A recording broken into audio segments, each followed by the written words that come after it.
before we drift away, don't forget to like the video and subscribe for more calming sleep stories. Sweet dreams await. The rain had been falling for hours. Not in a storm, not in any dramatic downpour. Just that steady, endless kind that soaks through your jacket, fills the creases in your boots, and seeps into your thoughts. You hadn't meant to walk this far, hadn't planned to leave the gravel road and follow the sloping deer path down into pines. But there was something strange in the air this evening, something pressing, as if the forest had tilted toward you, guiding your steps without your knowing. Twilight faded, and the world dimmed to the soft blue-gray of a forest soaked in silence. Trees lined your sides like sentinels, too tall, too quiet. The branches overhead swayed gently, but the leaves made no sound. Only the rain persisted, whispering against moss, bark, and earth. You pulled your collar higher. Up ahead, the path curved around a cluster of boulders that looked almost too perfectly placed. There was a hollow space beneath one, dark and oddly inviting. The idea of shelter was too tempting. Your legs were tired. Your pack felt heavier than usual, and the wet cold had long since reached your bones. You ducked into the hollow and sat with your back to the stone, legs pulled close for warmth. That's when you heard it. Not thunder, not wind, something else. A scratching sound, faint and rhythmic, coming from underneath, not just under the stone, beneath the forest floor. Slow, deliberate, almost like claws. You held your breath. The sound stopped. Moments passed. Then nothing. Just rain. Just a slow drip of water pooling at the edge of the stone. You tried to settle in, convincing yourself it was just an animal, a squirrel maybe, or a branch shifting in the soil. That's all. Still, your eyes scanned the trees beyond the path. And that's when you saw it. At the edge of the trees, just where the fog began to thicken, a small orange glow flickered to life. A lantern, not hanging, not resting on the ground, just floating midair, perfectly still, humming softly as the flame inside danced. You blinked, rubbed your eyes, and for a moment it vanished. But when you looked again, it was closer, still floating, still glowing, still burning through the fog like an open eye. You didn't move.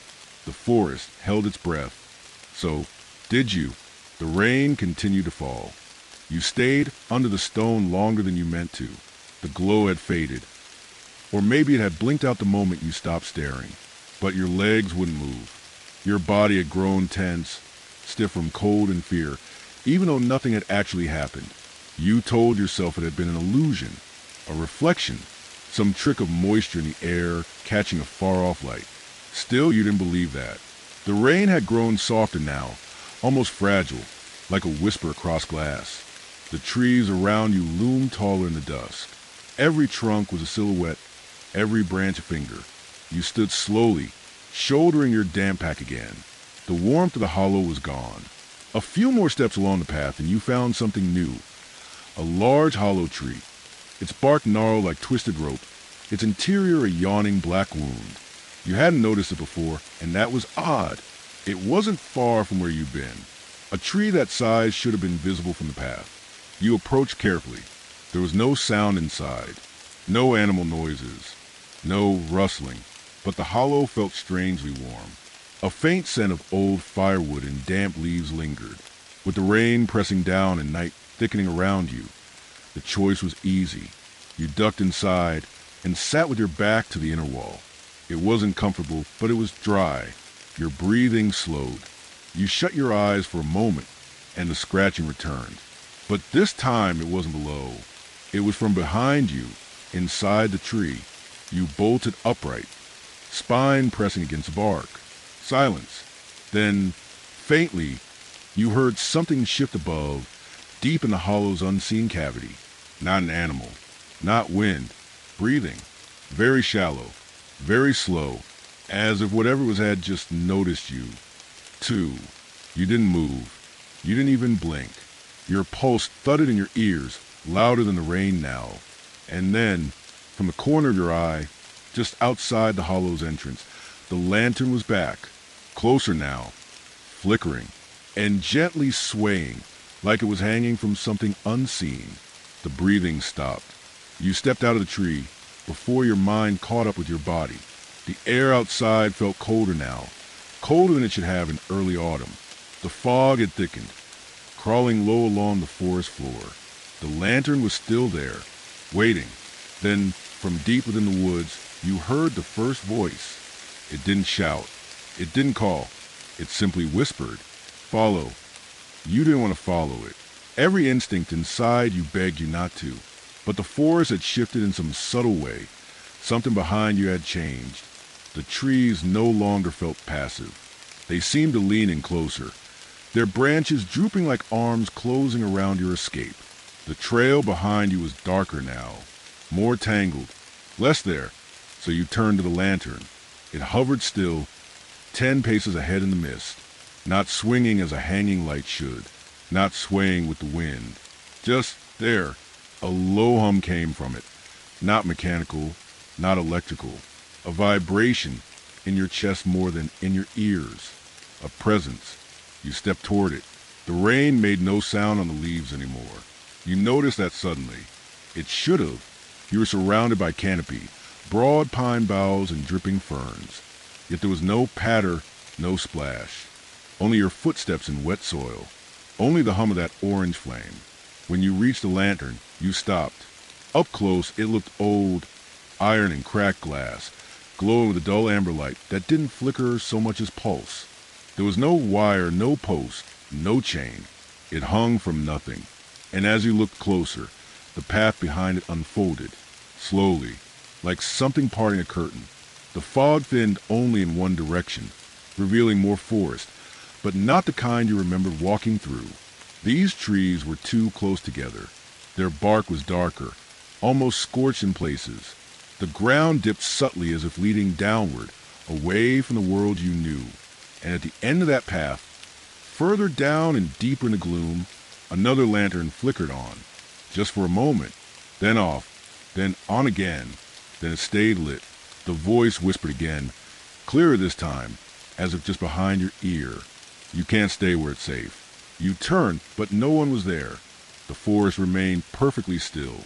You looked back to the lantern.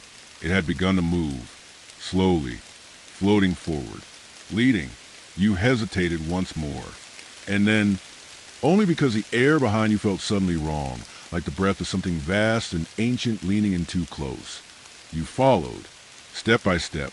The second lantern waited. And somewhere far behind you, inside the hollow tree, something laughed.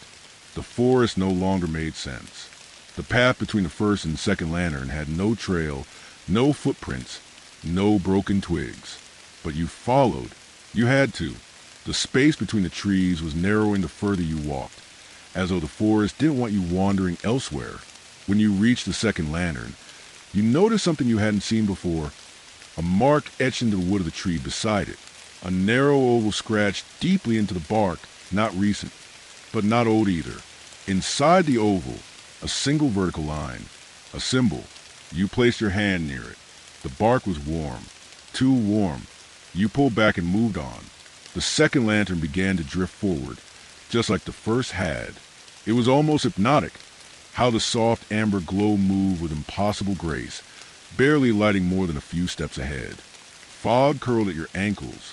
The rain had faded again, still falling, but weightless. You weren't sure when that had changed. The air had the thick stillness of a place too deep for weather to matter. And then the third lantern lit. You weren't surprised this time, only numb. The forest opened slightly here, revealing an old tree stump at the center of a shallow clearing. You stepped into the circle of lantern light, but stopped dead when you noticed something sitting on the stump. A backpack, just like yours. Same color, same straps, same stitching, and worse. Beneath it, soaked from the rain, lay a dark green journal. Your journal. You reached for it with trembling hands and opened the front cover. Your handwriting. Your name. But every page was filled with things you hadn't written. Lists of places you didn't remember going. Sketches of trees shaped like eyes. A countdown scrawled over several pages, ending with today's date. And beneath it, on the final page, when the fifth lantern lights, don't look back. You stepped away, spine cold and heart racing. The trees around a clearing swayed with some invisible pressure, not wind, presence. The backpack was gone. So was the journal, as if they had only existed while you were touching them. Your breath fogged the air now. The temperature had dropped, far colder than before.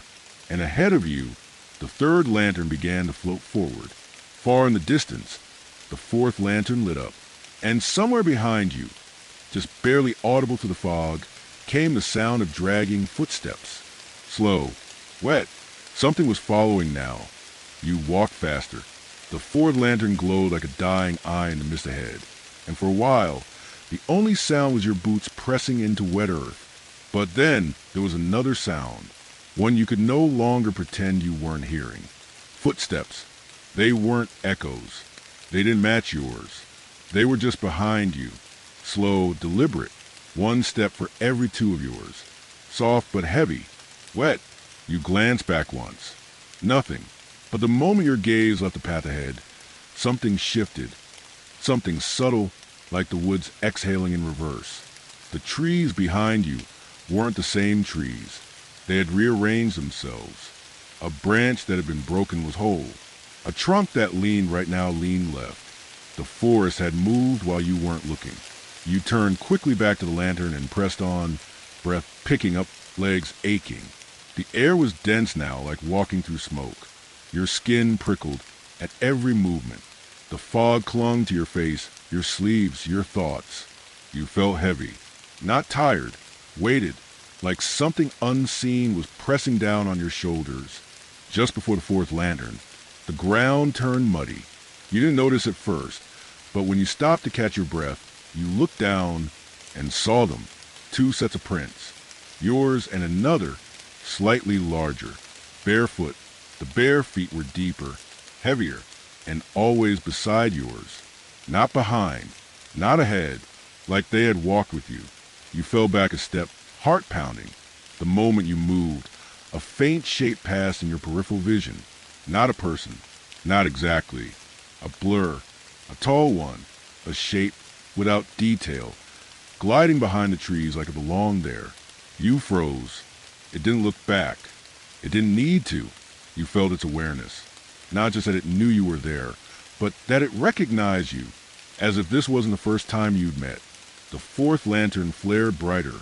For a moment, urgently, you ran to it. As soon as you stepped into its warm glow, the air changed. It was subtle, like passing through an invisible veil. A pressure lifted. The sound of footsteps behind you stopped. The trees held still. You stood inside the circle of light, panting, waiting. Minutes passed. Then, far ahead, through trees that looked even darker now, the fifth lantern lit, dim, flickering. And you remembered what the journal had said. When the fifth lantern lights, don't look back. You stood there for a long time. The fourth lantern's glow was comforting, but only in contrast to what waited outside its reach, beyond the circle of warmth. The trees looked darker now.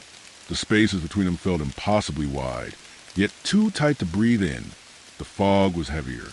It had changed color somehow, tinted with a faint gray-green, like rot beneath water. And somewhere behind you, something was waiting. You didn't dare look back. You didn't need to. You felt it, the way your skin itched just between your shoulder blades, the way your pulse stuttered when the wind shifted. It was there, watching, waiting for the moment your curiosity would outweigh your caution.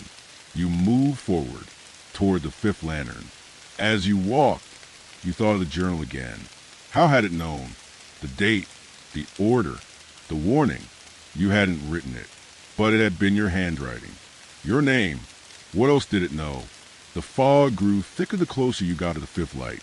When you finally reached it, the trees thinned into a narrow clearing, and there, nestled beneath an overhang of moss and low-hanging branches, was a small campsite, tarp stretched across branches, old metal kettle, folded blanket beside a fire pit of damp stones. The fire was burning, crackling, warm, but there was no firewood, none around the pit, none in the pile, no axe, no bark, no signs of it having ever been gathered. The flames burned steadily anyway. You stepped into the clearing slowly, carefully, The moment you crossed into it, the fog behind you stopped, as if hitting a wall. The air here was warmer. The rain barely reached the ground. It should have been a relief. But something was wrong. The fire burned too clean. No smoke, no ash. The flames danced higher when you got closer, like they were reacting to your presence. Beside the kettle lay a small wooden bowl. Inside it, dried herbs. Fresh, not soaked. A cup of untouched tea sat nearby. Steam still rose from it. You didn't touch it. Your eyes scanned the area for signs of life. None. Not even footprints. The soil around the fire was smooth, undisturbed. But the blanket was creased, as though someone had just stood up. Your gaze drifted toward the fifth lantern. It hung lower than the others. Fainter. Less eager to lead. That's when you heard the noise again. Not footsteps this time. Breathing. Deep, labored, just beyond the clearing's edge, behind the largest tree, low and wet like lungs filled with mud. And then, something whispered from inside the fire, "You've been here before." The breath behind the tree stopped. The fifth lantern flared. And without thinking, without looking back, you ran toward it. You didn't stop running until the clearing was gone. The trees thickened around you, blurring into streaks as the fifth lantern bobbed ahead, like a will-o'-the-wisp. Its glow lit only what you needed to see, just enough path to keep you moving forward, never enough to know where you were. Behind you, the breathing was gone, but the silence that followed was worse. Something had shifted above. You could feel it more than hear it, like the air had thinned up high in the canopy. The rain still fell, yes, but not evenly. Every few seconds, a patter would echo in one concentrated spot, as if the branches overhead were shaking off water unnaturally. Not from wind, from movement. You slowed. The fog was thinner here, but the dark deeper. Shadows crisscrossed the path like black veins. No, you saw no animals, no birds, no insects. You felt watched. Not from ground level, not from the undergrowth. From above. The trees here were massive. Black pine and ash twisted into the sky. You tilted your head to look, and that's when you saw it. Something perched. High above, at least 30 feet up, squatting on a thick, warped branch. Motionless, human-shaped, but too long in the arms, too thin in the middle. Its limbs were jointed like a spider's, tucked tight to its sides. You couldn't see its face, only a pale oval, like skin stretched too tight across a skull. It didn't blink, didn't move, didn't breathe. You lowered your eyes again, and it was gone. You hadn't looked away. You know you hadn't. But it wasn't there anymore. The branch swayed gently, dripping rain. And then, crack, a small branch fell ahead of you. Not from wind, not from storm, from weight. You stayed perfectly still. Up above, directly above now, something moved again, just a shift of mass. With creaking, bark straining under claw or hand. You didn't dare look this time. The fifth lantern had stopped, hovering mid-path, as if waiting to see what you do next. And suddenly, a long, slow breath stirred the air above your head. Not yours. Then something scraped gently down the trunk of the tree beside you. A warning, a signal, a taunt. You walked forward, carefully, slowly, not running this time. You could feel the rules of this forest now. Don't run unless it chases. Don't look unless it calls. Don't speak unless the fire does. The sixth lantern blinked to life far ahead. You followed. Above you, unseen, something followed too. The sixth lantern's glow had an orange tint, dimmer than the others. It swayed gently as you approached, and something in your chest tightened. Not from fear exactly, but from the overwhelming sense that you were no longer walking into the forest, but through it, like this place had wrapped around you, without your noticing. You stepped beneath the lantern's faint glow, and there it was, the stone. A large, flat slab rising at a sharp angle from mud. It didn't look like part of the natural forest. Too smooth, too precise. Covered in moss on one side, but the top was clean, as though recently wiped.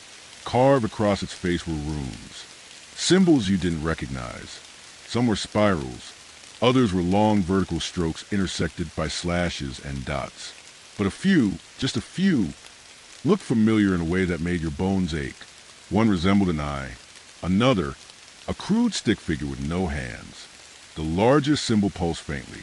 You leaned in, breath shallow. Water ran down the face of the stone, pooling at its base. There was something off about the way the runes caught the light, almost like the stone was breathing. Without thinking, you reached out. Your fingers brushed the largest rune, and the forest whispered all at once. A sound like hundreds of voices, quiet, layered, impossible to separate. The trees rustled violently, though no wind blew. The lantern behind you went out, and your ears began to ring. No, not ring. The same hum you felt from the very first lantern, but now it was inside your skull, like your bones had become tuning forks. The sound reverberated down your spine. Your vision swam. You staggered back. The stone stopped glowing. The runes faded. The humming ceased. Everything went still again, and in the wet ground where you'd stepped away, you saw your reflection, not in a puddle but in the soil itself. A dark mirror, rippling slightly. Your face, but not as it was. Your eyes in the reflection were white. Blank. You blinked. It was gone. A branch snapped somewhere far off in the woods. A warning. You stood and turned. The seventh lantern was lit now. Faint. Far away.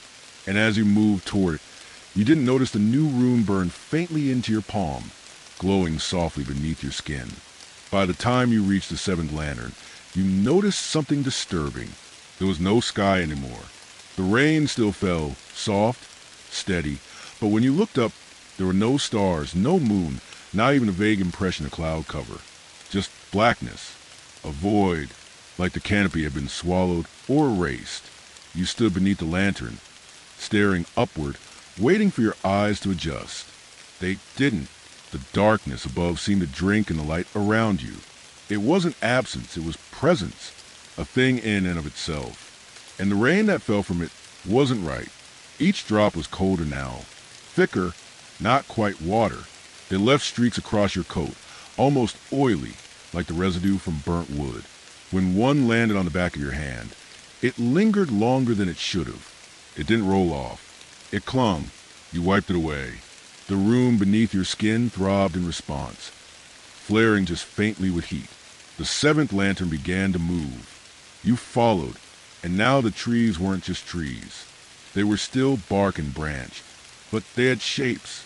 Some twisted in ways that suggested rib cages. Others leaned together as though whispering. A few bore long, deep gouges, too wide for claws, too high for animals. The ground beneath your feet squelched with every step. You passed roots that seemed to twitch, moss that pulsed in slow rhythm, like breath. The forest was alive, but wrong, tethered to something older than life. Ahead, the lantern passed beneath a tree unlike the others, towering, split down the middle by lightning or rot, its center hollow and yawning like a mouth. The air grew colder as you neared it. The rain stopped completely beneath its limbs, as though even the storm dared not touch it. And just past that tree, in the middle of the path, something stood, tall, motionless, a figure, shrouded, face hidden beneath a dark hood soaked in rain. No lantern in its hand. You stopped. The figure didn't move. Then, with glacial slowness, it lifted one hand just slightly and pointed behind you, not toward where you came from, but upward. You turned your head slowly, and above, where the sky should have been, was something glowing, faint, massive, shifting behind the blackness like a whale beneath ice. You didn't see its form, only the ripple of its shape, immense, circling, drifting through the skyless dark. And then it blinked. Once, a light the size of a house flared open above the trees. An eye, pale, lidless, watching. Then it was gone. The figure lowered its hand, and the eighth lantern lit. Far ahead, without a word, you stepped past the figure. It didn't follow, but it didn't leave either. The eighth lantern cast a narrower light than the others. You had to walk closer, just to keep its glow from slipping into the fog. The rain had returned, but slower now. Every droplet hit the leaves with a peculiar sound, less like water and more like the clicking of fingernails. The silence between those clicks was unbearable, stretching too long, pulling at the edges of your thoughts. You were starting to feel watched from within, not just by the forest, but by yourself. You brushed against a low-hanging branch. It scratched the side of your arm, not enough to cut, but enough to sting. You turned to move it aside and froze. The branch was leaking.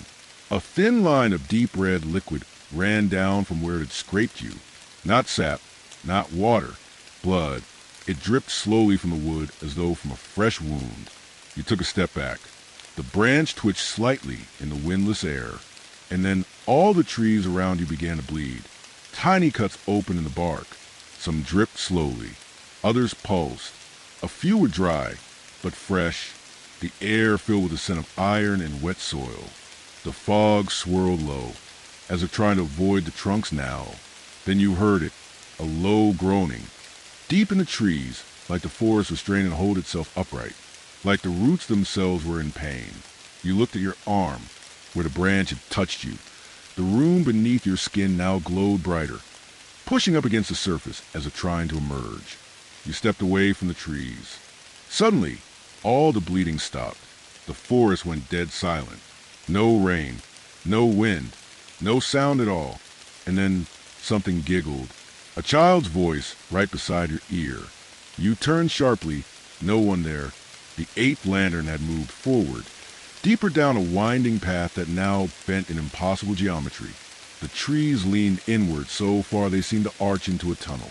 And all along the ground were branches, dozens of them, all cracked and wet, all bleeding.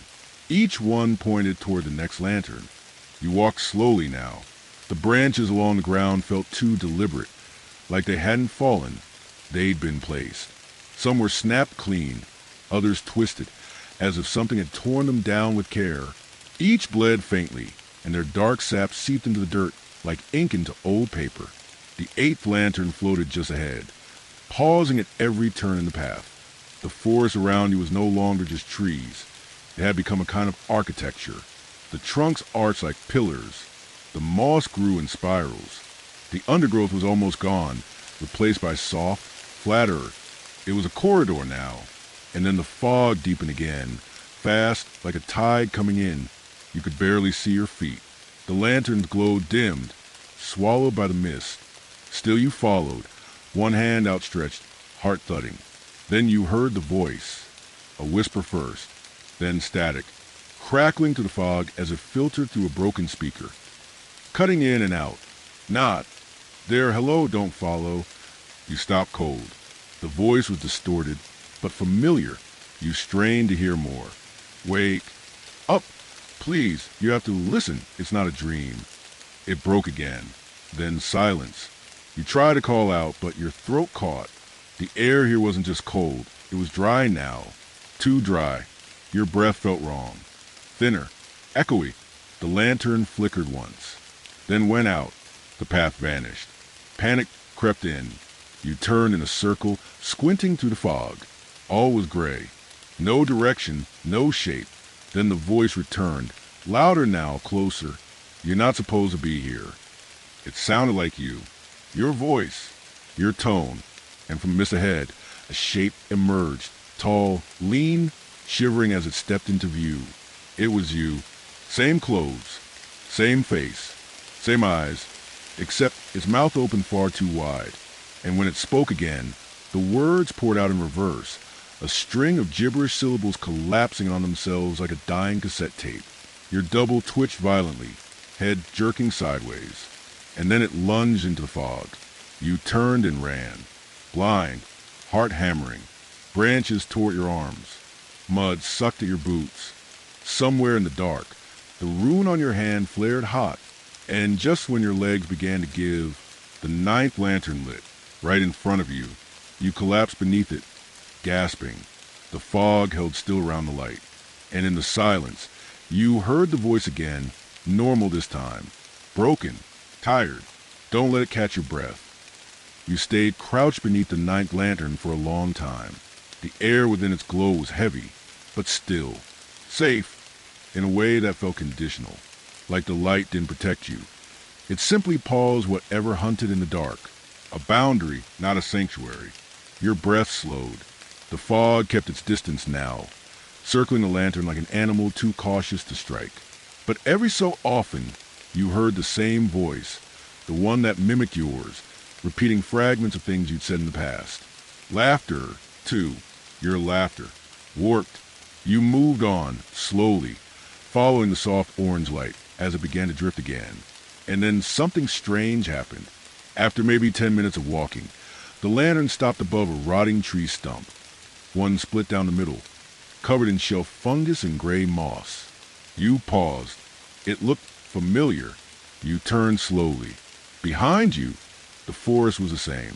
Too familiar. You stepped forward again. Another few paces. Another mark. A ring of stones beneath the tree. You'd seen it before, hours ago, when the fourth lantern led you past it. You turned fully now, looking left, then right. Every detail was identical. The bark with a spiral scratch. The roots in the shape of a handprint. The tree that leaned just slightly too far over the path, like it was eavesdropping. You'd been here already. The path had looped. No, worse. The path had doubled back without you ever turning. You tried to retrace your steps. But now the fog behind you was thicker than before. The light of the ninth lantern dimmed quickly when you turned toward it. The moment you faced away, when you weren't looking, it brightened again. It didn't want you going backward. None of them did. You turned again, heart pounding. The 10th lantern lit in the distance. And now something was different about the air. Every breath you took felt borrowed, like the oxygen had been used before. It carried a memory of lungs that weren't yours, a scent you couldn't place. Something had followed you through the loop. And then the laughter came again, but this time it was closer. This time it was louder. And this time it didn't sound like you. You don't remember falling asleep. One moment you were standing beneath the 10th lantern, the forest spinning softly around you. Each breath thick with dread, each thought heavy with the loop you couldn't explain. And the next, you were seated by a campfire. The flames were high, crackling. The rain had stopped. You were warm, dry, and wrapped in a wool blanket that smelled faintly of smoke and pine. Your pack lay beside you, neatly zipped. Your boots were off. None of it made sense. You looked around. The trees were still there, but they looked different, fainter, dreamlike. Their edges shimmered, as if the firelight was refracting off a film of glass you hadn't noticed before. The ground beneath you was dry, covered in fresh pine needles that hadn't been disturbed by weather or footstep. And across the fire, seated perfectly still on the other side, was someone. They weren't moving, just sitting, facing you, legs crossed, but pulled low over their face. Not speaking, not watching, exactly. Just there. Their entire body had the stillness of something long dead, or something waiting for the wrong moment to move. You tried to speak. No sound came. Your voice caught in your throat, like you'd forgotten how to shape language. You opened your mouth again, but the only thing that came out was a whisper. Who are you? The figure tilted its head, just slightly, then leaned forward, slowly, into the light of the fire. Its face was yours, your eyes, your mouth, your skin, but the eyes didn't blink. The mouth didn't breathe. It was like looking into a wax sculpture made of memory, a version of you frozen in time, expressionless, not hostile, not curious, just empty. And then it smiled, the kind of smile that pulled too wide, that split at the corners, that let you see far too many teeth. You jerked backward, and the fire exploded upward, a burst of sparks rising high into the sky, and you woke, gasping, alone, lying flat on damp leaves. The fire was gone, but the coals were still warm. Your boots were beside you, untouched, and standing 10 feet away, faint and flickering in the mist. The 11th lantern was already lit, waiting. You rose, still shaking, and behind you, where your body had lain, were footprints, but only the leaving kind. The 11th lantern waited farther away than you expected. Its glow was dimmer now, like it had burned too long in too much fog. You walked toward it slowly, shoes damp from the earth. Your arms ached. Your neck felt like it had been held at a strange angle for hours. The trees had changed again. They were taller here, thinner. They creaked in the breeze like ships adrift in deep fog, groaning as they swayed together. You could see less of sky than ever before, not that the black void above offered much comfort. Still, you felt watched, worse than before. Not hunted, not stalked, known, as if the forest had memorized you now. Every weakness, every fear. You passed a tree with a deep slash in its bark. Long, clean, too wide for an animal. You slowed, tracing your fingers across the edge, and then you noticed something. There was skin beneath the bark. Just a glimpse, a patch where the wood had curled back, and underneath, it looked like muscle, pale and slick, like the tree was only a shell. You stumbled back. The bark sealed itself. You weren't sure if it had been real. The fog was thick here, curling in strange patterns that almost formed words if you looked too long. The 11th lantern pulsed. You pressed forward, faster now, but with every step, the forest made less sense. The roots didn't connect. The trees didn't cast shadows in the direction the lantern lit. And then you heard it again. Not your voice, not the child's laughter. Something else. A sound like something chewing. Wet, rhythmic, close. You turned slowly. The forest behind you was empty. Then came a whisper, not from the air, but from a tree beside you. It exhaled. You came too far. You backed away, heart pounding. The bark on the nearest trees rippled. Slowly, breathing. One of them cracked open, just slightly, not wide, just enough for an eye to peek through. A pale, lidless orb, yellowed, fixed on you. The eye blinked once, horizontally, then vanished. You ran. Branches clawed at your arms. The trees leaned inward, trying to touch you. The chewing sound grew louder. Only when the 11th lantern was directly overhead did it stop. You collapsed beneath it, panting. The forest stood still again. But now, every tree around you bore the same mark, scratched into their bark, a vertical oval, and inside it was your name. You didn't want to keep going. Not after seeing your name carved into those trees. Not after seeing the bark peel back to reveal flesh. You wanted to sit beneath the 11th lantern and wait for dawn, if dawn even existed here. But the lanterns didn't allow rest. Not for long. Their light pulsed with quiet insistence, a rhythm that tugged at the back of your mind, like a heartbeat that wasn't yours. So you walked again, deeper into a stretch of forest where the trees thinned and the earth turned soft underfoot, almost sponge-like. You'd entered a grove, a perfect circle of trees taller than the others. No underbrush, no stones, just damp soil and a deep, unnatural silence. At the grove center, the 12th lantern hovered, still, waiting. You stepped into the grove, and the moment your foot crossed a boundary, the forest began whispering, 1,000 voices, low and frantic, overlapping each other like wind through leaves. But there was no wind, and these weren't leaves. They were words, your name repeated, fragments of things you'd said in the past. Apologies, lies, secrets never spoken aloud. A chorus of your own voice turned back at you, each one buried in breath. Don't leave me. I didn't mean to. They'll never find out.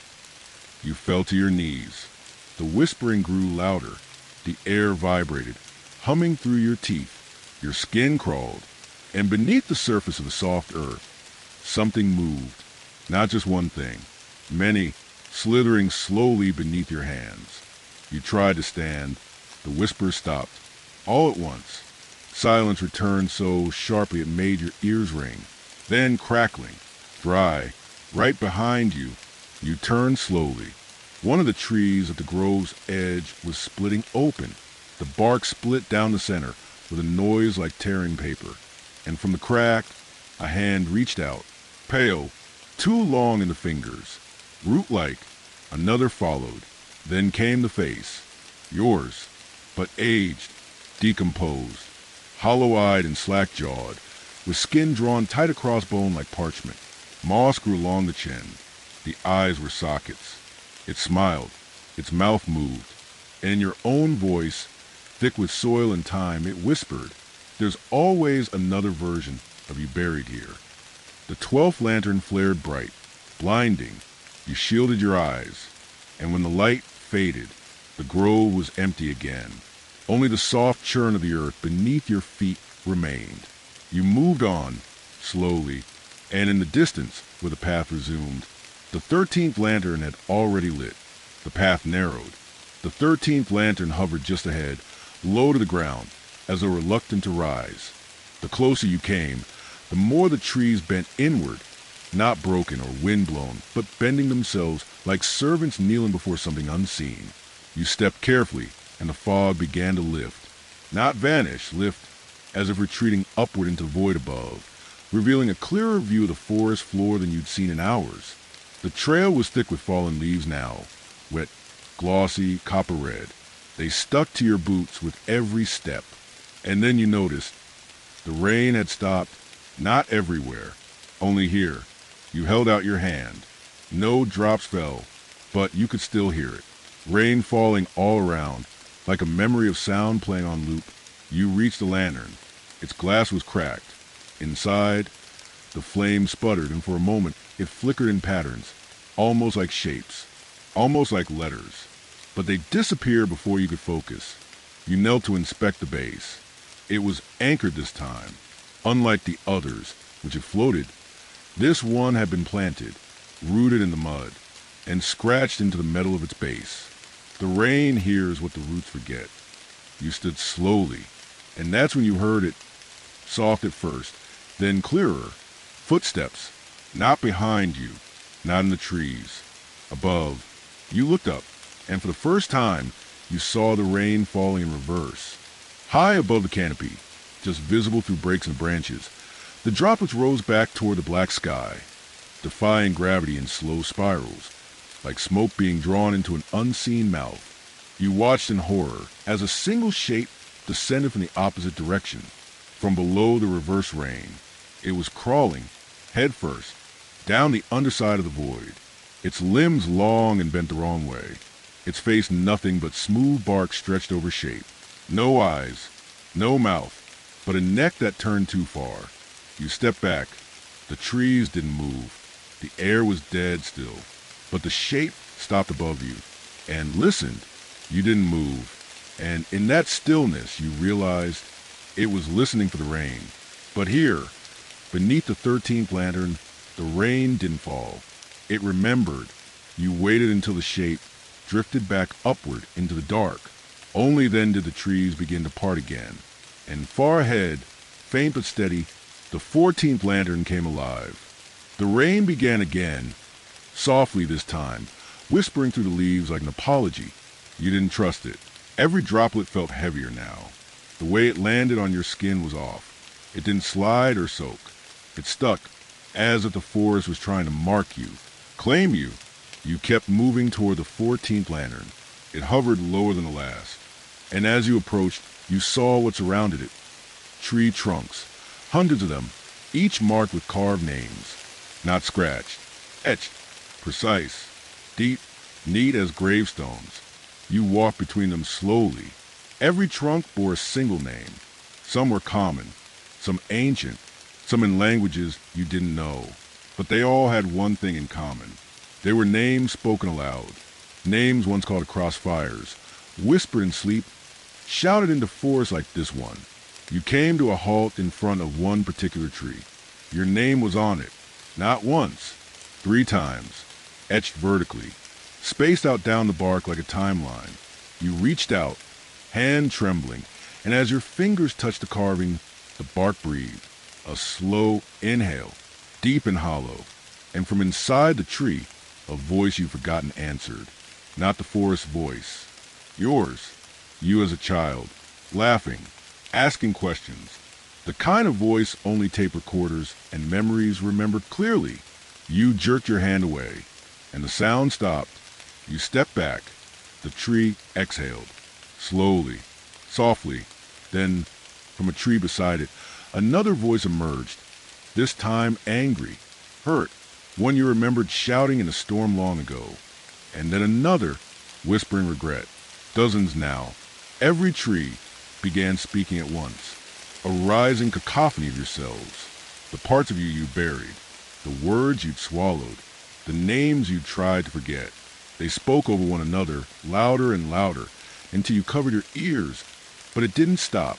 It was inside you now. Then, from the heart of the grove, came a single note. Clear, deep, like a bell. All sound stopped, even the rain. And in the center of the circle, the 14th lantern flared, revealing something that hadn't been there before. A door, not part of a structure. Just a freestanding wooden door in the middle of the forest, wrapped in vines, humming faintly with a heat you could feel from here. It had no handle, just a keyhole, and just below it, written in the grain of the wood, "Name yourself truly or pass in silence." You stood there a long time, then you stepped forward. The door loomed before you. No hinges, no frame, just a tall, weathered rectangle standing upright in the mud, its edges swallowed by creeping vines and moss too vibrant to be natural. The keyhole pulsed faintly, like it was breathing. You circled it once. No tricks, no path around, just the same phrase carved into the wood, weathered but legible. Name yourself truly or pass in silence. You said nothing at first. The lantern behind you flickered, dimming with each breath. You could feel the pressure building in the forest around you, the stillness of hell breath, like a room waiting for a confession. You thought of the names you'd worn over the years, the ones others gave you, the ones you gave yourself to survive, the ones you buried. None of them felt whole. You looked down. The rune on your palm was glowing again, faint, unsteady. You raised it to the door. Nothing. You whispered your name, the one from before all this, the one on your ID, the one they call in waiting rooms, in schools, in soft moments with people who once felt safe. The door remained closed. You stepped back. The trees groaned in the distance. And then something behind the door shifted. Knocked. Just once.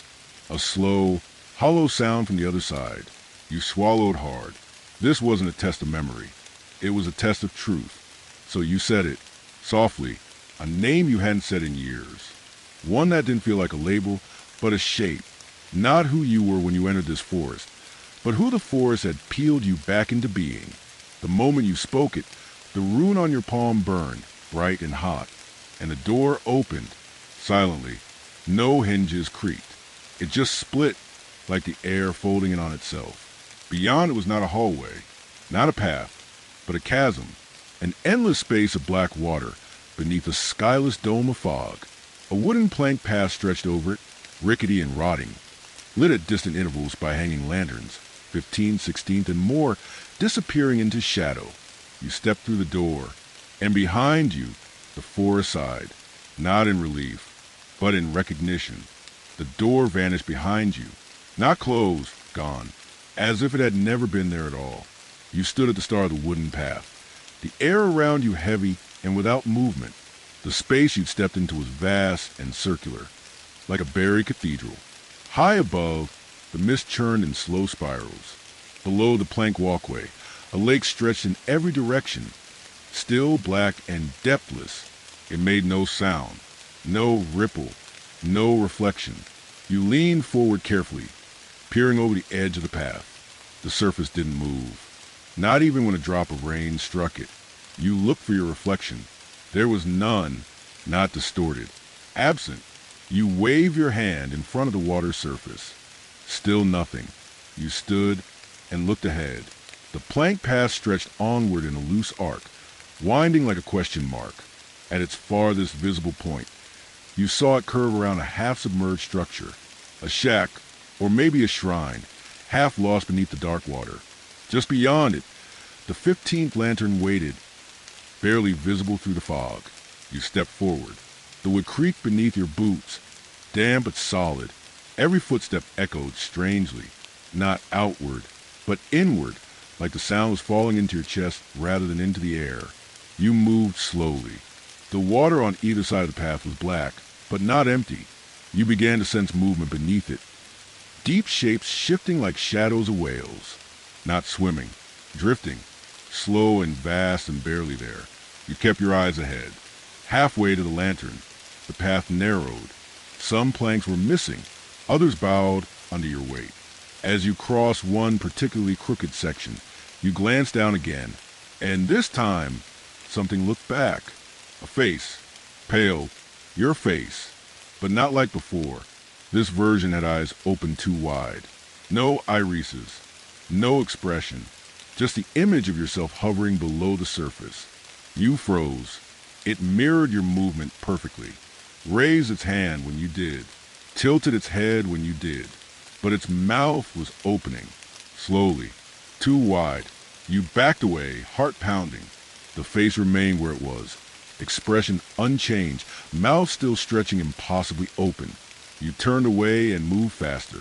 Each step grown underfoot, but you didn't stop. The water stirred more actively now. A quiet lapping sound echoed behind you. The 15th lantern burned a little brighter as you neared the half-sunken shack. You stepped beneath its glow, and only then dared to look back. The path behind you was empty, but in the water where the reflection should have been, your double was still watching. The 15th lantern dangled from a crooked iron hook, swaying gently in the mist like a pendulum. Its light was thin and tired, barely illuminating the crooked structure beneath it. A shack, half slumped into the black water. The roof had rotted through in places. The door was gone, its frame tilted inward, like it was bowing towards something unseen. You hesitated on the plank path. The shack leaned off the walkway's edge, partially suspended by tangled vines and old ropes knotted into the wood. Half of it sat above the surface, and half of it disappeared below. There was a sound coming from within, not movement, not breath, dripping, slow, steady, like something inside was leaking. You stepped carefully onto the first sagging board that led to shack. It held. You moved forward, each creak and groan of the old wood echoing off the stillness around you. The fog thickened as you reached the doorway. You peered inside. The interior was impossibly small, claustrophobic. Walls that shouldn't fit together somehow did. Hooks lined the ceiling. Old coats, soaked and stiff, hung motionless. The walls were carved with dozens of tally marks. Hundreds, maybe, and in the center of the room, a single chair, facing the back wall. You couldn't see who or what was sitting in it. Only that something was. You stepped inside. The air changed instantly. Damp turned cold. The smell of wet rot filled your lungs. Something beneath the floorboards moved. You heard it, slow, like fingers tracing the underside of your boots. You moved toward the chair. One step, two. The shape didn't move. You reached the third step, and the room breathed in. A gust of wind that wasn't wind pushed against your chest. And the person in the chair turned slightly, just ahead, enough to reveal the edge of a face. It was wooden, a mask, not carved but grown, bark shaped into something human, with grooves for eyes and a mouth that split down the middle. It whispered. You left them under the water. Your stomach dropped. You didn't know who or what, but the words pierced something deep. The masked figure stood slowly. No noise. The chair remained perfectly still, as though its occupant had never truly touched it. The figure stepped forward, arms limp, head tilted. And then it passed through you. Not around, not beside, through, and as it did, the plank floor vanished. You fell, straight through the shack, down into the water below. But the water didn't splash or break. It opened and swallowed you whole. You didn't drown. You expected cold, the crushing dark. But the water beneath the shack wasn't water, not entirely. It had the weight of water, but none of the resistance. It pulled but didn't choke. It embraced but didn't welcome. It remembered you. You sank, not fast, not slow, just down. Shapes passed around you. Gray silhouettes that pulse and ride, always just beyond clarity. They didn't touch you, but their presence rippled through your ribs like wind through an abandoned house. And then light, not from above, from below, a soft amber glow rising a circle, and within it the 16th lantern, anchored somehow at the bottom, swaying in the current that didn't exist. You drifted toward it, your feet touching something solid, a floor, but not wood. Not stone. Flesh. You look down. The floor beneath your boots pulsed faintly with warmth. Not dead. Not living. Dreaming. The space around you widened. A chamber, carved from some vast, sunken being. The walls rose like ribs around a lantern, which stood in the middle of the room on a low pedestal formed from fused bone and root. And behind it, seated against the far wall, a figure, wrapped in dark reeds, draped in torn cloth, its head bowed as if asleep. You stepped closer. The figure stirred. Not much, just a twitch of one arm. A low groan filled the chamber, as if the floor itself was sighing, and then the figure raised its head. Its face was hollow. Not mask, not skull, just a void where a face should be. But from it came a voice, not heard, but felt vibrating in your chest like the memory of thunder. You were too many names. You tried to speak. Couldn't. The water, whatever it was, kept your voice trapped inside you. The figure rose. It was tall, taller than it should be, limbs swayed with too many joints, as if each arm held echoes of arms once worn by others. A cloak of roots and long hair trailed behind it, weightless in the thick air. It didn't attack. It reached out and placed something in your hand, a small black stone, warm, carved with a symbol you recognized, the same rune that glowed beneath your skin. The instant you touched it, your chest burned. The rune blazed alive through your clothing, through your flesh. And then you were pulled upward, fast, back through the dream water, back past the drifting shapes, up through the shack, up toward the surface. And when you broke through, gasping for breath, you were back on the plank path. The shack was gone. The water was still. And far ahead, now perfectly still, waited the 17th lantern. You stood dripping on the plank path, the rune on your chest still glowing faintly through your soaked shirt. The black stone from the underwater chamber rested cold and silent in your hand, its warmth gone, but its presence undeniable. You didn't remember climbing out of the water. You didn't remember walking. But your feet were moving, and ahead of you, the 17th lantern hung from a bent iron rod like a wilted flower. Its glow pulsed in rhythm with your breath. Slower now, more deliberate. The path was narrower here, and scattered along its edges, nailed into the planks, were dozens of small wooden tags. Each was burned with a single name. Some of them were smudged by rot, others blackened beyond reading. But one near your foot caught your eye. It had your name, not once, but again. Only now, it had a second name burned beneath it, smaller, sharper, not one you remembered, but one you recognized. The name of someone you had once been, a fragment, a version, a choice you hadn't made but might have. You picked it up. The wood was warm. The air went still. Then another tag appeared ahead, nailed to the boards. Another version of your name. Then another. They began multiplying, along the railing, in the cracks of the planks, dangling from cords overhead, each one more distorted than the last. Some contained extra letters. Others were misspelled. One bore a string of numbers. All of them, you reached the 17th lantern. It flared as you approached. The wood beneath your feet hissed, and the tags burst into flame all at once. A ring of fire danced around you. The heat didn't burn your skin, but pulled at your mind, dredging up things long buried, moments you'd discarded, lies you'd told yourself, faces you'd forgotten to forget. The flames whispered, "Only one of you will leave." Then silence. All the fire vanished, snuffed like candles. The tags were gone, but the path was burned now, charred black beneath your feet. You looked back. No footprints. Only ash. Ahead, the plank path resumed, more intact, leading you toward a stretch of forest that had reappeared in the mist, dark, overgrown, bristling with movement in the shadows. And lit from within that wall of trees was the 18th lantern. The trees returned without warning. No transition. One moment you were walking over water. The next your foot struck earth, wet, uneven, root tangled. The path curved upward now, sloping into a dense, unfamiliar section of forest. The rain had stopped again, but the air was colder here. thick with the scent of bark and something metallic like rust or old blood.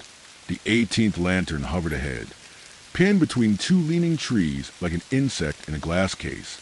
Its light flickered, long shadows stretching out and pulling back, as if the forest were breathing in time with it. You crossed beneath the light. The forest closed around you, and that's when you felt it. Staring, a pressure behind your eyes. Not a presence, a collection of them. You turned in a slow circle.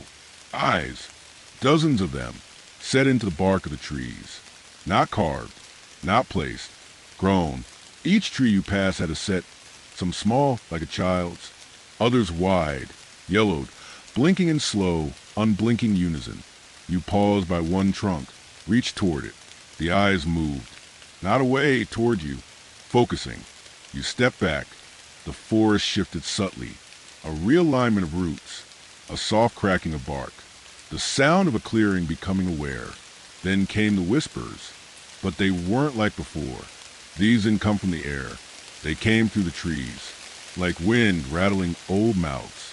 A language you didn't understand at first.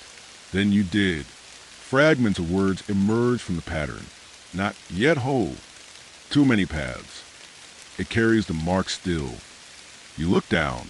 The room beneath your skin glowed again, brighter now and without warmth. It pulsed as though responding to the trees, or warning them. The eyes didn't blink anymore. They watched, judging, waiting, and far ahead, barely visible through the twisting path, a new shape waited.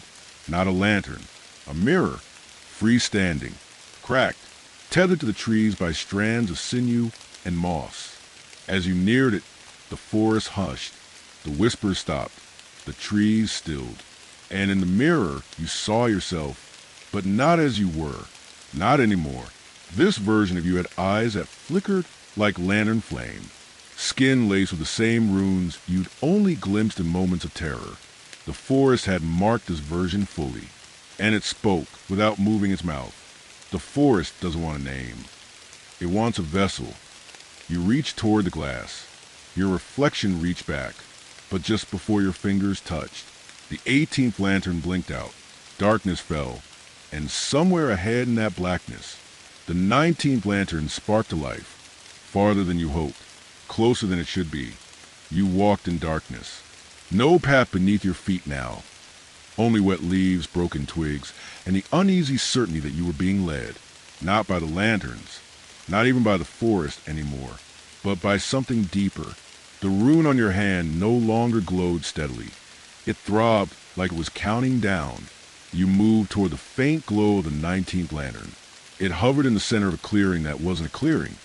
Its borders were too tight, its trees too crooked. They bent inward, clawing at the sky, as though resisting whatever had made space here. This place hadn't been grown. It had been ripped open. The earth in the center was scorched, blackened. No grass, no moss, just a dead ring of ash.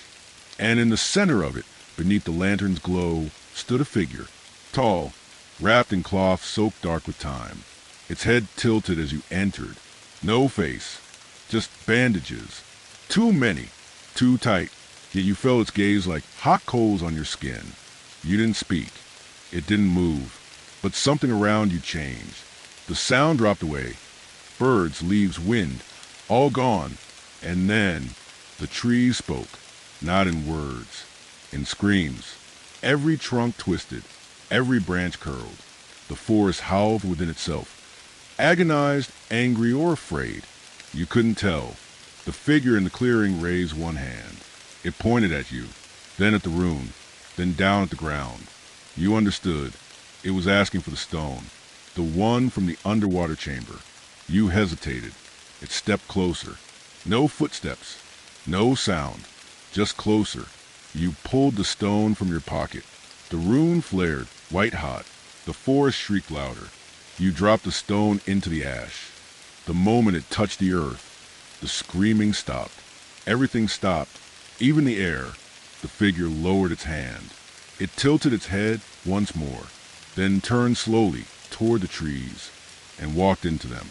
Disappeared without parting a single branch. The ash where the stone had landed began to crack. Not sink, not break, but open, and from it rose a stalk of something living, a thin branch, impossibly tall, curling upward like a question mark. On its tip, a new lantern, the 20th. But it was different. Its light was not flame. It was eye-shaped, and it blinked once, then turned its gaze toward you. The 20th lantern didn't hang or float. It hovered, barely tethered to the curling stalk that had risen from the ash, and its glow wasn't light. It was awareness. Wherever it pointed, you felt it see you, not like eyes on your back. Deeper, it was inside you now, blinking through thoughts you hadn't let surface in years. You turned away, instinctively. The air shifted with you. All around, the trees leaned back ever so slightly, their branches creaking as if sighing relief or fear. You took a cautious step forward. The lantern rotated to follow, the eye narrowing slightly in focus. When you stopped, it stopped. It was following your intent, not your motion. You circled it once, and as you did, the stalk curled tighter, coiling like a snake around its base. Beneath the ash, you heard the groan of something shifting, like stone or bone. You didn't speak. You didn't dare. Then, from somewhere to your left, a voice broke the silence. Don't let it see what you're hiding. It was faint, your own voice again, but not twisted, not mimicked, echoed. You turned, and between two trees, a path you hadn't noticed revealed itself. Narrow, winding, flanked by wooden totems carved with dozens of staring eyes, all watching the lantern, all blind. You followed the path. The eye lantern turned with you, but did not follow. It watched from its post as you slipped into the narrow corridor of totems, the forest pressing close again. The path was lined with leaves blackened by flame. Beneath them, the earth was dry and cracked, like it hadn't felt rain in years. You walked and walked. Time unraveled. Then, the 21st lantern flared into being ahead of you. It was different, too, hung low to the ground. And beneath it, a mask, simple, white, no mouth, just two hollow eye holes and a smear of ash across the brow like a fingerprint. You bent to pick it up, and as your hand touched it, the rune on your palm dimmed. For the first time, your reflection appeared in the eye holes. But it wasn't just your face. It was all of them, all the versions that had watched you. The mask was heavier than it looked, but you knew you'd carry it, at least for now. You held the mask in your hands for a long time. It was smooth, too smooth, cold, yet not from temperature. The way stone remembers silence. You turned it slowly, studying its features. No mouth, only those empty eyes and the thumbprint smear above them, like it had been marked by someone before you, someone who'd worn it, or someone who made it. You didn't want to wear it, but your hands did. They lifted it before you realized, the weight of it drawing toward your face as if obeying an old command. You paused, just before it touched your skin. The 21st lantern flickered above you. It didn't swing. It didn't flare. It quivered. A warning? You pressed the mask to your face. Darkness. The moment it sealed against your skin, the forest fell away. You stood in nothing. No ground. No sky. Only black, soft and suffocating, like the inside of a closed eye. Then movement. Not your body. Yourself. You were being pulled forward, not through space, but through memory. Flashes of yourself, walking these woods, but not now, earlier, before this journey began. Times you didn't recall, but somehow knew were true. You saw yourself standing beneath an early lantern. Not the first, not the second, something before those. And there was someone else with you, another figure, shrouded, hooded, face masked. They handed you the rune, the original one. Your hands shook as you accepted it in the vision. Then it ended. You gasped and were back, the mask still on your face. But now you saw it differently. Through the eye holes, the forest glowed faintly, lines of light in the trees, symbols hidden in the bark, footprints in the soil, not yours, leading toward the next lantern, the 22nd. It had appeared while you were gone, flickering softly in the near distance, casting no shadows. You removed the mask. It whispered as it left your skin. Not words, just a sigh, like it missed being worn. You didn't discard it. You tied it to your belt. You followed the footprints. And behind you, the path sealed.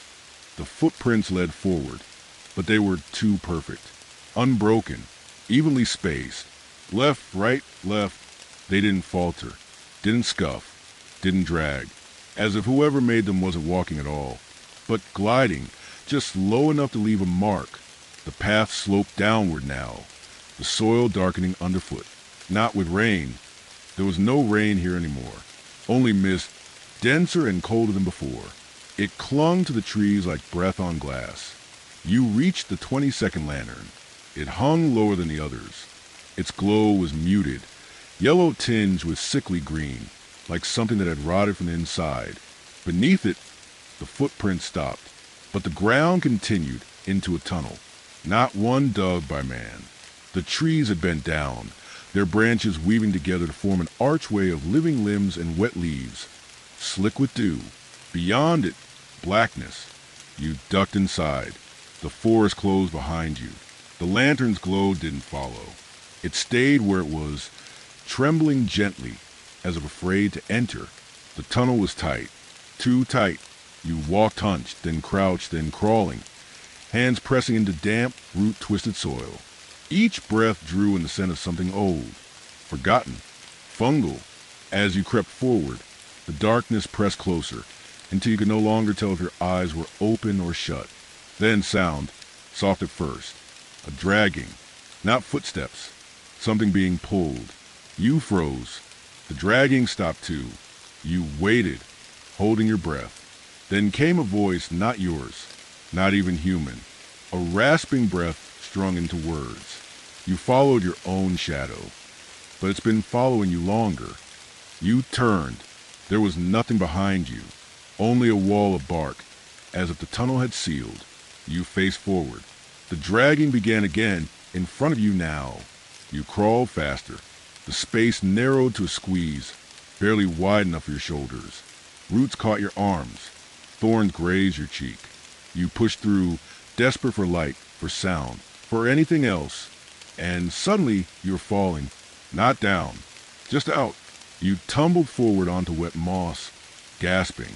And there, standing directly in front of you, motionless, was a figure from your vision. Hooded, still, masked. Only this time it held something. A mirror, small, round. It held it out toward you with both hands. And when you looked into it, you didn't see yourself. You saw the lantern path. All of it, but from above. And in the center, at the very end, a door. The same door you passed through earlier, but this one wasn't open. This one was watching you. The mirror in the figure's hands rippled once. Not glass, surface. Not reflection, invitation. The image of the lantern path shimmered across it, warping slightly as though seen through water.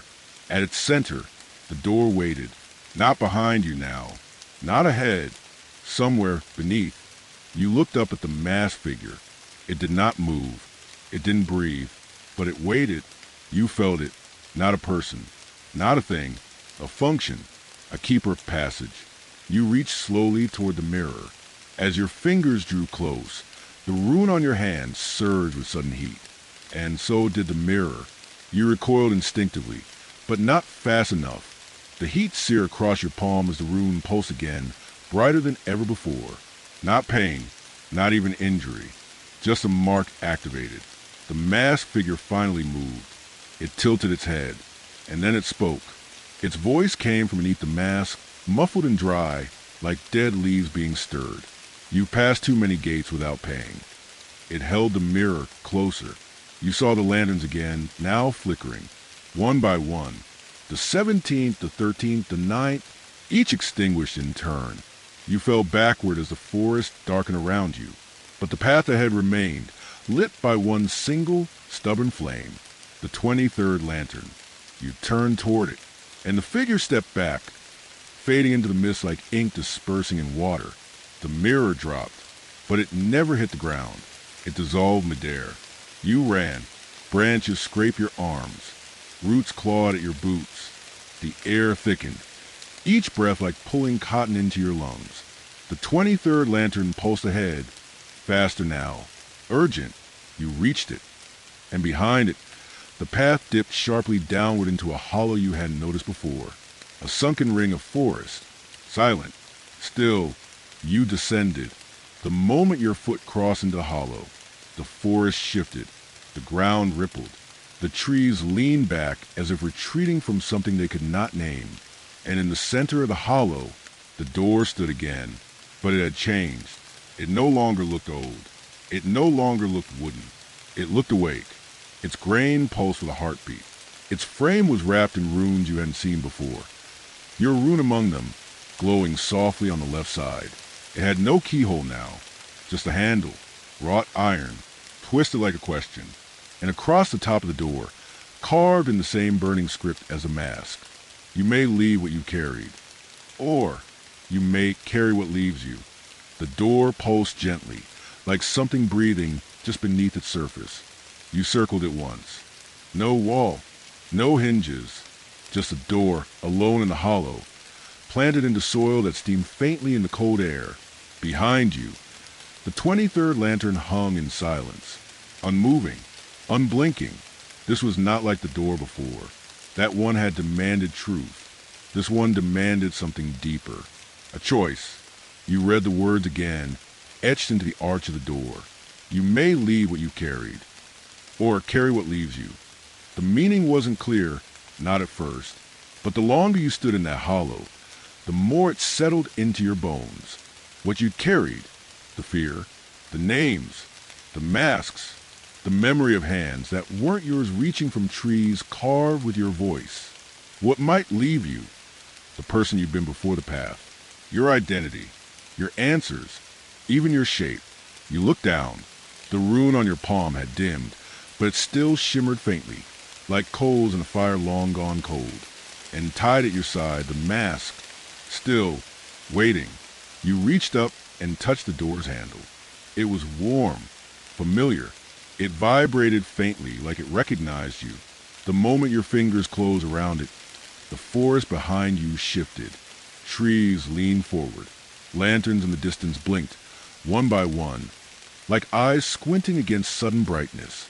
And in the silence, something whispered from the other side of the door. Not a threat, not a warning. Just a single, echoing question. Which part of you will go? You close your eyes. Your memories played in pieces. The laughing voice of yourself in the grove, the masked thing from the shack, the whispering reflection in the water. Each fragment a version of you. Each one real, and yet none complete. You let go of the handle, took the mask from your belt, and placed it gently at the base of the door. The moment you did, it cracked, not broken, opened, like the sound of something exhaling after years held shut. A line of light appeared down its center. Then, slowly, the door began to swing inward. Darkness waited beyond, but not empty darkness. Structured, hallway-like, walled by trees that bent at impossible angles. The 24th lantern lit within, small, low, like a whisper, and on the threshold of that new space, your shadow hesitated and stepped in without you. You stepped through the door. It closed behind you without sound. No latch, no creak, just the silence, but not empty silence. Held silence, the kind that feels like something is listening. The hallway you entered wasn't made of stone or wood, but of tree limbs grown together so tightly they became one continuous tunnel, woven like a throat. The air smelled like sleep, not rest, sleep, heavy, thick, as if everything around you had only just awakened. The 24th lantern hovered at shoulder height, set into a hollow where bark had curled inward like ribs. Its glow was soft and gold, but strangely dim from behind. You turned. No shadow. Your body stood there, but no shadow stretched out from your boots, not even a smear beneath the light. It had gone ahead, and the tunnel accepted that. You continued forward. Each step felt quieter than the last, as though the hallway itself was muffling your presence, like a mother shushing a child. The first door appeared on your left. It was made of mirrors, dozens of small fragments, stitched together like broken wings. You didn't touch it, but it flickered once, showing you a version of yourself with no face. Just a blank plane of skin, and behind it, eyes looking out from within. You moved on. The second door stood open. Inside was a room built from your voice. You could hear it echoing. Questions you'd asked in dreams, apologies you never gave, laughter from years you tried to forget. They spun like wind chimes. You didn't enter. You passed a third door, closed, pulsing with a deep red light. No sound, but something behind it knocked. Once, slowly, and then again, in rhythm with your heartbeat. You hurried past. The 25th lantern appeared ahead, resting in the open palm of a wooden hand, growing from the ceiling. It wasn't floating. It was being offered. You stood beneath it. The rune on your palm flickered, not bright, but clear, its lines sharpened, like something had decided what it truly meant. The hallway curved and opened into a chamber, not large, not wide, just deep, a pit in the center, carved, not natural, and at the bottom of it, your shadow, waiting. It stood in the dark without shape, a hollow cutout of you, but when it raised its head, it had your face, not the face you wore now, the one you had when you entered the forest, before the lanterns, before the mask. It looked at you and whispered in your own voice, "If you want to finish, one of us must stay." You stood at the edge of the pit. Your shadow stood at the bottom.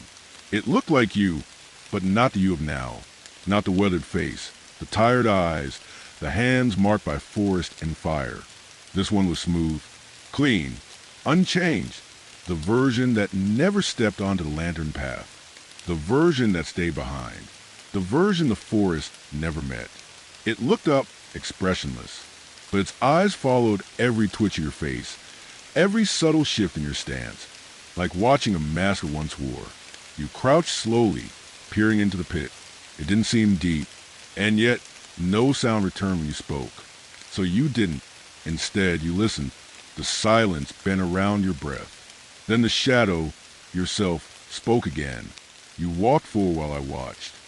You burned names while I remembered. You changed shape while I held the mold. It stepped toward the wall of the pit. The climb wasn't steep, but it didn't climb. It rose, drifted upward, slowly, steadily, like smoke reversing. You didn't move.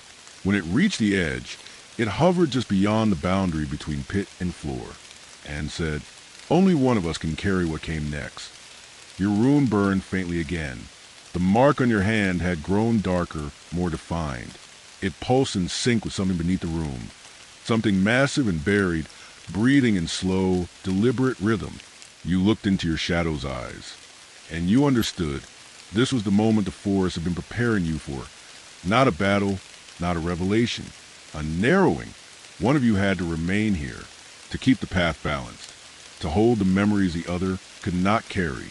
You closed your eyes and opened your hand. The mask was still there, tied at your side, waiting. You lifted it slowly. Your shadow didn't flinch. You raised the mask to its face, and it leaned forward. You pressed the mask into it, gently. The moment it touched skin, your shadow froze, and shattered, not violently, not loud, like brittle ash falling in windless air. And behind it, standing where the shadow had been, was you, the version who had come through it all, the one with every name, every mark, the one who had walked the forest and still remembered who they were before. You stepped forward and became whole. The 26th lantern flared to life above you. The wall sighed, and the path opened once more. The chamber behind you faded, not like light dims, but like memory thins. The pit, the shattered shadow, the mirror mask moment, all slipping behind your eyes. Not gone, just filed. The forest doesn't erase. It rearranges. You followed the tunnel as it curved away from the hollow, each wall now marked with soft glows, faint runes, handprints, claw marks. Some familiar, some not, all left behind by others who had walked the path, or tried. You were not the first. You would not be the last. But you were further now than most. The 26th lantern burned gently ahead, swinging on a vine threaded to the ceiling like a noose turned sideways. Its flame changed color as you neared, amber to blue, then green to gold. Each hue carried a sensation: heat, wind, regret, memory, and for a breathless second, grief. You touched it and saw a flash behind your eyes. A face, not yours, not quite, older, a stranger, but one your bones remembered. They smiled once, then vanished. You blinked and the forest returned. The tunnel opened into another clearing, but this one had no trees, just stumps, dozens of them, torn and splintered, as if something massive had fallen here again and again. Roots clawed from the ground like broken fingers. At the center stood the 27th lantern, balanced on a cairn of bones. Animal, human, hard to say. The wind returned here, soft, unsure, like even the breeze didn't remember how to move in this place. You stepped into the clearing, and the ground answered. A low hum rose beneath your boots, not from soil, but from underneath it. A shape moved just beneath the surface, tracing slow arcs around the edge of the circle. You didn't look down. You walked to the lantern. As you reached it, the rune on your palm flared again, and the ground beneath you stilled. You turned, and behind you, something began to rise from the stumps. One by one, figures, not full, just torsos, masked without bodies, arms made of bark, each lifted within by a tiny flickering flame. Each pointed at you. They didn't move. They remembered. Each one marked a version of you the forest had rejected. Each one a branch that didn't grow. Each one flickering with a choice you never made. You stood among them, heart steady, breath even, because now you understood. This path didn't lead you deeper into the forest. It led the forest deeper into you. The 27th lantern blinked once and opened a new passage ahead. Not a tunnel, a descent, cut stairs, leading down, into a place no flame reached. Not yet. The stairwell carved into the earth was not old. It was ancient, older than the trees, older than the lanterns, older, perhaps, than the path itself. Stone steps descended at a slight spiral, slick with moss, bone white in color. The walls pressed close, carved with symbols that moved subtly when you weren't looking at them. Each one whispered to your skin as you passed. You held no lantern now, no torch, yet you could see. A dull bioluminescence lined the stone like veins beneath thin flesh. The further down you went, the warmer the walls became. And with the warmth came memory, not your own. The forest was remembering through you. You stumbled for a moment, overcome. A vision bloomed behind your eyes. A woman, kneeling beside a lantern that would not light, her hands bloody, her eyes closed. Around her, the trees leaned in, not in judgment, but in mourning. The vision passed. You gripped the wall. You were still you, but less alone in your mind. At the bottom of the stairwell, the path leveled into a flat, wide corridor. The ceiling rose, and with it, silence became heavier. Not just the absence of noise, the presence of watching. The 28th lantern waited in the center of the corridor, not hanging, not resting, floating, suspended in the air by nothing. Its light was cold, not blue, not white, just cold, and beneath it, carved directly into the stone, was a shallow basin. Inside the basin, your name, freshly etched. You hadn't written it, but you had. It was your handwriting. Exactly. And below it a question. Who brought you this far? You blinked, and behind you, footsteps echoed on the stairs. Slow, measured, but heavy. Too heavy. You didn't turn. You looked into the basin again, and you remembered the first breath of mist at the trailhead, the lantern that hadn't lit until you stepped beneath it, the reflection that didn't mimic you, the masked figure who never spoke, but always waited. They hadn't followed you. They had sent you. You were not the first walker. You were the first key. You looked back toward the stairs. A figure emerged, cloaked, hollow-eyed, made of root and shadow. It didn't speak, but it waited. You turned back to the basin. reached into your pocket, and placed a mirror shard you'd never meant to keep. The basin drank it, and the 28th lantern ignited fully. For a brief moment, the corridor glowed with light that wasn't flame. It was understanding. And then the walls fell away, revealing a chamber that should not fit beneath a forest. Massive, endless, filled with doors that led nowhere, and one that led directly to you. The walls collapsed without a sound. Stone peeled back like old bark, revealing a space vast enough to break sense. A hollow cathedral beneath the roots of a world. Its ceiling stretched out into shadow, too high to see. Its floor was slick with shallow water, like the forest had been slowly crying into it for centuries. And everywhere, doors. Some were ancient, made of petrified wood and rusted iron. Some were impossibly smooth, stone with no seams or hinges. Others were little more than hanging sheets of moss strung between thorny branches. But you knew somehow. They were doors too. All were closed, except one. The figure that followed you down the stairwell did not enter. It stood at the threshold, at the edge of the corridor's light, and simply watched, as if its task was done, as if you were no longer its concern. You stepped into the water. It was warm, familiar. The 29th lantern lit above the single open door, its light steady, unwavering. The door beneath it wasn't the largest, or the oldest, but it was the only one that looked like home.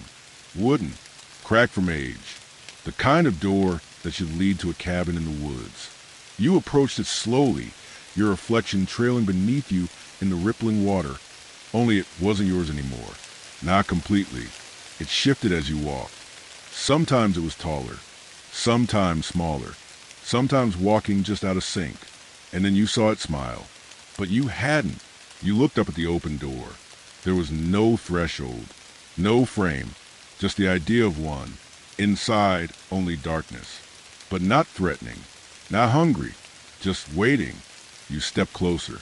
The rune on your hand flickered violently, then steadied into a soft blue pulse. And then you heard the whisper again. Your voice, older, sadder. You've arrived at the place you left from.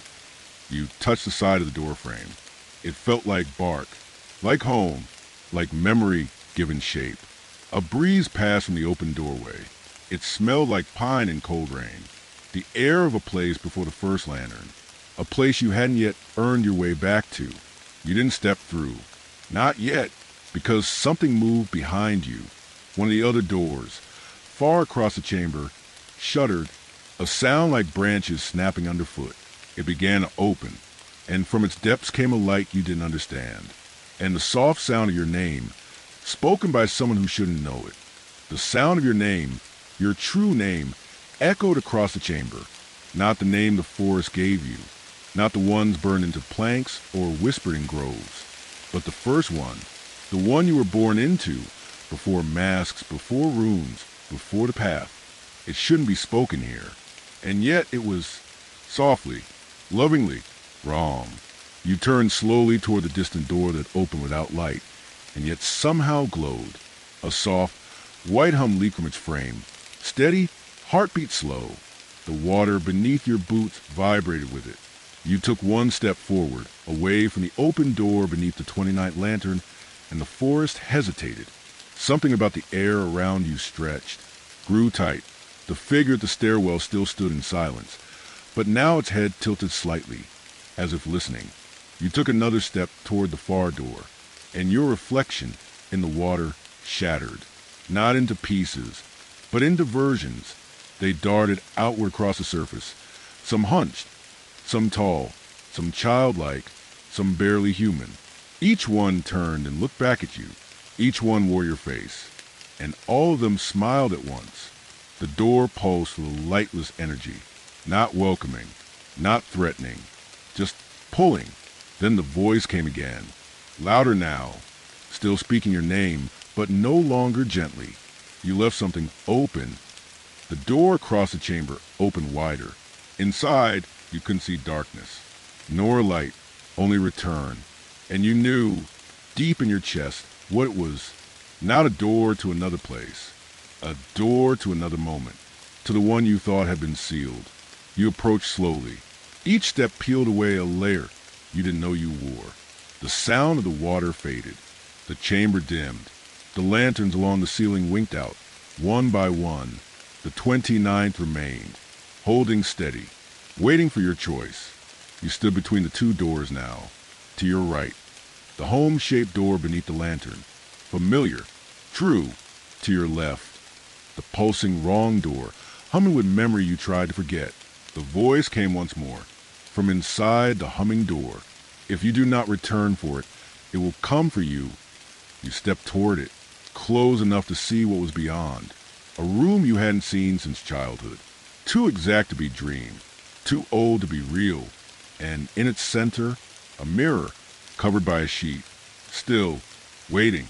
You stood at the edge of the open door. Inside, a room that shouldn't exist anymore. It smelled like old bedsheets and pine dust. A child's room. Your room, once. Perfectly recreated down to the way the window was slightly ajar, letting in a breeze that didn't belong to this place or time. You stepped through the door. The forest fell silent behind you. Not distant, gone. The walls here were soft with the hush of forgotten time. The carpet matted, familiar under your boots, even though your boots didn't belong here. Neither did the runes still glowing faintly on your hand. You looked to the center of the room. The mirror, its shape was unmistakable. Tall, oval, mounted on a wooden frame that still bore the scrape from when you knocked it over at age 7. You hadn't remembered that scratch until just now. The sheet over was yellowed, thin, barely concealing what waited beneath. You moved closer. The air grew warmer, but not comforting. The heat of something watching from just behind glass. A presence trying not to breathe. You reached out. Your fingers brushed the fabric. It was wet with what you couldn't say. You pulled it back and saw nothing. The mirror was a flat gray surface. No reflection. No room behind you. No forest. Just flat. You leaned closer, and it leaned back. Not your reflection, but something using your shape. Its head tilted the wrong way. Its shoulders slightly too high. Its arms longer than yours. It smiled gently, and then it knocked on the inside of the glass. Just once. The sound echoed through the room like a drum underwater. You stumbled back, but the figure didn't follow. It raised its hand and placed it flat against a mirror.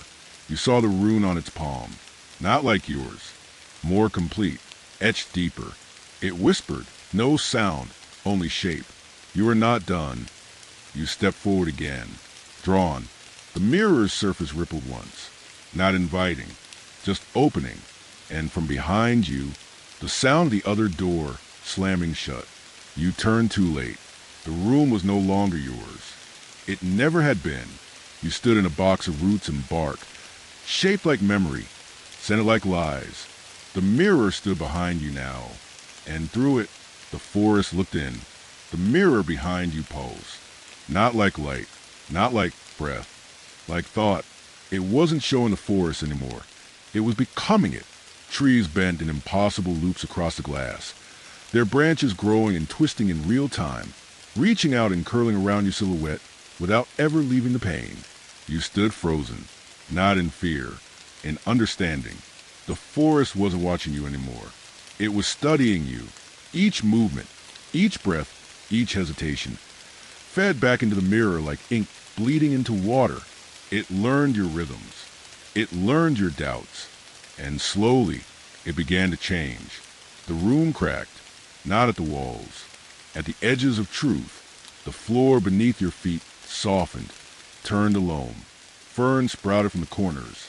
The ceiling vanished in a shimmer of black leaves that blinked once before fading upward. Your room was gone. What remained was the idea of it, folded into forest. And still, the mirror pulsed. Inside it, you remained, but not still, not watching, moving. That other you, shaped like you, but worn thinner, was walking away down a path of flickering lanterns. Lanterns you hadn't seen. Lanterns that hadn't existed before now. It was making its own way. You reached toward the mirror instinctively. Your fingers didn't touch glass. They passed through. Cold, damp, alive. The mirror wasn't a barrier anymore. It was a skin, and you had been peeled out of it. Behind you, roots twisted downward into a staircase of knotted wood, unlit, leading somewhere the forest hadn't dared show you before. You turned from a mirror and stepped onto the first root. It moved, only slightly, just enough to know it was aware of your weight. You descended slowly.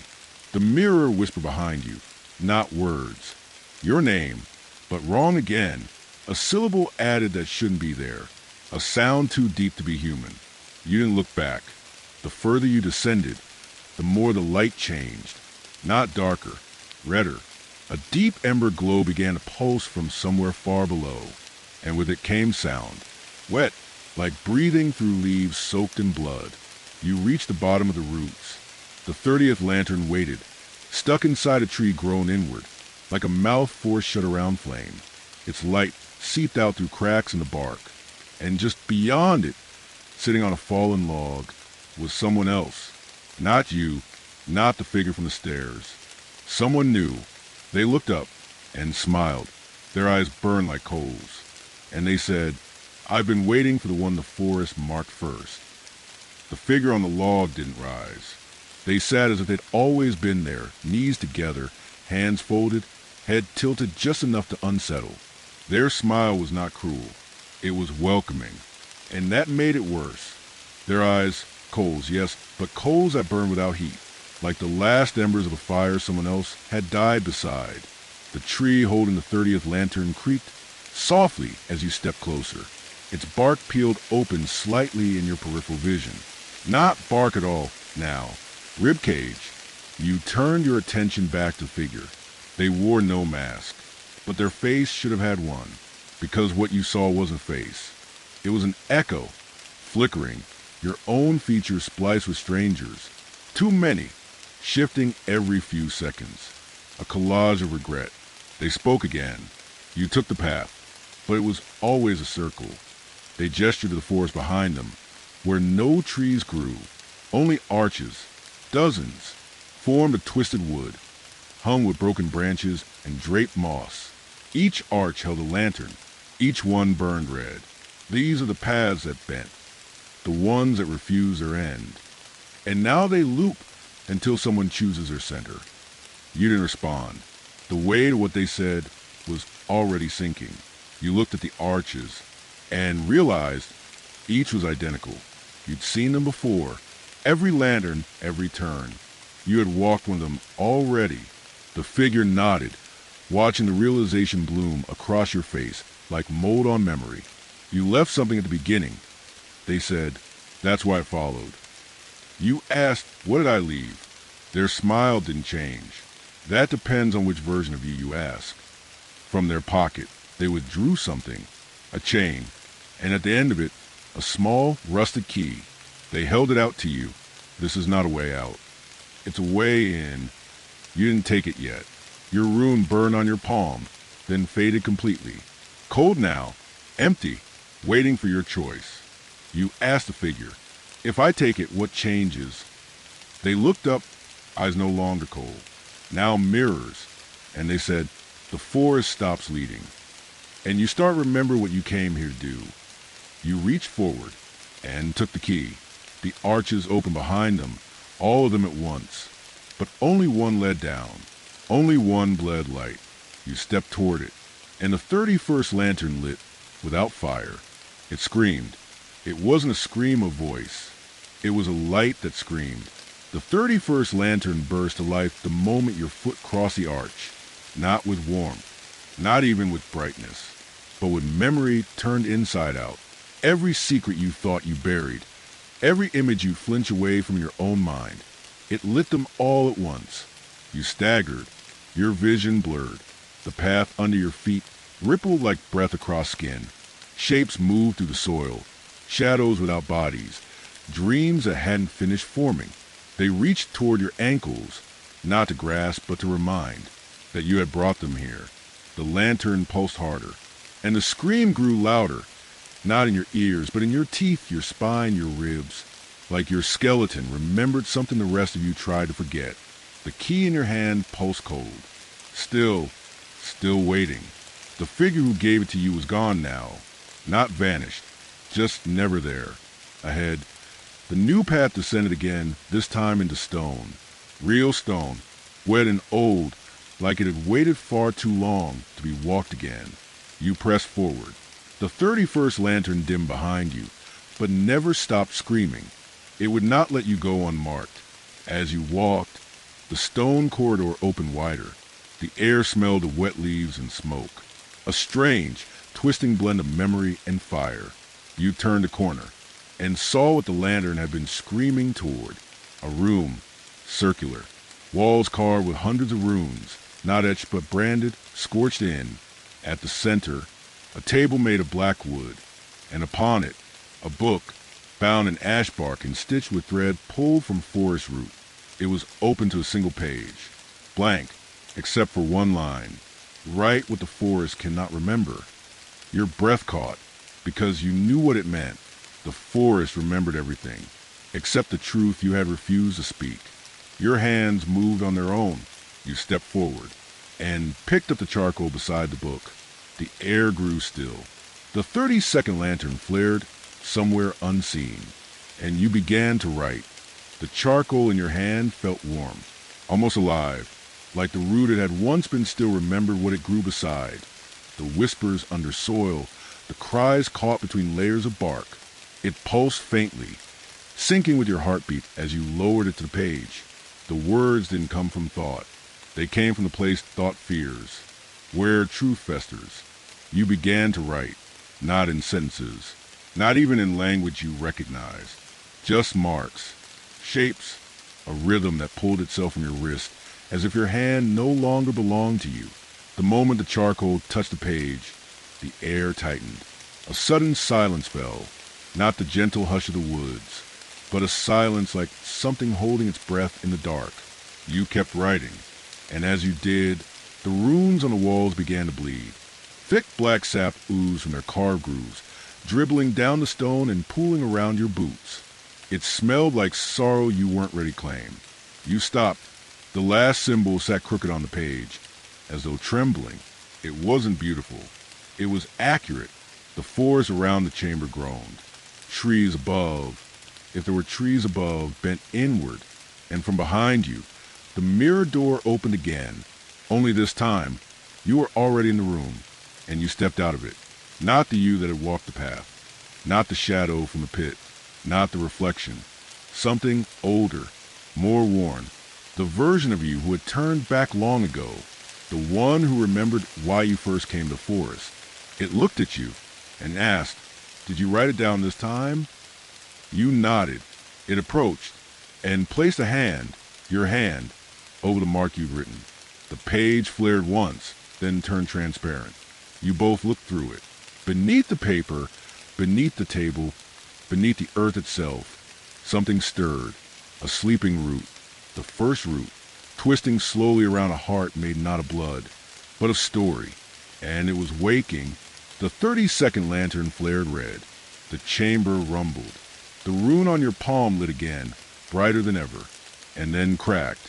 Not broken, opened. It unfolded like a wound into a symbol older than your language. You looked up. The other you was gone, but the words remained. The forest never forgets, but it needs someone to remember. The book closed on its own, and from above, a rope of light fell down, soft, trembling, calling you up. The rope of light dangled above the blackwood table, swaying gently as if stirred by breath. Not wind breath, the kind that exhales just before a name is spoken. You looked up.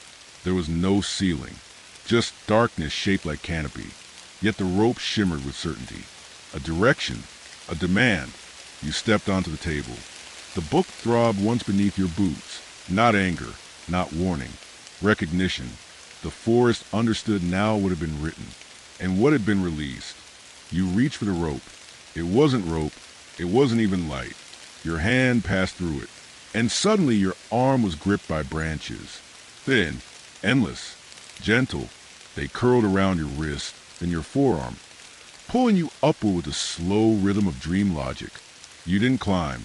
You rose. The chamber fell away below. The walls pulled back like curtains in reverse, closing slowly over the blackwood table. the bleeding runes, the book still humming beneath its closed cover.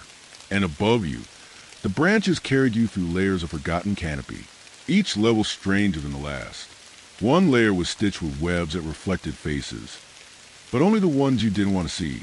Another passed through a clearing of stillness so deep, it muted even the memory of sound. You rose through a layer of wind that smelled like your childhood bedroom, exactly as it was the night before the forest first entered your dreams. Your eyes stung, but not from wind, from something letting go of you as you ascended. A weight you'd grown so used to, you thought it was yours. The branches slowed, came to a rest. You were deposited gently into a cradle of bark and moss, high in a canopy where the air thinned into silence. Here, the 33rd lantern hung from nothing. It turned toward you and whispered with a voice you hadn't heard in many parts. Your own. You are not a visitor anymore. You are part of the story now. The moss beneath you shifted, revealed steps, spiraling upward through hollowed trunks, where stories were burned into rings of age. You climbed them, and with each step, you saw memories not your own. A boy burying a tooth beneath a tree and hearing it whisper. A woman walking backward for 7 nights until the forest agreed to listen. A group of 3 entering together, but only one shadow leaving. These were the others, the ones who had written in the book before you. And still, the path kept going.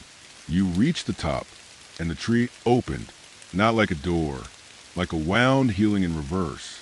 And through it, the 34th lantern, burning bright, at the entrance to the place where stories bled into real. The wound in the tree widened, the bark peeling back with no sound, no violence, just solemn purpose, like it had waited decades for this very moment. For you stepped through and entered a world that did not look like the forest, but felt more like it than anywhere you'd ever been. This was the heart, not a beating organ, not a central point on a map, but a truth-given shape. Here, the trees did not grow up.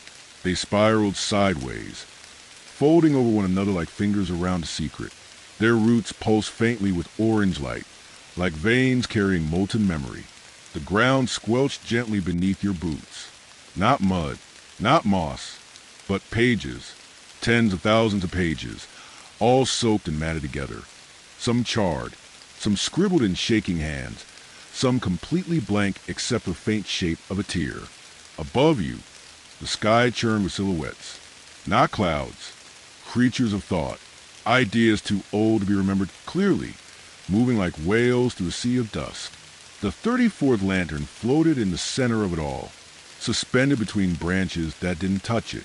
Its flame burned low, blue, flickering like it might vanish any second. But when you approached, it steadied, and from somewhere deep within the forest, so deep it might have been beneath you, a sound rose. Not music, but rhythm, breath, heartbeat, footsteps, and the rustling of pages being turned in unison. You turned around. Behind you stood a figure you knew. You had not seen them before, and yet you had. They were every story you had not finished, every version of yourself you had abandoned. They wore a coat made of every mask you left behind on the path, each one stitched together at the seams, their eye holes weeping ink. They didn't speak. They only held out their hand. In it, a quill, not metal, bone, the same bone you saw in the cairn beneath the 27th lantern. They offered it wordlessly. You took it, and the ground beneath you, those soaked pages, shivered in response. A spot opened at your feet, blank, waiting. The 35th lantern lit behind you, and a voice echoed, not aloud, but in every corner of the place, right the ending you fear most. You knelt, the bone quill burned cold in your fingers, and the page beneath you exhaled. You knelt in the forest's heart, surrounded by pages that pulsed with memory, written, forgotten, rewritten. The bone quill in your hand shook, not from fear, but from recognition. It knew what you were about to write, because you'd already written it. Somewhere, somewhen, the 35th lantern behind you flared, casting long shadows across the spiraling trunks. The figure in the mask-stitched coat no longer moved. They were part of the canopy now, arms raised like branches, face turned skyward. waiting. You looked down. The blank page before you shimmered slightly, refusing stillness, as if it wanted to be written on, but didn't want to know what you would say. You placed a quill to it. It bled before you even wrote. Not ink, memory. The truth spilled across the page, forming letters your mind had hidden deep. The forest never meant to let you go. Your hand moved without your permission. The next line carved itself out slowly. If you leave, it must follow. A chill slithered up your spine, not from cold, but from understanding. This wasn't just a place you entered. It was a place that had entered you. Every lantern lit was a door cracked open. Every step forward was an invitation for it to step forward too. And now it was almost through. Your eyes blurred. You tried to stop writing, but the quill kept moving. The ending you fear most, it wrote, is the one where it doesn't forget your name. You dropped the quill, but the letters kept appearing. From beneath the page now, clawing upward through soap paper. You carried it too far. You lit too many doors. You gave it shape. The page began to smolder. Smoke rose, not acrid but sweet, like the scent of the first night you walked into the forest. Lanterns flickering gently in rain. And from the spiral of trees around you, eyes opened, dozens, some human, some not, each blinking slowly, each trained on you. The 36th lantern lit, high, far above you, suspended in the branches where no hand should be able to reach. Its light didn't glow downward. It pulled upward, a reversal, a choice. You looked back to the page, now fully aflame, the words burning away, but their meaning stayed, etched in your breath, in your shadow, in your real name. You stood, and the ground shuddered. Far away, at the beginning of the path, something woke, and it remembered you. The flames on the page died without ash. No smoke, no char, only absence, like the words had burned backward, erasing even the moment they were born. The ground beneath your feet rippled. The forest sighed, not in peace, but in preparation. You looked upward. The 36th lantern, far above in the canopy, now pulsed slowly, like a heartbeat on the other side of sleep. Its light wasn't reaching down to you. It was calling something up. Behind you, the spiral of trees twisted tighter, not violently, deliberately. The space was closing, becoming singular, a funnel toward what came next. You turned and saw the first tree. Not a tree, the tree, massive, bark like burned velvet, hollowed at the core, runes carved into its skin with something older than language. From its center, something emerged, slowly, delicately, not a creature, not quite a person, but a shape you recognized from every dream you thought you'd forgotten. The one who watched you sleep when you were too young to name fear. The one who walked just behind you every time you turned around in the woods.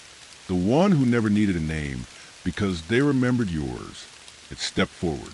Its face was your face, but only when unlit, when unseen, when blurred in a mirror, just waking from fog.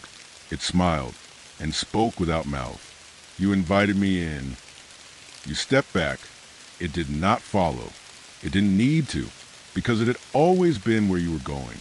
The thrum of the lantern above grew faster, and the ground behind it being cracked just slightly from within the crack.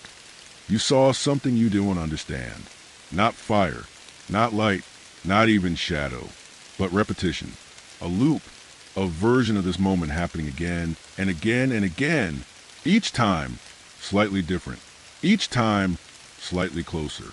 You spoke aloud, asked it why now. It tilted its head, your same gesture from 2 nights ago by the fire, because this is the first time you truly meant to leave. And then it stepped aside, revealing a path behind it. No trees, no lanterns, only your footsteps, already imprinted in the mud. You hadn't walked it yet, but the marks were there, leading forward. The 37th lantern lit, and it wasn't above you anymore. It was in your chest, and it was burning. It burned without heat.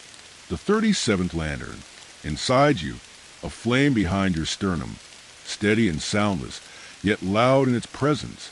Every breath you took stoked it, glowing brighter not from air, but from intention. This fire was not fueled by wood. It was fed by remembering. Behind you, the echo of yourself, the thing that followed, watched, mimicked, waited, no longer lingered. It had stepped aside willingly, without resistance. Not defeated, not angry, just finished. You turned toward the footsteps in the mud. Your footsteps, your future, waiting in reverse. The path ahead looked simple. Clean, no roots, no mist, no traps. But the forest doesn't show you a path like that unless it's a lie. You stepped forward anyway, because a flame in your chest pulled you, not outward, inward. Every step brought a memory, not a vision, a full feeling. The warmth of your childhood blanket. The tremble in your fingers the first time you saw someone cry and didn't know how to help. The dream you had when you were 5 where you followed a light and couldn't wake up for hours. They returned not to haunt, but to fill. You were being remade by the very things you left behind. You passed the 38th lantern. It stood unlit. It bowed slightly as you passed. No longer needed. No longer brighter than the one within. The forest grew quiet. Not dead, listening. Waiting to hear what shape you would take next. Up ahead, the sky broke. Not cracked, opened. A single shaft of moonlight cut through, perfect and pale. Beneath it stood a mirror, not like the others. This one was simple, honest, not glass, still water, perfectly still, and in its surface, no forest. Just you, not younger, not older, exactly now. And you saw the flame inside your chest glowing through your reflection's ribs. The mirror shimmered, and a voice, not yours, came through. Old, cracked, almost kind. If you step through now, you carry it with you. Not the forest, the knowing. You asked, what happens if I don't? The voice answered, then someone else will. You look behind you. No one there. Not yet. You stepped to the water's edge and saw the 39th lantern flicker inside your reflection's hand. Your flame was spreading, not consuming, illuminating. You reached down, touched the water, and your hand passed through. The surface gave way like breath. No splash, no ripple, just a soft unmaking of the moment you touched it. Your hand disappeared into the stillness. Then your wrist, then your arm. It wasn't wet, it wasn't cold. It was weightless, as if time itself forgot to apply pressure here. You stepped forward, and your body passed through. The forest vanished behind you, not gone, just sealed, folded. The moment you crossed completely, everything shifted. The sound of insects and distant wind gave way to silence without expectation, a silence that had never heard your name. You stood in a place between places, a space made of twilight and slow breath. Sky above, but no sun. Ground beneath, but no soil. Only a flat plain of softly pulsing ash, as though you walked atop the embers of dreams too faint to ignite. Ahead, the 40th lantern. But this one was different. It didn't float. It didn't hang. It grew, tall and winding like a tree, spiraling upward, its trunk made of intertwined flames held still by memory. At its center, a hollow, like a keyhole, like a chest, like the space behind your own ribs. You approached, and the flame inside your body pulsed brighter in response. The lantern tree leaned slightly toward you, and whispered, not aloud, but inside every version of you. To carry the forest, you must leave the path. The flame in your chest flickered wildly. You stepped closer, and without speaking, you knew. You weren't here to finish the path. You were here to end it, to seal what had been opened, to be the last lantern. If needed, the ash beneath your feet began to lift, soft tendrils rising like smoke, curling into symbols you didn't recognize, yet understood. The names of those who had walked before you. Each name passed through your skin as a flame inside you consumed them gently, not erasing, carrying. The lantern tree opened, a space in its base peeled wide, beckoning. Inside, roots wrapped around a cradle of fire. No words, no promises, only a choice. To place your flame there was to leave behind the forest as a place, and become it as a memory. You stepped into the hollow, placed your hand on the cradle, and the 40th lantern lit from within you. Your hand met the cradle of roots. The flame in your chest flickered, hesitated, then surged forward, drawn as if by gravity that only memory could obey. It passed through your ribs, through your palm, into the cradle like a sigh coming home. For a moment, nothing moved. No sound, no breath, just stillness. Then the lantern tree shuddered, not violently, not in pain, in acceptance. Its bark rippled outward, colors shifting from coal to gold. Roots lifted from the ash and wove into the air like dancers, spinning slow arcs as they reached for the sky that wasn't sky. And all around you, the plain of ash pulsed once, twice, then bloomed, first moss, then roots, then trees, new ones, young but familiar, stretching up to the fading dust like bones made of story. Each one bore a lantern, not replicas, not echoes, but children of the light you had carried.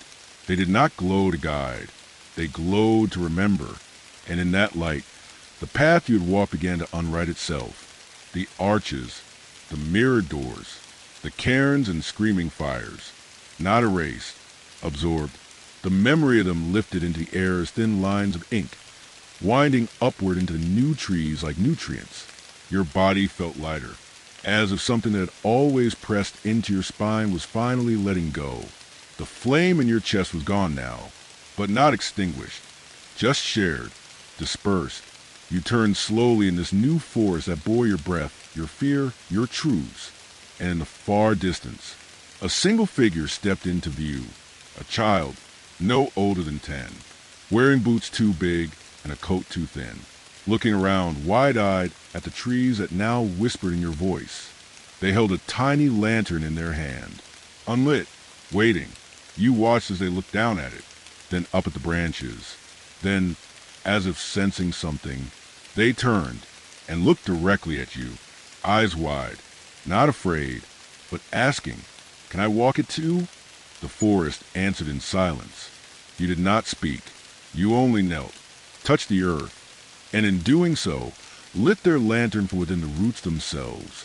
It flared once, steady, warm. The child smiled and took their first step forward. Behind them, the 41st lantern lit. The child took a second step, then a third. The roots did not rise to trip them. The branches did not reach. The forest watched, not as a hunter watches prey, but as a story watches its next page. You stood still, invisible now in the way old things are, not gone but woven in. The trees whispered in a language the child did not yet know, but they would. You could feel it. Each step they took brought a faint echo, not of footsteps, but of memory remembering itself. The forest was no longer recursive, no longer hungry. It had found something new in your sacrifice. Patience. The child turned slightly, looking back toward where you stood, though they could no longer see you. But some part of them felt you there.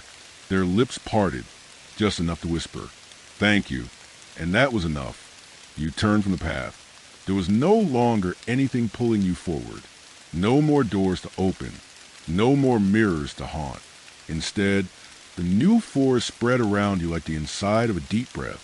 Each tree bore a different lantern, no longer uniform, no longer screaming. Some glowed violet, some blue, some flickered like candlelight caught in sleep.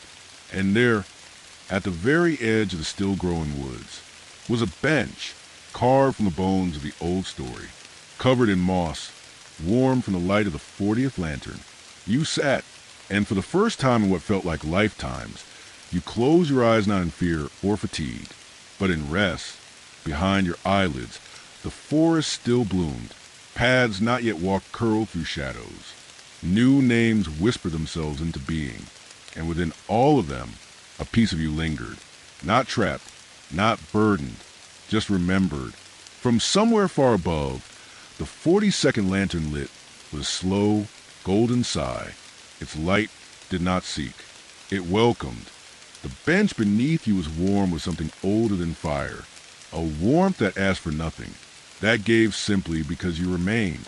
Above, the forest breathed, not in wind, but in rhythm, Each lantern flickered in time with it now, no longer sequence to follow, but harmony of all that had been carried. From a heartwood tree at the center of this world, new branches had begun to reach outward into the dark places, not to reclaim them, but to light them gently, offering paths to those who might come next. You sat in stillness, no longer holding the flame, no longer separate from it. You were it. The child was long gone now, walking their version of the story.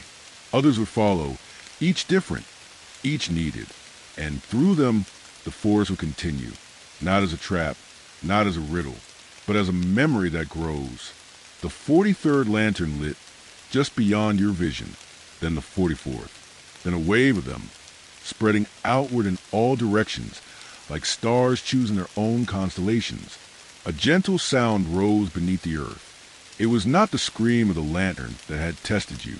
It was a lullaby, low, woven with your voice and every voice that had whispered in fear and hope beneath trees older than names. The roots beneath your bench shifted slightly, tucking you deeper into ground, not to bury but to plant. And for the first time, the forest offered you something you had never been given before, an ending. No door, no choice, no fear, just completion. You looked up through the branches and saw the 45th lantern drifting down toward you. It hovered just above your chest, and when it touched you, it dimmed, not out of weakness, but because you no longer needed its light to see. You closed your eyes and dreamed not of forests, but quiet paths where others walked in peace. And as you faded into that dream, the last of your breath curled into the roots, and from it a single blossom grew, small, bright, and wholly yours. The blossom opened with no sound. A single petal unfurled, pale as moonlight on untouched snow, glowing faintly in the hush of the roots that cradled it. Around it, the forest stilled, not in fear, not in reverence, but in recognition. You were no longer a traveler on the path. You were the path, not stone, not dirt, but memory pressed into earth. And the forest, at last, understood what it carried for so long, that stories are not meant to trap. They are meant to be released. Above, the canopy stretched wide. Lanterns drifted freely now, untethered by branch or structure. They circled gently overhead, swaying in winds that weren't winds at all, but the soft exhale of those who walked before and those yet to come. One by one, the last lanterns lit, the 46th pulsing with the sound of your first step beneath the rain. The 47th glowing softly with the warmth of fire that never went out. The 48th flickering in time with the footsteps of a child who still walked somewhere far ahead. The 49th silent and bright, carrying the echoes of every scream turned into song. And then, the 50th. It did not flicker. It shone, pure, white gold. It hovered above the blossom you left behind, and in its light, the roots around it twisted upward, not to enclose but to raise, to lift the memory of your journey into something living. A tree bloomed from your resting place, tall, thin at first, then wide with purpose. Its bark bore no runes. It needed none. Every ring of its growth held a version of the path only you had walked, no longer repeated, no longer watched, remembered, forever. Rain began to fall, soft and slow. It pattered against the canopy like fingertips on paper, not washing anything away, just welcoming sleep. And somewhere far from this place, on the edge of another forest, in a room barely lit by twilight, a traveler stirred. They would hear the call soon. They would find the first lantern waiting for them at the trail's mouth. They would step forward, and the path would begin again. But you rest now. The fire you once carried glows in the roots of a forest that no longer hunts. It dreams, and in its dreaming it keeps you close. The forest sleeps with you now, and it will never forget your name.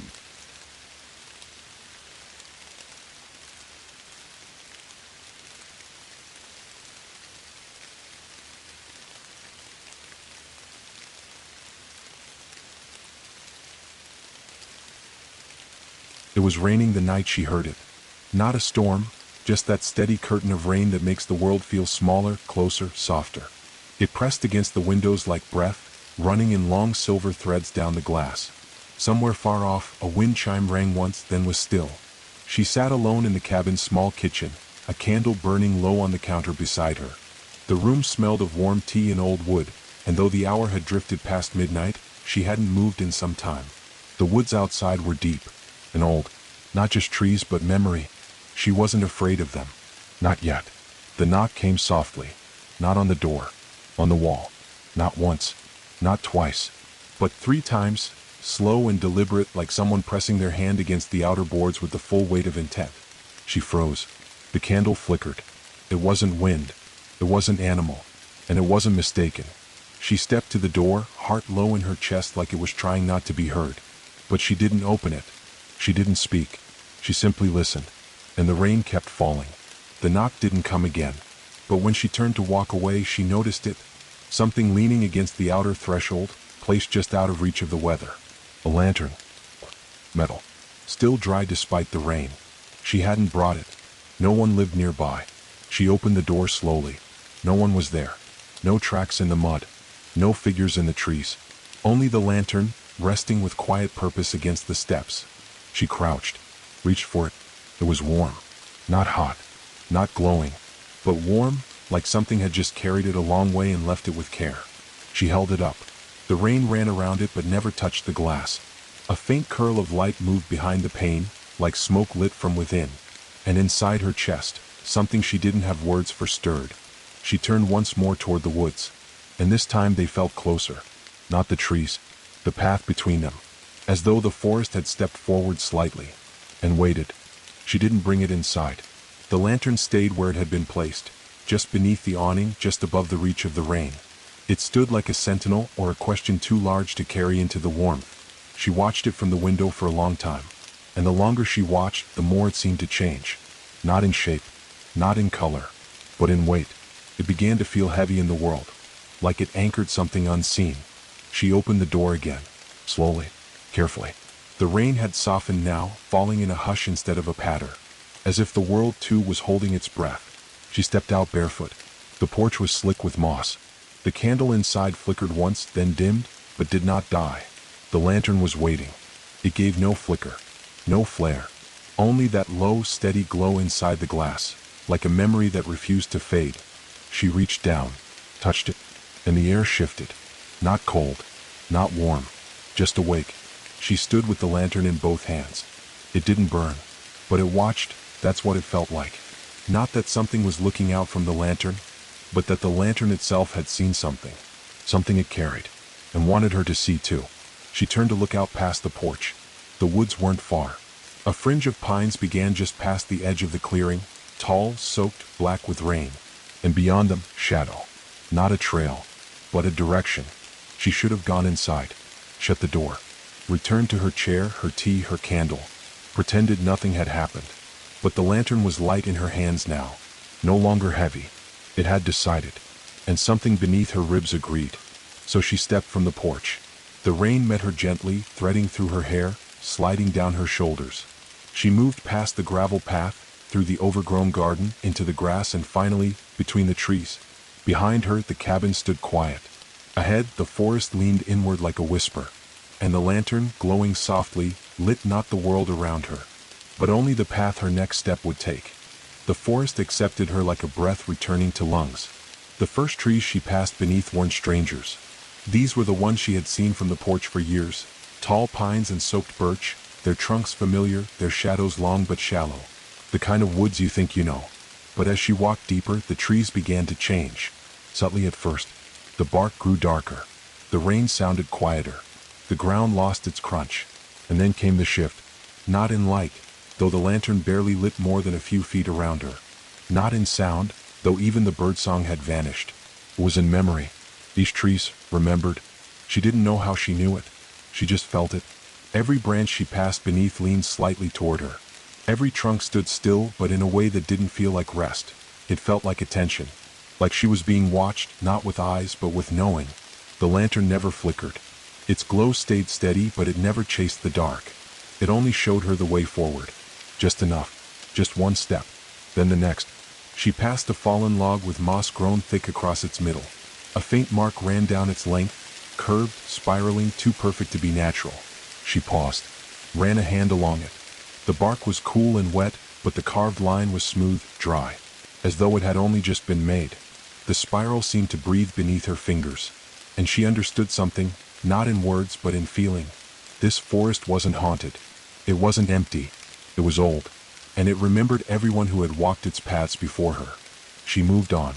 The trees grew closer now, leaning toward one another above her head, their branches interwoven like hands folded in prayer. Rain tapped softly on the leaves, but not a drop touched the lantern.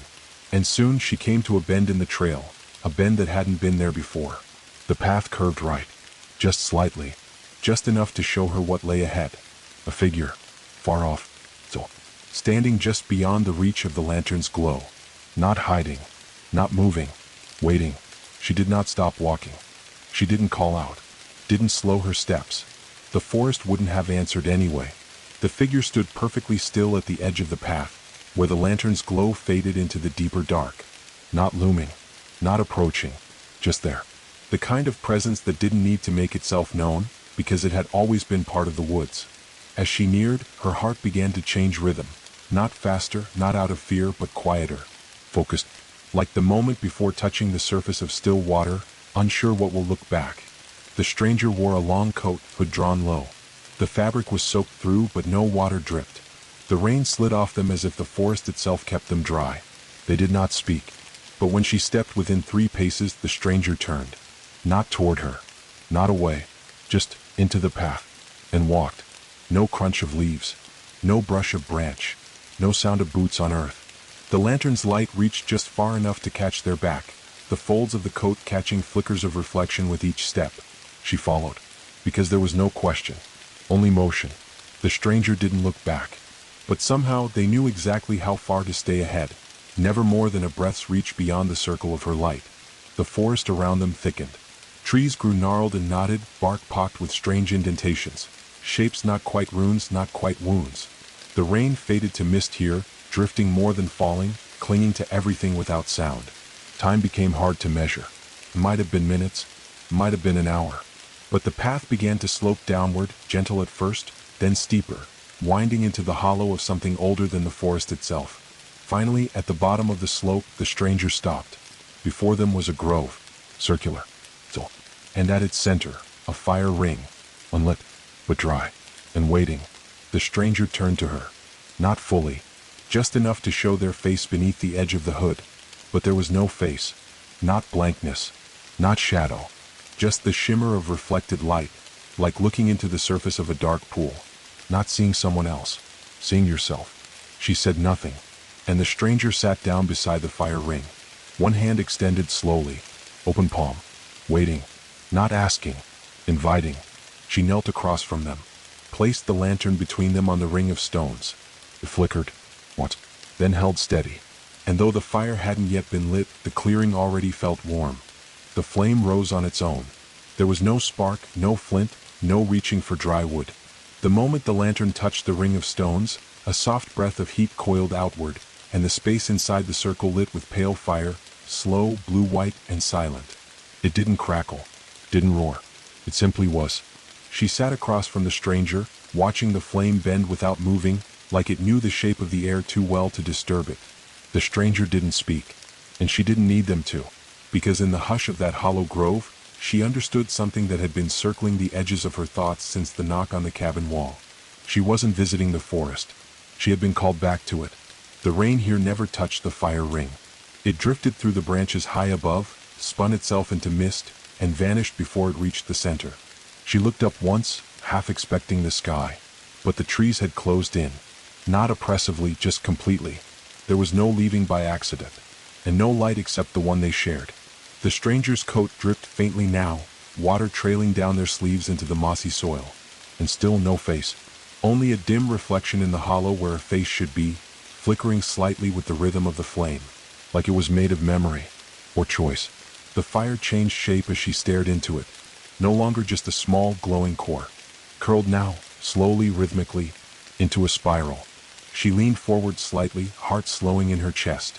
The light didn't grow brighter, but it felt deeper, like it was showing more than heat or shape. It was showing a path. Not out, not forward, Inward. She reached toward it. Not to touch, just to feel. And as her hand hovered above the flame, the spiral shifted again, became a trail of pine needles across a forest floor, curving gently into trees she hadn't yet walked through. The stranger moved. Just one hand rising slowly from their knee. Their fingers unfurled, palm out. Held between thumb and forefinger was a leaf. Dark, glossy, curled once at the edge, and pressed into its center, as if laid there by wind and sealed by time, was a perfect imprint of her own spiral. She took it. Their hands didn't meet, but the heat between them lingered, and the forest seemed for the first time to listen.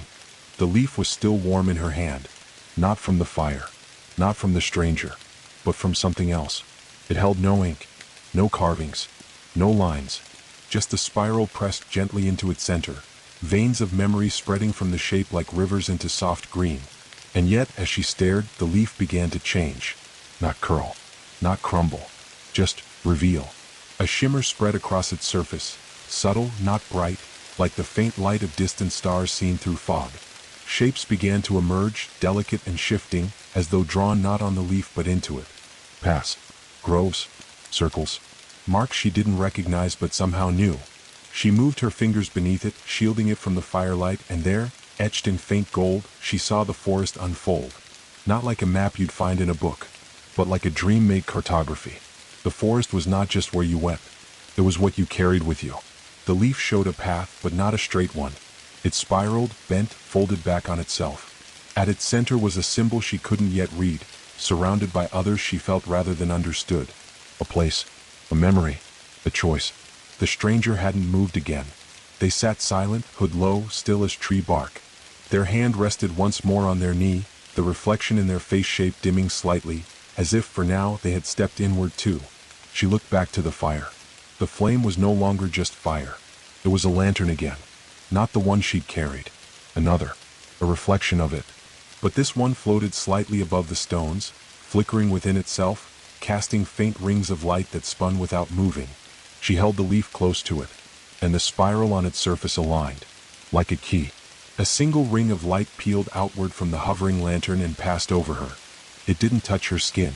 It moved through her, quietly like a thought finishing itself. And then the fire dimmed. The spiral light sank inward. The stones cooled. The leaf in her hand pulsed once. Not alive, but awake. The stranger stood. She rose with them. Neither spoke, because there was no question now. The path wasn't just through the forest. It was already written in her hands. The stranger moved ahead. She followed, the spiral leaf still cupped in her palm. The forest did not open wide, it narrowed. The trail curled around roots and stones, ducked beneath bent branches, crossed small rivulets of rainwater that seemed to whisper under their breath. And the deeper they went, the more she felt it. This was not the part of the forest she had walked into. It wasn't just darker, it was older. And not in years, in memory. The trees here leaned at strange angles. Their bark was blackened in places as if fire had once reached them but then been called back. Some had symbols carved into them, spirals, broken rings, and others that hurt her head to look at for too long. The air was thick with stillness. And beneath it, something else. A rhythm. Subtle. Buried. Like breath echoing beneath soil. At a sharp bend in the trail, the stranger stopped again. She almost walked past them but paused, because they were standing beside a tree. Not a tall one. Just a crooked thing, maybe her height.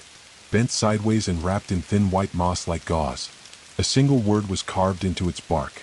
Except, it wasn't a word. It was a name. Not one she could read. Not one she could pronounce. But one she recognized. She didn't know how. But as she stared at it, something in her bones answered. A shiver passed through her. Not from cold. From memory trying to rise. Memory that hadn't happened yet. The stranger reached out with one finger. Traced the carved name once, slowly. And she saw it change. Not the letters. Not the shape. But the feeling of it. Like it had looked at her and now chose to remember her too. A name that no longer just belonged to the forest. But one that would belong to her when the time came. The stranger stepped back, bowed their head once, and walked on. She followed, her footsteps quieter than before. Because now she understood. She did not need to speak her name to be known. This place already had it. It had simply been waiting. For her to come close enough to hear it back. The trail became softer. The roots no longer tangled her steps. The stones no longer shifted beneath her. The forest underfoot was damp and dark and ready, not welcoming exactly but receptive, like soil waiting for something to be planted. She felt it before she saw it.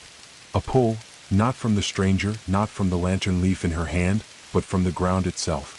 As if the earth had taken notice of her weight. As if it remembered every footstep that had come before. The stranger stopped again. This time there was no gesture. No tree. No fire. Just an opening in the trail where the moss grew smoother than the rest, ringed in fallen branches and low ferns. She stepped forward. And there, laid into the forest floor, etched not by hand but time, was a spiral. Large, white, etched into the soft loam with strange precision, as though each curve had been carved by something older than language. It wasn't a symbol. It was a marker. A place where something had begun. Or ended. Or both. She crouched beside it. Touched it. The moss around its edges was dry, despite the constant rain. The groove of the spiral dipped deeper at the center, just enough to hold something. A memory. A story. A name. She didn't place the leaf there. She didn't need to. Because the moment her hand passed over the center, the spiral responded. Not with light. Not with sound. With heat. Soft, radiant warmth spread from the spiral, just enough to lift the mist from the ground. Tiny beads of water rose like breath into the cool air and hovered before drifting upward into the canopy. And within that rising mist, shapes began to form. Not visions. Not hallucinations. Remnants. A shadow walking a path long ago. A hand lighting a lantern. A voice saying a name she almost remembered. Almost but not quite. She watched it all in silence. Not because she couldn't speak. Because speaking would break it. And when the last wisp of mist curled back into the branches above, the spiral in the ground shimmered faintly, then faded. Still visible. But resting again. Like it had offered something, and now waited for her to answer in her own time. She stood. The stranger was already walking. Slow. Deliberate.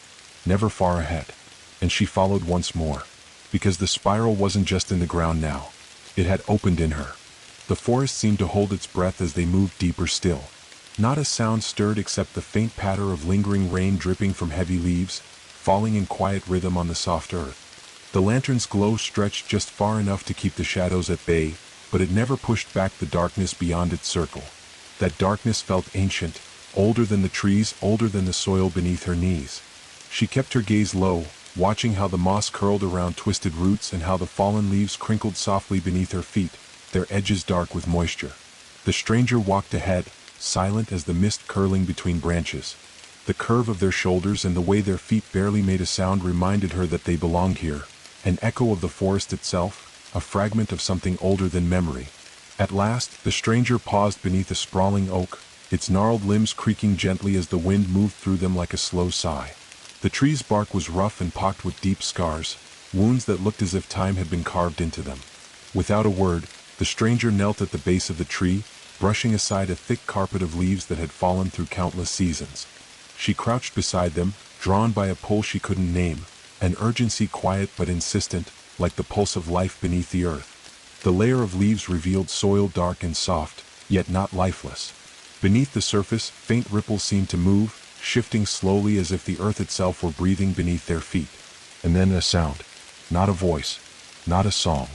But a whisper, soft and swirling, curling around roots and stones like smoke in the cool air.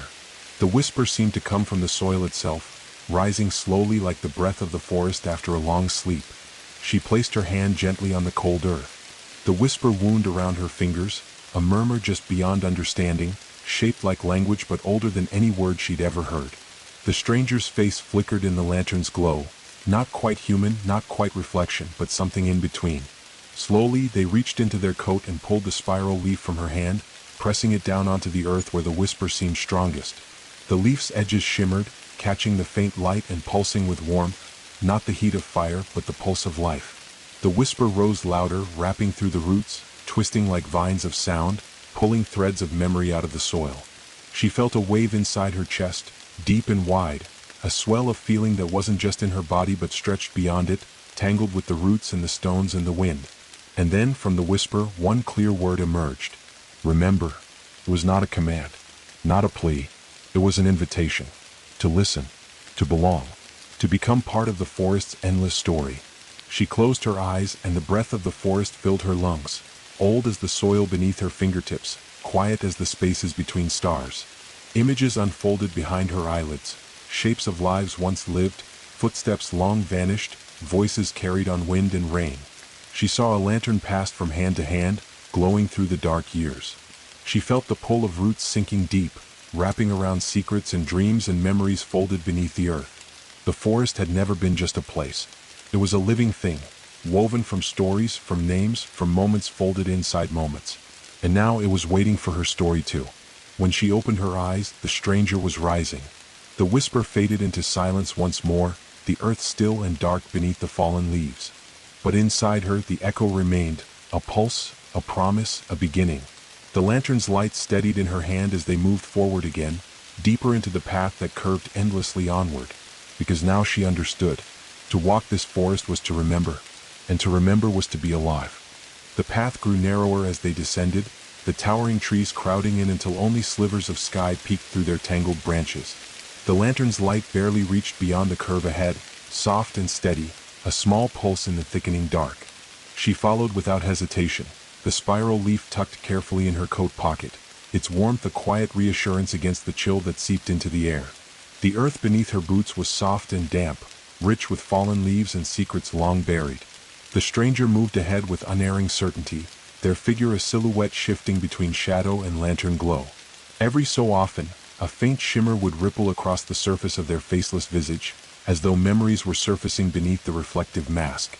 At last, the trail ended in a small clearing dominated by an enormous root system, sprawling and twisted like the veins of the forest itself. The roots coiled and tangled, rising from the earth in great arches and gnarled fingers.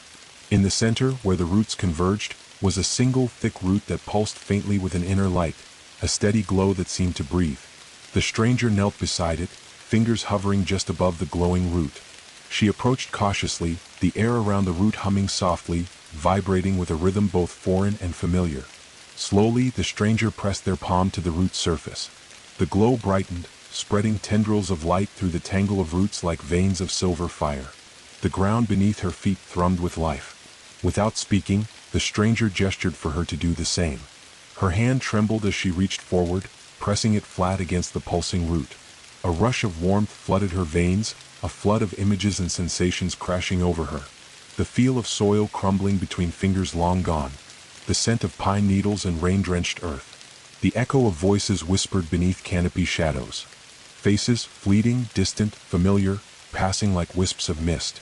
She gasped softly, the root's energy seeping into her bones, stitching her story to the forest's endless weave.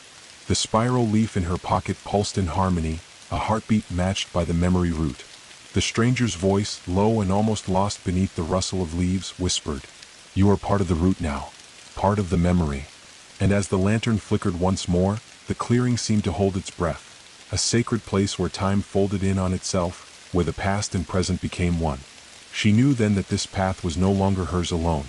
It belonged to the forest, to the stories beneath the bark, to the whispered names carried by the wind, and to the lantern she carried, a light that would guide her through the darkness, now and forever. The pulse of the memory root lingered in her fingertips, a steady thrum that echoed deep within her chest as she rose from the clearing. The stranger stood silently beside her, their faceless reflection calm and unyielding. Together they moved back onto the winding path, the lantern's glow carving a narrow sanctuary through the thick forest gloom. Above, the canopy wove tightly, branches entwined like ancient hands shielding a secret sky. The air was cooler here, heavy with the scent of damp moss and earth, yet beneath it she sensed a vibrancy, an unseen rhythm humming just beyond hearing. She glanced at the stranger, who seemed to shimmer faintly, a ripple of light passing over the empty face as if memories stirred beneath their surface.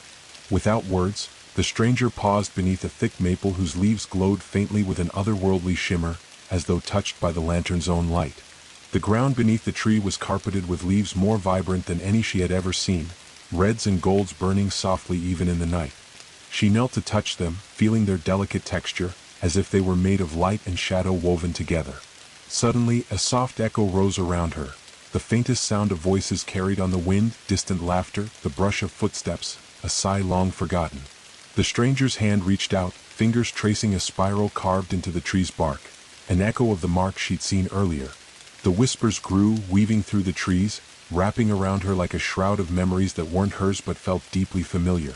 She closed her eyes and let the echoes wash over her, the weight of stories folding into her bones, the forest breathing its ancient tales into her soul.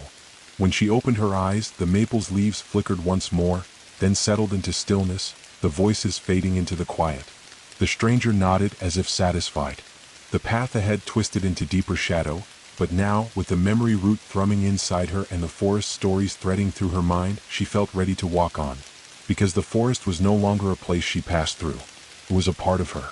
And every step forward was a step deeper into the story. The path twisted again, narrowing as moss-draped branches arched overhead, weaving a vaulted ceiling of green and shadow. The air here felt thicker, alive with a presence just beneath the surface, like the forest itself was breathing quietly. Her footsteps softened in the damp earth, the whisper of moss and leaf litter blending with the faint sound of her own breath. The lantern's glow remained steady in her hand, a small sun in the dark, its light gentle but unwavering. Ahead, the stranger paused beside a hollowed stump, its interior hollow deep and wide. The air that rose from within was cool, fragrant with the scent of earth and old rain. She knelt, peering into the hollow. It was dark, but as she watched, faint motes of light began to gather, soft, drifting sparks that moved like slow fireflies in a dream. The stranger's hand brushed the stump's rough edge, and the glowing sparks swirled upward, coalescing into shapes, faint silhouettes of figures from times long past. Ghostly faces smiled, bowed heads, hands reaching out in silent greeting. A chorus of breaths seemed to rise from the hollow, not cold but warm, as if the forest exhaled memories held deep in its roots and stones. She felt those breaths against her skin, a soft touch that stirred something deep inside her. A longing, a peace, and a quiet sorrow all at once. The stranger's voice broke the silence, barely more than a breath. Here, the forest remembers its children. Those who walked before. Those who wait. She reached forward, letting the lantern's light spill into the hollow. The faces shimmered, growing clearer for a moment, each one a story, a life folded into the forest's endless breath. And in that breath, she felt her own story take root.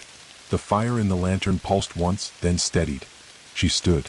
The stranger turned and began walking again, the path inviting her onward into the depths where the forest whispered most clearly. With each step, the breath of the hollow settled into her chest. She was no longer just a visitor. She was part of the forest's breath. The deeper they ventured, the heavier the shadows became, folding around the trees like thick velvet curtains, soft yet impenetrable. The lantern's glow seemed smaller here, swallowed by the dark, yet it pulsed with quiet insistence. The stranger moved ahead without hesitation, steps measured and sure, leading her further into the heart of the forest's secrets. The air was cool, carrying a faint, earthy scent mixed with something older, something almost like whispered voices folded into the breeze. At the edge of a small clearing, the stranger stopped. There, etched into the ground, was a pattern of stones arranged in a spiral, each one smooth and dark, glistening with moisture despite the rain having stopped long ago. She knelt beside the spiral, tracing its curve with her fingers. The stones hummed faintly under her touch, an echo of power, of stories anchored in earth and stone. Suddenly, the shadows around her shifted. Not like a shape, but like a voice, soft and breathy, a susurrus of sound threading through the leaves. The stranger's faceless visage flickered briefly, and from the shadows came a low murmur, growing steadily into words spoken just beneath hearing. She listened. The shadows spoke of forgotten names, of lost footsteps, of moments folded into time like pressed flowers in a book. They spoke not to frighten but to remind that every darkness holds a story, every silence a secret waiting, and every path, no matter how shadowed, a story to be carried forward. The lantern pulsed warmly in her hand, a beacon not against the dark, but within it. The stranger stood, turning toward her with a nod. It was time to keep walking, for the forest stories were far from done. The deeper they ventured into the heart of the forest, the thicker the shadows became. They pooled at the base of towering trees, spilled across the uneven ground, and draped the tangled undergrowth like heavy velvet curtains. The lantern's steady glow, once a small sun in the night, now seemed fragile, a flicker battling the vast ocean of darkness that stretched endlessly in every direction. Yet the light never faltered. It pulsed gently in her grasp, a quiet promise against the swallowing gloom. The stranger moved with a calm certainty, every step deliberate, as if the earth itself bent around their passage. She kept close, feeling the damp air thicken with an ancient energy, a blend of moss, wet bark, and something older and more intangible, like the whisper of a long-forgotten language carried in the wind. The canopy above knitted tighter here, branches woven into a cathedral-like ceiling of green and shadow. Moonlight was a distant memory, but the forest did not feel empty. Instead, it felt alive, vibrant with the breath of secrets long buried beneath bark and soil. After what felt like hours walking in silence, the stranger stopped abruptly at the edge of a small clearing. The air shifted, still and expectant. In the center of the clearing lay a spiral, no larger than a man's outstretched arms, crafted from smooth, dark stones. They glistened faintly despite the rain having ceased, their surfaces slick with a dampness that looked both fresh and ancient. The spiral curled inward endlessly, like the swirl of water down a drain, or the curve of a shell born from the sea. She knelt beside it, drawn in by the hypnotic pattern. Her fingers brushed the stones lightly, feeling the cold smoothness beneath her skin. Almost imperceptibly, a faint vibration hummed beneath her touch, a subtle echo of energy woven into the earth itself. The lantern's glow seemed to brighten in response, casting pale rings of light across the spiral's surface. Then, as if awakened by her presence, the shadows around the clearing stirred. Not with motion but with sound, a susurrus that slipped through the leaves and twined around the branches. It was a soft, breathy murmur, woven from voices too quiet and fragmented to understand at first. The stranger's faceless reflection flickered with the shifting shadows, a shimmer passing over the smooth void where a face might have been. The murmuring voices grew clearer, weaving words just beneath hearing, like the faint rustle of pages turning in a forgotten book. They spoke not in threats, but in gentle reminders, of forgotten names carved into bark, of footsteps long vanished into earth, of moments folded delicately into the fabric of time like fragile pressed flowers. She closed her eyes to listen more deeply. The shadows whispered of lives lived in silence beneath the canopy, those who had walked these woods long before, their stories layered like rings within the ancient trees. They spoke of the sorrow and joy held within the forest's embrace, the laughter of children chasing fireflies, the quiet mourning of those lost to time, the soft prayers uttered beneath starlit skies. Each word was a thread, weaving her closer into the endless tapestry of the forest's memory. Though the darkness pressed in, it was not threatening. It was an invitation to remember, to hold close the stories carried on wind and rain, to honor the silent voices that gave life to the night. The lantern pulsed warmly in her hand, a steady heartbeat that pushed not against the dark, but within it, like a candle burning softly at the center of a vast cave. The stranger rose and turned toward her, their faceless gaze steady and knowing. It was time to move on. Because the forest stories were far from done. There were more whispers yet to hear, more shadows to understand. And she was no longer just a traveler in the dark. She was part of the story unfolding beneath the endless canopy. With a deep breath, she stepped forward, the spiral stone pattern fading behind her as the path curved onward, winding deeper into the heart of the forest's mysteries.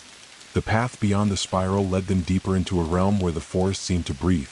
Each step forward felt like a slow inhalation, the air drawing tightly between the ancient limbs of trees overhead. The canopy here was so dense it blotted out all but the faintest slivers of sky, leaving the world wrapped in an emerald twilight that seemed neither day nor night. Her breath mingled with the damp air, a quiet rhythm joined with the subtle rustling of leaves and the soft whisper of unseen wings. Somewhere far above, the faint trill of an owl wove through the shadows, a song of loneliness and waiting that settled deep in her chest. The lantern's glow remained her constant companion, a soft pulse of warmth and light that never overpowered the darkness but held it gently at bay. Its flame flickered once in a silent sigh, as if the forest's breath itself had touched it. The stranger moved ahead with graceful certainty, their form gliding over mossy roots and patches of soft ferns that cushioned the path. Every movement seemed choreographed with the subtle music of the woods, a dance between shadow and light, presence and absence. As she followed, she noticed the small details, the way the bark of the trees was mottled with lichen that shimmered faintly in the lantern light, the delicate spiderwebs strung like fragile veils between branches, catching droplets that sparkled like tiny stars. Then, suddenly, the forest opened before them. A clearing stretched wide, bathed in the muted glow of bioluminescent fungi clinging to stones and fallen logs. Their pale blue light pulsed gently, casting dancing shadows that seemed almost alive. At the center of the clearing, a pool of still water reflected the lantern's glow, rippling softly with the breath of the forest. The stranger stopped at the edge, kneeling beside the pool. They dipped a hand into the cool water, causing rings to spread outward, each one carrying shimmering light across the surface. She knelt beside them, the cold air prickling her skin as she reached out. The water was still warm beneath her fingers, though no sun had touched it in hours. For a moment, she saw her own reflection, the lantern's light casting flickering patterns across her face, eyes wide with wonder and a trace of fear. But beneath the surface something stirred. A ripple that wasn't from the water, but from the memory beneath it. Images formed, visions of paths she had yet to walk, voices she had yet to hear, stories she had yet to tell. The forest was offering her a glimpse beyond the veil, a breath held between moments, where past and future intertwined. The stranger's voice was a soft murmur, barely more than the rustle of leaves. To walk the path is to hold the breath between what was and what will be. She swallowed, heart pounding with the weight of the forest's promise. Rising, the stranger extended a hand. Together, they stepped away from the pool, leaving the glowing clearing behind, and moved onward into the waiting dark, into the story yet unfolding beneath the branches. The forest grew quieter as they moved onward, the hum of life fading into a hushed reverence. The trees stood taller here, their trunks thick and ancient, bark rough with deep fissures that twisted like the paths of veins. She reached out to touch one, feeling the grooves beneath her fingers, each ridge and scar a testament to years beyond count, a chronicle etched in wood. The lantern's glow flickered softly, casting long shadows that danced in time with the swaying branches above. As she pressed her palm to the bark, a vibration pulsed beneath her skin, a low melodic hum rising from the tree itself. The sound was not music as she knew it, but a song carved deep into the very fiber of the forest. It wrapped around her, gentle yet insistent, weaving through her thoughts like the wind weaving through leaves. She closed her eyes and let the song enfold her, an ancient melody carried by the earth and sky, one that spoke of beginnings and endings, of growth and decay, of life held in balance beneath the endless canopy. The stranger's faceless form stood quietly nearby, a steady presence in the shifting light. When she opened her eyes, the tree's bark shimmered faintly, the grooves glowing with soft golden light that traced the melody's path. The forest was alive not just with movement, but with memory, each tree a keeper of stories sung in silence. She understood then that her journey was part of this song, a note added to the vast, eternal chorus. The lantern pulsed warmly in her hand as she stepped back from the tree, the melody lingering in her heart. The path ahead beckoned, winding deeper into the forest's embrace, toward secrets yet to be revealed and stories yet to be told. The forest around her seemed to breathe in rhythm with her own heartbeat. Each step she took was cushioned by layers of moss and fallen leaves, soft underfoot as if the earth itself welcomed her passage. The lantern's light cast long, wavering shadows that flickered over roots gnarled like ancient fingers, twisting and curling into the earth's dark embrace. She paused at the edge of a small clearing, where the roots of several mighty trees intertwined, forming a natural cradle that looked as if it could hold the weight of the world. The stranger knelt there, resting a hand lightly on the twisted roots. The light in their faceless reflection deepened, shimmering with something unspoken, a quiet invitation. She joined them, her fingers tracing the coarse bark. The roots pulsed softly beneath her touch, alive with a slow, steady energy that seemed to bridge the gap between past and present, waking and dreaming. A cool breeze rustled the leaves above, carrying with it the faint scent of wildflowers and earth after rain. The forest whispered around her, words not spoken but felt, a language older than time itself. Closing her eyes, she allowed herself to drift on the edge of waking and dreaming, caught between the tangled roots and the endless sky. The lantern's glow softened, a gentle beacon in the half-light, guiding her deeper into the forest's heart, where stories slept beneath roots and dreams waited to be awakened. She breathed in the forest's breath and knew that she was no longer alone. The path stretched onward, endless and alive. The forest around her shifted as they moved onward. It was not just a place of trees and shadows now, it was a living, breathing presence that enfolded her like a slow, patient breath. Each step sank gently into the soft earth, cushioned by thick moss and a carpet of fallen leaves that seemed to pulse faintly underfoot, as if the ground itself held a heartbeat. The lantern's light, steady, warm, unwavering, cast long shadows that wavered and danced along the trunks of ancient trees, illuminating the deep grooves and knotted roots that twisted like the veins of the forest's very heart. The air smelled rich and loamy, saturated with the scent of wet bark, moss, and the faint perfume of wildflowers hidden beneath the canopy. Ahead, the path narrowed between two massive oaks, their roots tangled and gnarled, arching over the earth like the interlaced fingers of a silent prayer. She slowed her pace, captivated by the intricate web of roots weaving in and out of the soil, each one thick and knotted, seemingly centuries old. The stranger halted beside her, kneeling quietly at the base of one tree. Without a word, their hand reached out, brushing over the roots as though greeting an old friend. The lantern's glow brightened slightly, casting a halo of light around the twisted roots. She crouched beside the stranger, reaching out to touch the coarse bark. The moment her fingers brushed the surface, a slow, rhythmic vibration pulsed through her palm and traveled up her arm like a whispered heartbeat. It was subtle, barely perceptible, but profoundly alive. The roots seemed to breathe beneath her touch, an ancient breath, deep and steady, as if the forest's memories were folded into their very core. The sensation stirred something within her, an echo of forgotten stories, voices carried by the wind, and moments suspended in time. Around her, the forest held its breath. The usual sounds of rustling leaves and distant bird calls faded away, replaced by a hush that felt sacred and infinite. She closed her eyes, allowing herself to sink deeper into the moment. Images began to surface behind her eyelids, a dance of light and shadow weaving through the roots, figures moving in slow, graceful motions, hands reaching out to touch the earth, voices rising in soft song beneath the canopy. It was a memory, or perhaps a dream, a glimpse into the lives woven into this very soil. She could feel the pulse of those who had walked here long ago, their footsteps tracing patterns that the forest still remembered. Their hopes, their fears, their laughter and tears, each one a thread in the tapestry of this place. The stranger's voice was a gentle murmur in the quiet. This forest remembers more than you see. It holds the stories of those who came before, of those who listened, of those who waited. The roots are its whispering heart. Her fingers tightened around a thick root as the pulse deepened, and for a moment she felt a connection stretching beyond time. A bridge woven from earth and memory, linking her to every story that had ever unfolded beneath these branches. The lantern's light seemed to breathe in response, glowing warmer, casting dancing rings of light that spiraled upward like gentle flames. The shadows flickered and shifted as if the forest itself was awakening, watching.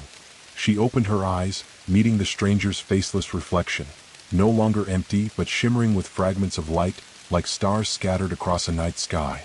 Rising, she took a deep breath, the cool forest air filling her lungs with something ancient and powerful. She was no longer a mere wanderer here. She was part of the forest's memory now.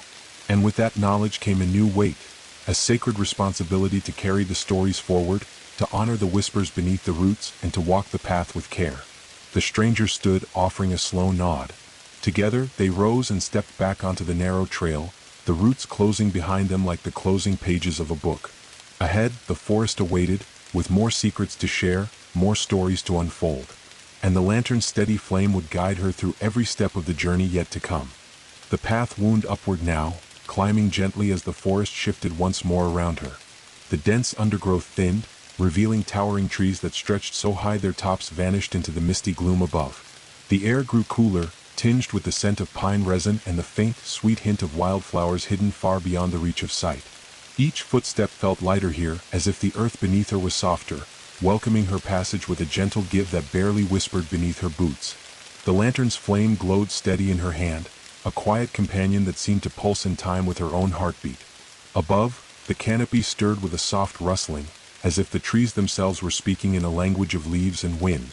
Shafts of silver moonlight filtered through the branches, fracturing into shards of light that danced on the forest floor, painting fleeting patterns that flickered like memories. The stranger moved ahead with fluid grace, barely disturbing the quiet symphony of the woods. Their steps left no mark in the mossy ground, their presence more a part of the forest than an intrusion. She followed without question, her senses sharpened, attuned to every whisper and shadow. At the crest of the hill, the forest opened into a vast clearing bathed in ethereal light. The moon hung low, its glow soft and almost tangible, casting long shadows that stretched like reaching hands across the glade. In the center stood an ancient tree, its trunk wider than a cottage doorway, bark gnarled and scarred with the passage of countless seasons. She approached slowly, awe settling deep in her chest. The tree seemed alive with stories, its rings a chronicle of storms weathered, suns risen and set, lives intertwined beneath its protective boughs. The stranger knelt at its base, resting a hand against the rough bark. Instantly the forest responded. A low hum vibrated through the air, a deep song that rose from the earth and swelled in her veins, a heartbeat shared between tree and soul. She reached out to join the stranger, her fingers tracing the ancient grooves. The bark was warm beneath her touch, pulsing with life and memory. Her vision blurred, and in the twilight behind closed lids, scenes flickered. Faces of those who had come before, moments of joy and sorrow, whispers of names lost to time but never forgotten. The lantern's light grew brighter, filling the clearing with a soft, golden glow that chased away the deepest shadows. The air shimmered with the breath of the forest, alive and listening. The stranger's voice was a gentle murmur carried on the breeze. Here, beneath the oldest boughs, the past and present entwine. The forest holds us all, its stories, its secrets, its soul. She breathed deeply, the weight of the moment pressing into her bones. She was not merely walking through the forest. She was becoming part of its eternal story, woven into the canopy, carried by the wind, whispered beneath every leaf. As the night stretched on, the lantern's flame pulsed steady and sure, a beacon guiding her deeper into the wild heart of the forest, toward mysteries still waiting to be unveiled. As she descended from the ancient tree's clearing, the forest seemed to exhale, a slow, breathy sigh that drifted through the branches and settled low among the ferns and moss. The path wound downward, twisting through narrow passages where the trees pressed closer, their limbs forming a living tunnel dimly lit by the fading glow of her lantern. The air grew thick with mist, cool and damp, curling around her ankles like soft fingers reaching to pull her deeper into the woods. The fog was alive, not just water suspended in air, but a moving veil carrying the weight of whispered memories, secrets breathed out by the forest itself. Each step muffled beneath the heavy carpet of moss and wet leaves, the silence around her was profound, as if the forest held its breath. The stranger walked ahead with quiet confidence, their presence a steady thread guiding her through the shifting haze. The lantern's light flickered faintly, casting elongated shadows that stretched and bent with the movement of the mist. The glow was muted here, swallowed slowly by the rising fog that seemed to absorb sound and light alike.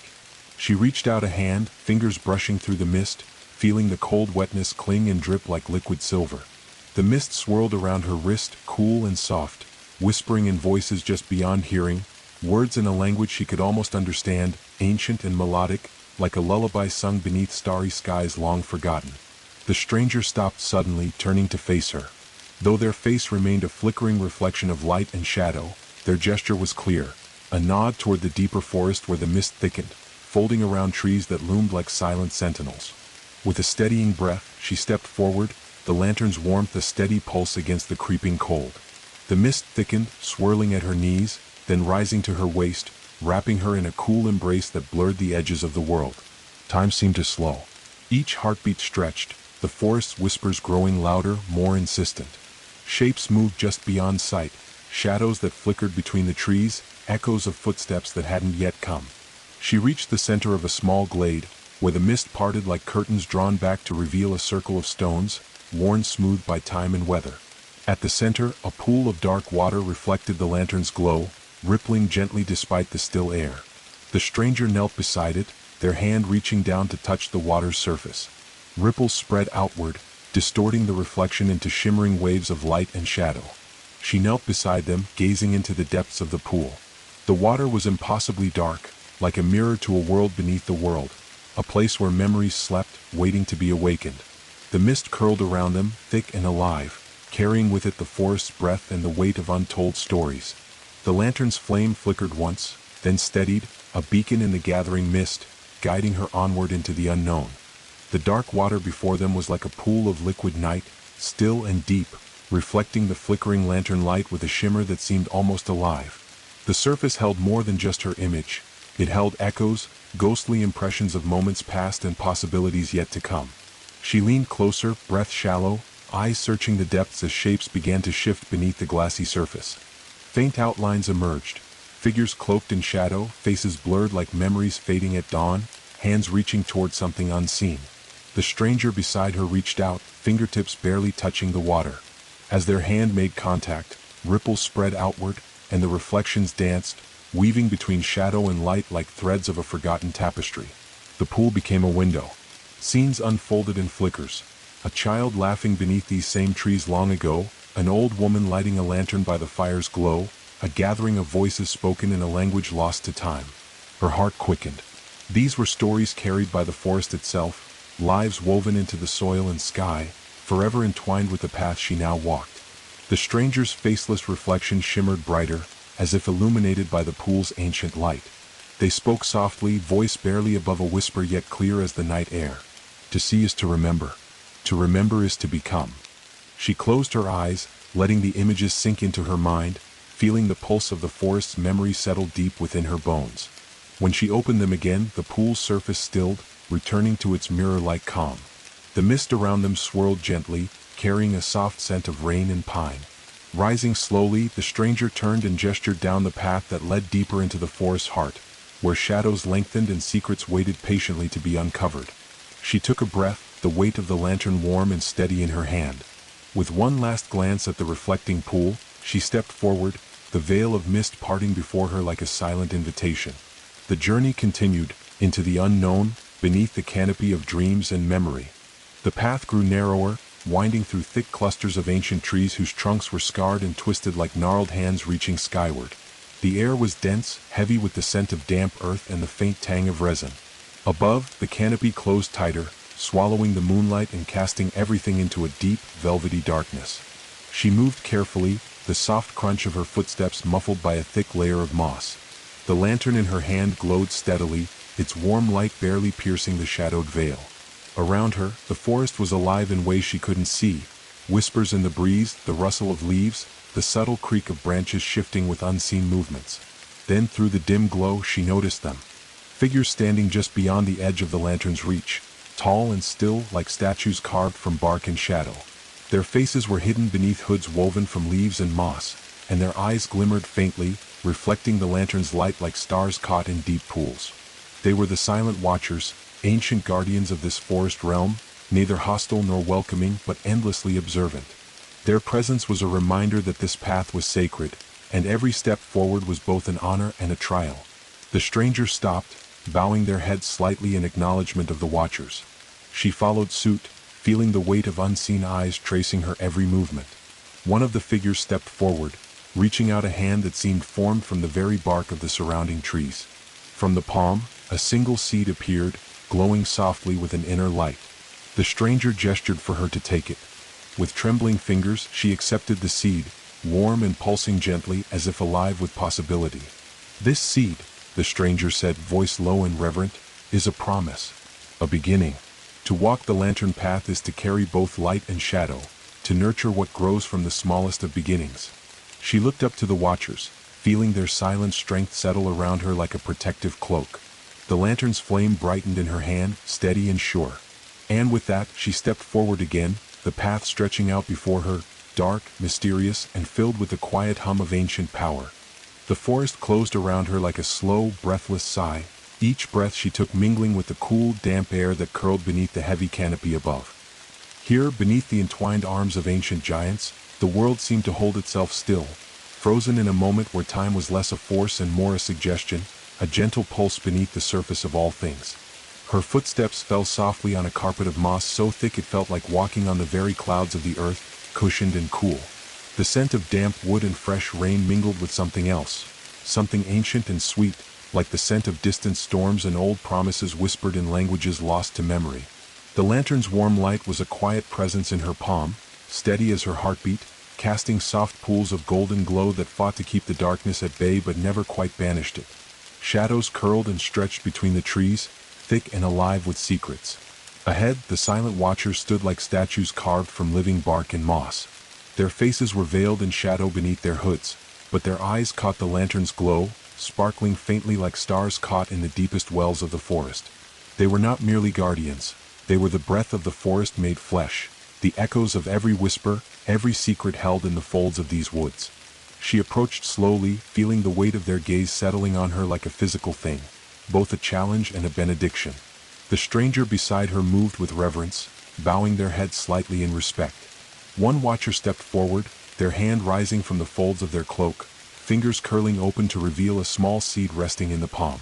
The seed glowed softly, a pale green flame burning quietly from within.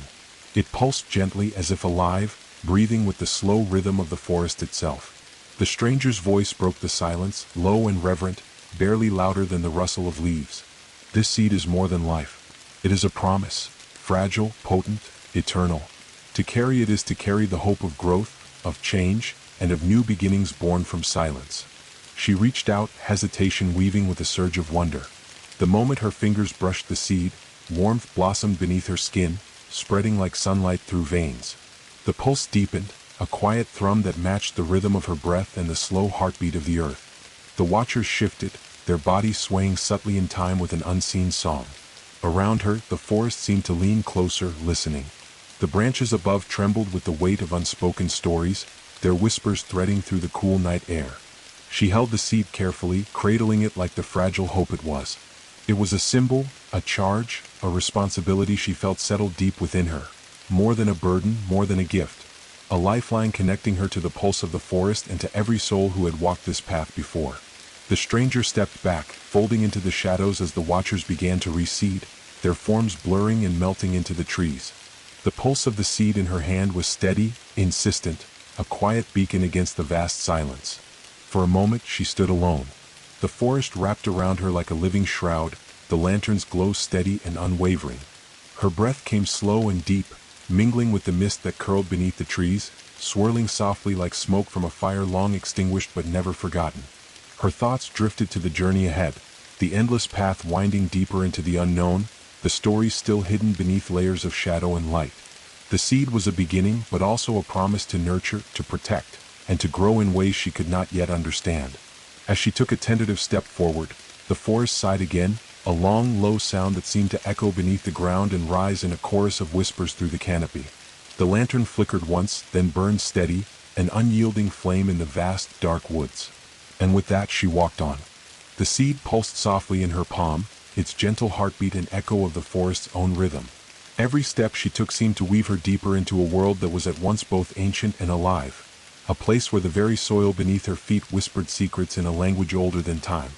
The path narrowed here, framed by towering roots that twisted and curled like the veins of some great sleeping creature beneath the earth. The air was cooler now, thick with the scent of damp moss and rich loam, and each breath she took tasted of history, deep, dark, and full of stories waiting to be told.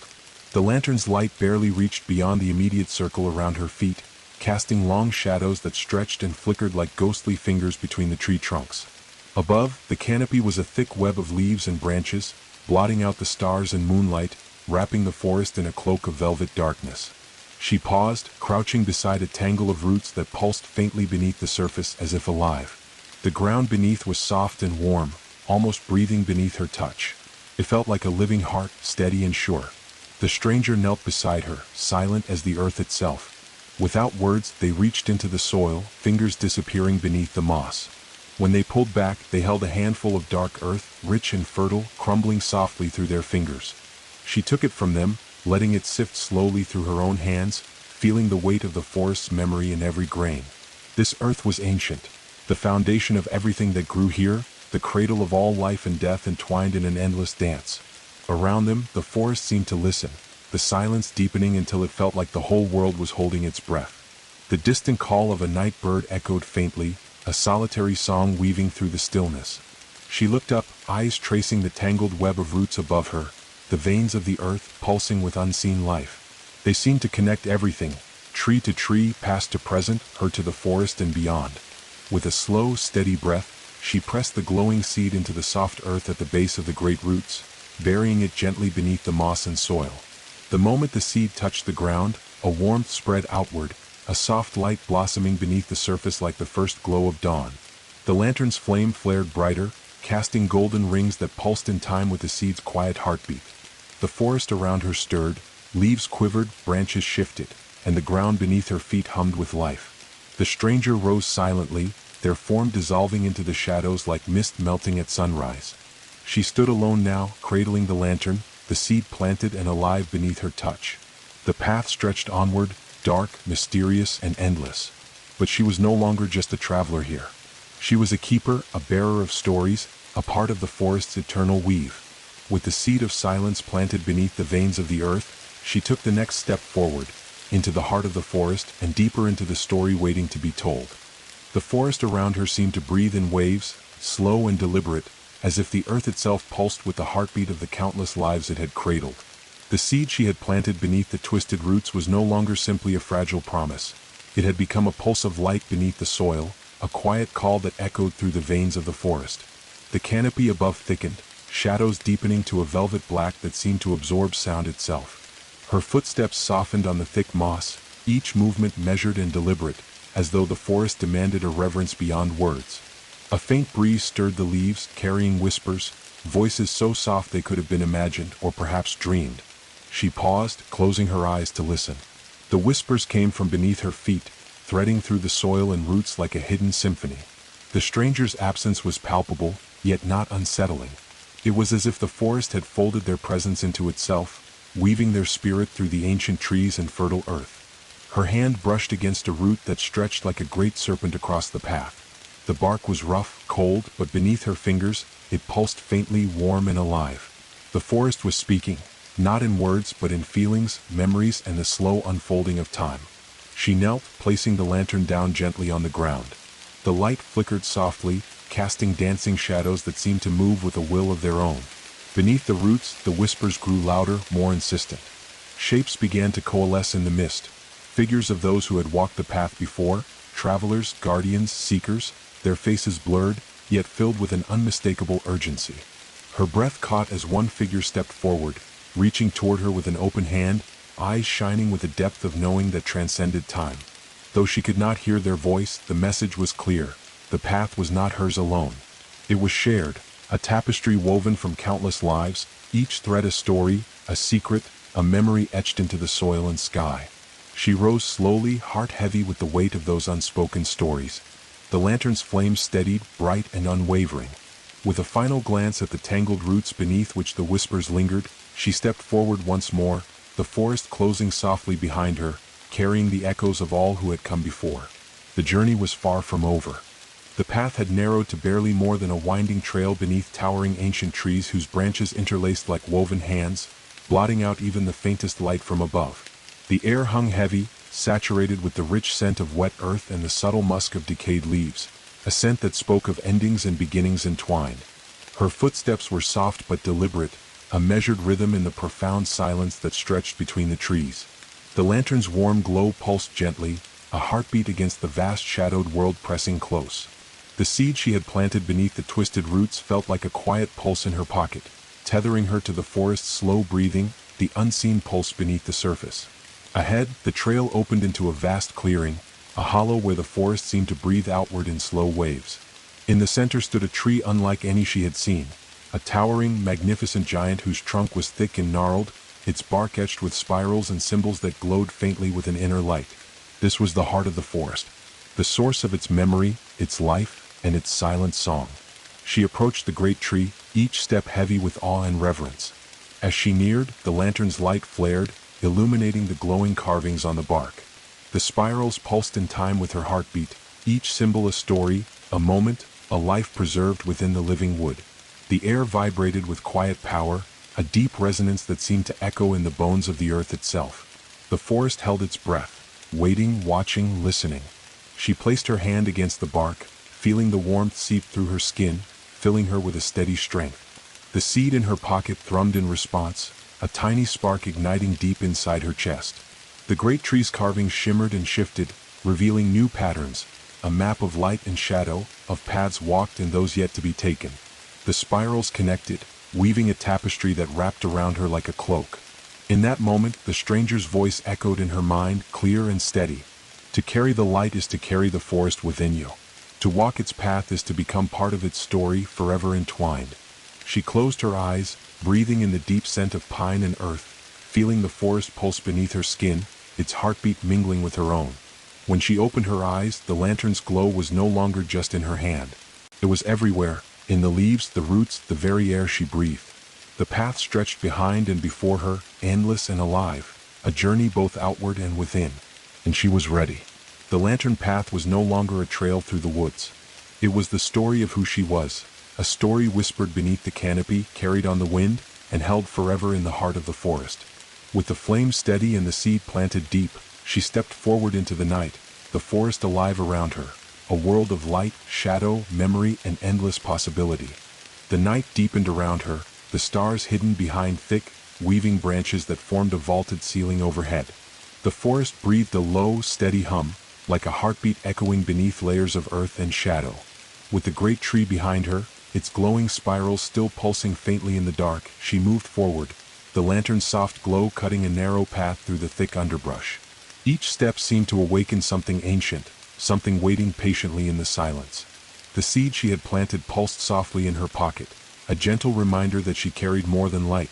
She carried the forest's hope, its future folded into a tiny, fragile form. The path twisted suddenly, descending into a hollow carved by forgotten waters long dried, its walls lined with roots that stretched like veins, pulsing with faint light. Here the air was thick with the scent of damp stone and hidden streams, and the quiet was so deep it felt like falling into a dream. She paused, listening.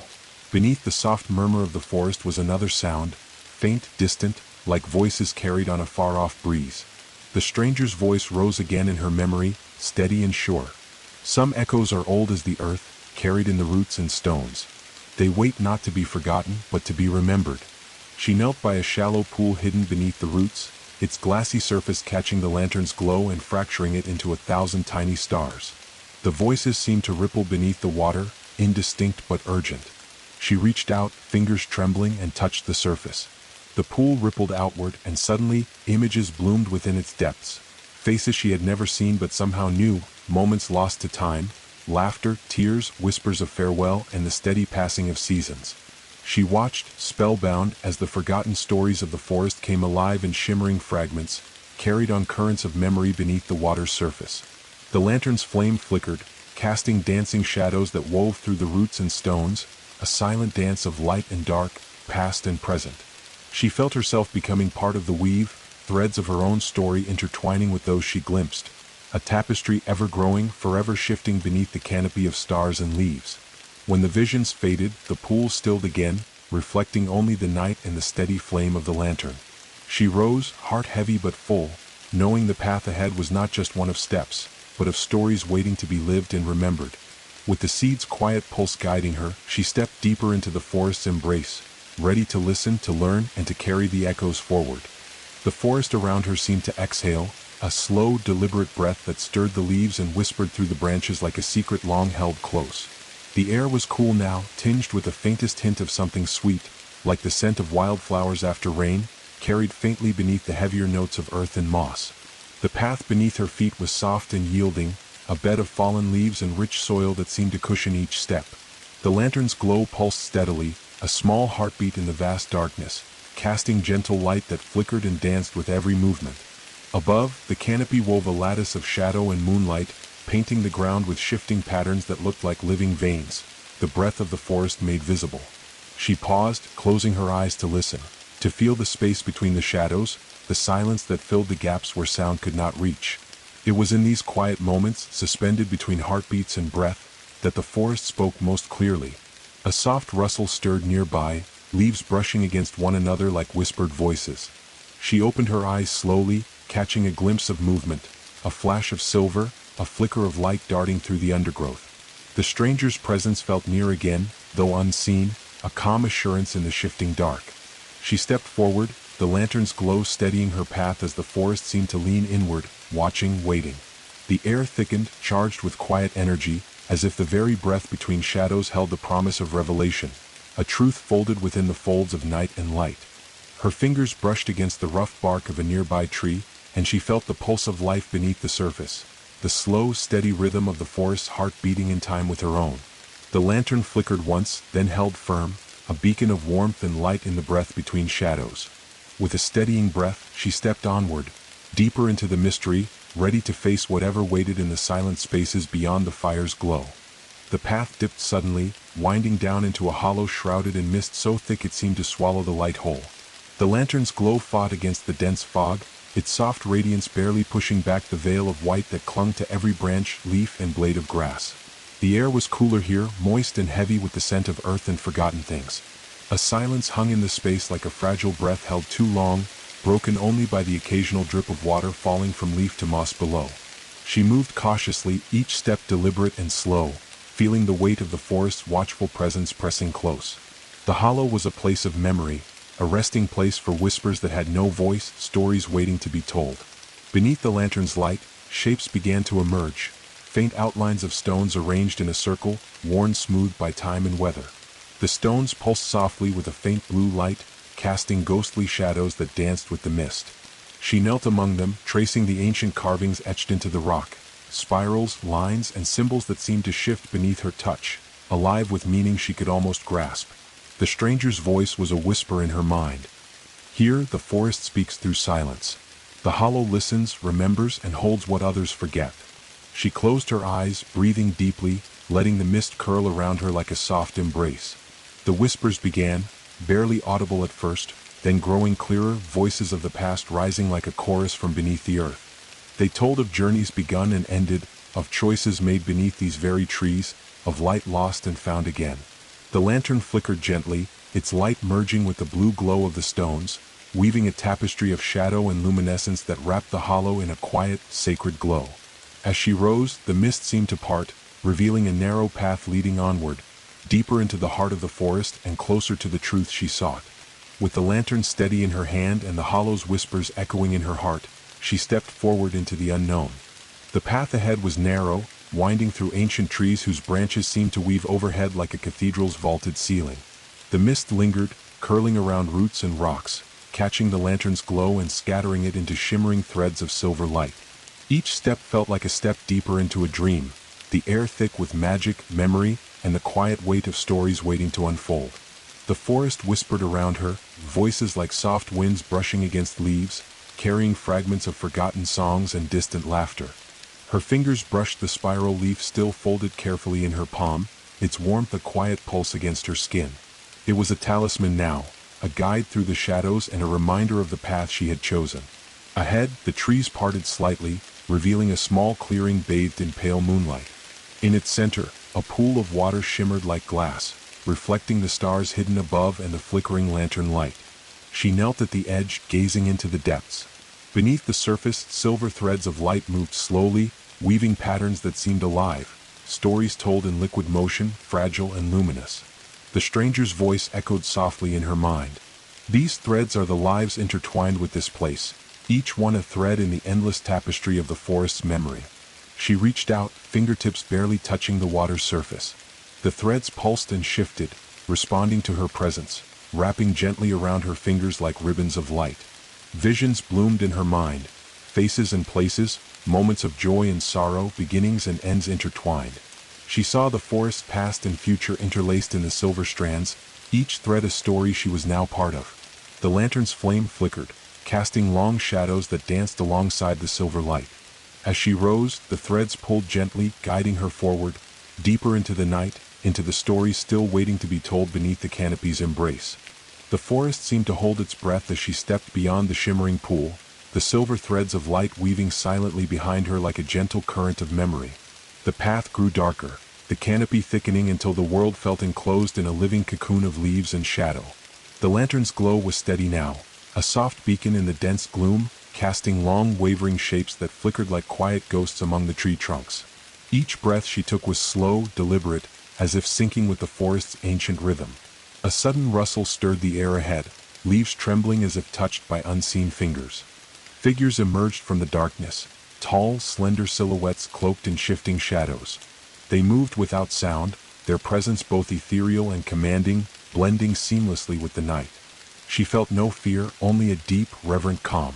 These were not threats, but guardians, keepers of the forest's countless stories, watchers of the path she now walked. One stepped forward, the flicker of the lantern illuminating a face that was less a face and more a reflection. Fluid, shifting, alive with the light of countless memories. They spoke without words, their meaning unfolding directly in her mind. You carry the light of the forest within you now. The path is yours, but so too is the weight of its shadows.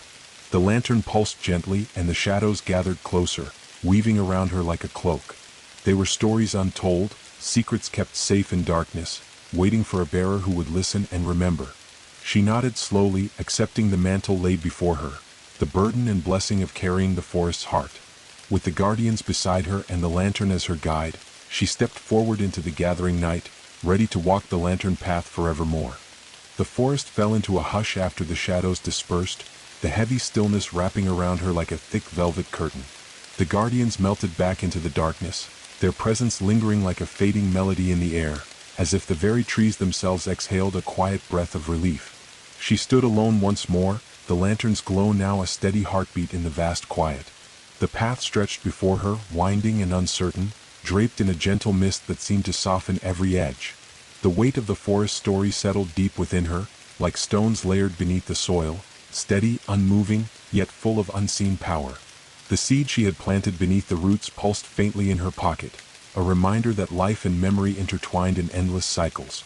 The air smelled of wet bark and old leaves, a scent both comforting and haunting, carrying the echo of footsteps long past and those yet to come.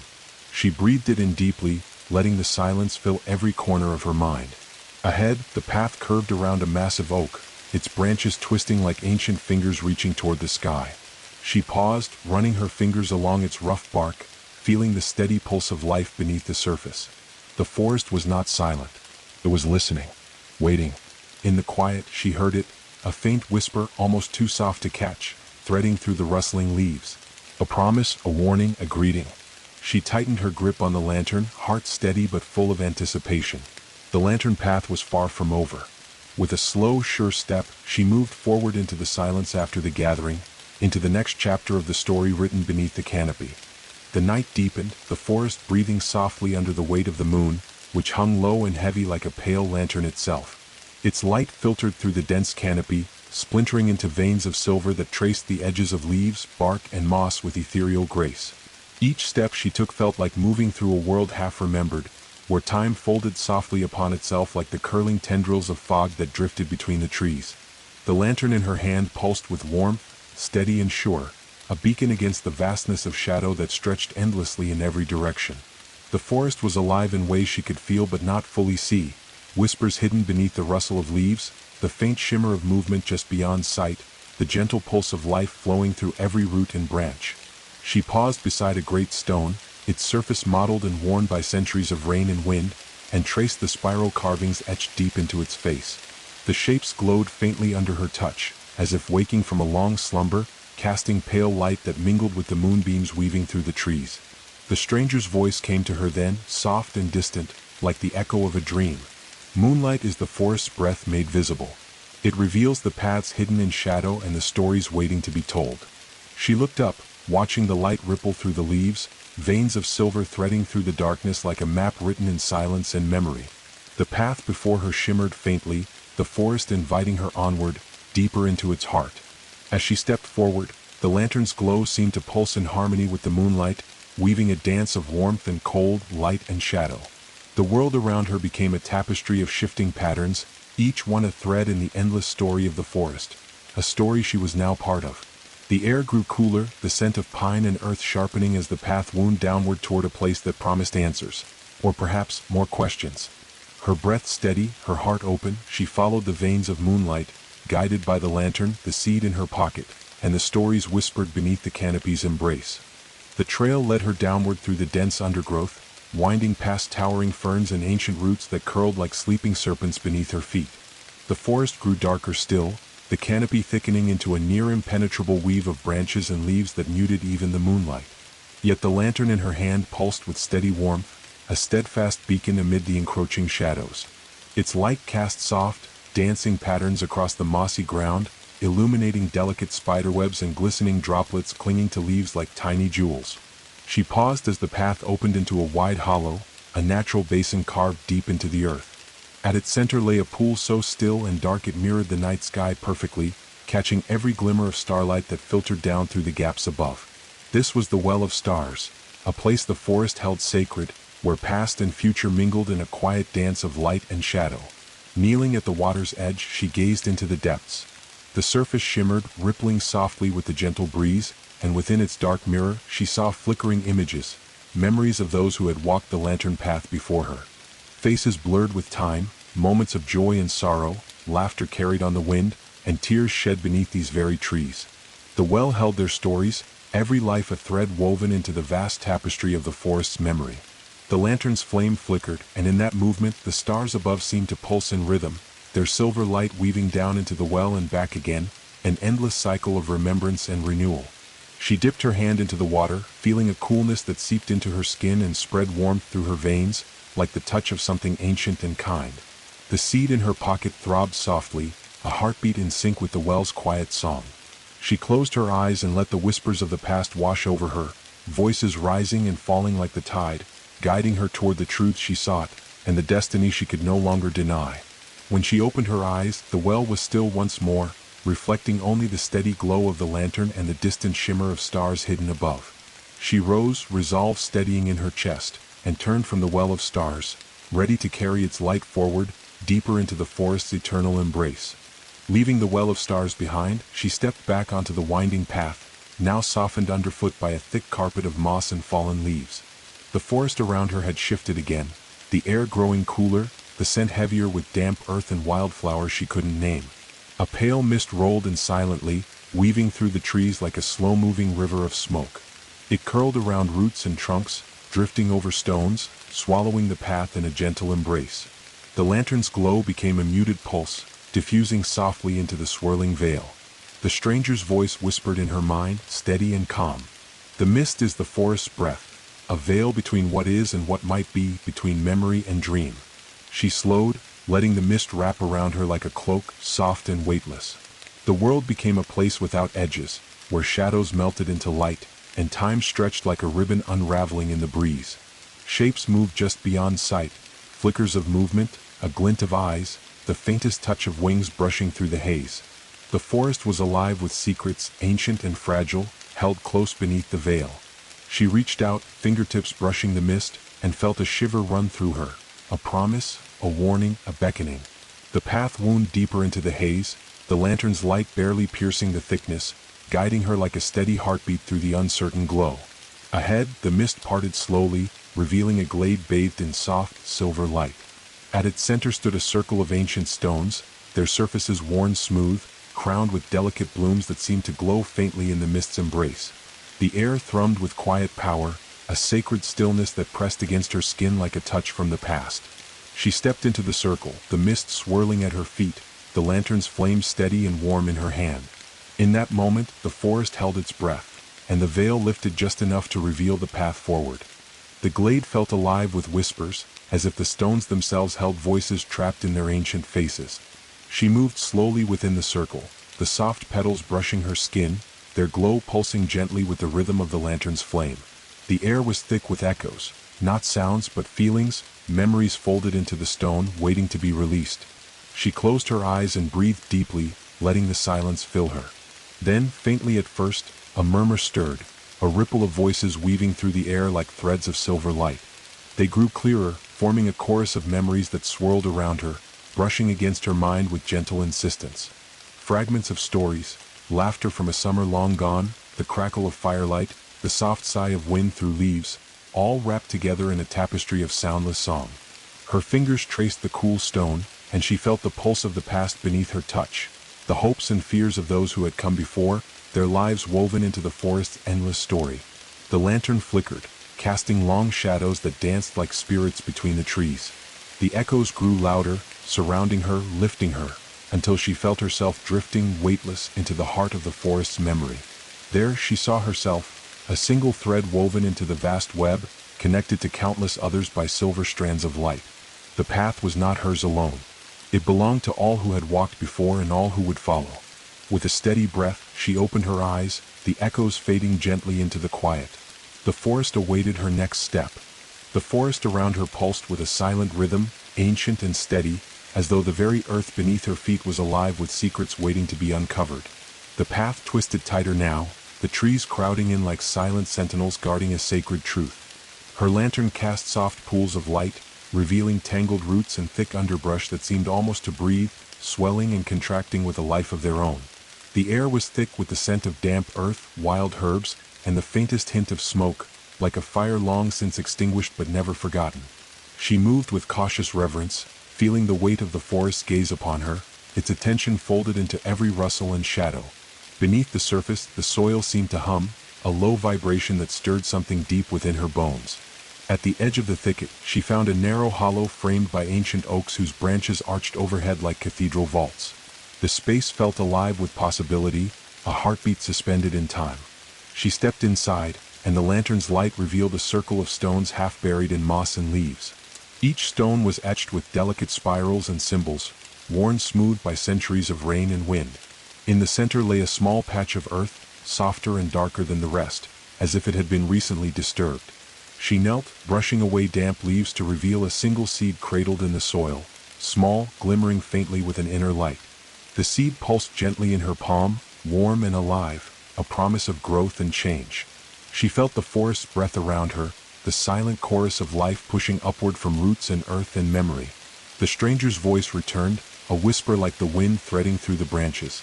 This is the heart of the forest story, where endings become beginnings, and the path you walk folds into the endless cycle of life. She planted the seed carefully in the soft earth, pressing it gently beneath the surface. The ground seemed to pulse in response, a slow bloom of warmth spreading outward, carrying the promise of new stories yet to come. Rising, she felt the weight of the forest settle into her spirit, a quiet strength woven from shadows and light, memory and hope. With the lantern steady in her hand and the promise of growth beneath her feet, she stepped back onto the path, ready to follow where the forest's heart would lead. The air had changed, thickening with a resonance she could almost hear, a low humming melody woven into the rustle of leaves and the distant drip of water. It was not a song of birds or wind, but something older, deeper, a pulse that thrummed beneath the surface of the forest itself. The path wound forward beneath towering trees whose branches swayed gently, casting intricate shadows that danced in time with the unseen rhythm. The lantern's light flickered softly, its glow pulsing in tandem with the melody that seemed to rise from the earth. She moved slowly, each step deliberate and measured, listening to the song that wrapped around her like a delicate thread pulling her onward. The forest was alive with voices, faint echoes of laughter, sighs, and whispered secrets carried on the breeze. Along the way, the forest floor was carpeted with a blanket of leaves, their edges shimmering faintly as if kissed by starlight. She knelt, brushing her fingers across them, feeling the vibration of the song beneath her touch, a lullaby sung not to soothe but to remember. The stranger appeared beside her, silent and still, watching the leaves with an intensity that made the air feel thick with meaning. Their voice was a breath against her mind. The song is the forest's memory, carried in every leaf, every root, every breath of wind. It holds the stories of those who came before, and those yet to come. She closed her eyes, letting the melody wash over her, feeling it thread through her very being, weaving her story into the forest's endless song. The lantern's glow brightened, casting long beams that stretched beyond the trees, illuminating the path ahead, a path sung by leaves and light, shadow and silence. She rose, heart full, ready to follow the song wherever it led. The song beneath the leaves led her to a hollow nestled deep between towering trunks. It was a place where the forest seemed to gather its breath, a pocket of stillness framed by ancient roots that curled like sleeping serpents and moss that softened the earth's hard edges. The air here was thick with silence, yet the echoes of the song still lingered, faint and trembling like the last note of a lullaby. She stepped inside, the lantern's glow spilling softly across the hollow's floor, revealing faint impressions pressed into the soil, footprints older than memory, and symbols etched by hands long turned to dust. She knelt to trace the markings, feeling the roughness beneath her fingers and the pulse of stories held in stone and earth. Each symbol was a fragment, a whisper of voices that once spoke here, their meaning lost to time but their presence felt in the very bones of the forest. The stranger's presence was close now, a steady warmth beside her, though their face remained a shifting reflection of shadow and light. Their voice brushed against her thoughts like a breeze. Whispers dwell where stories are waiting to be heard.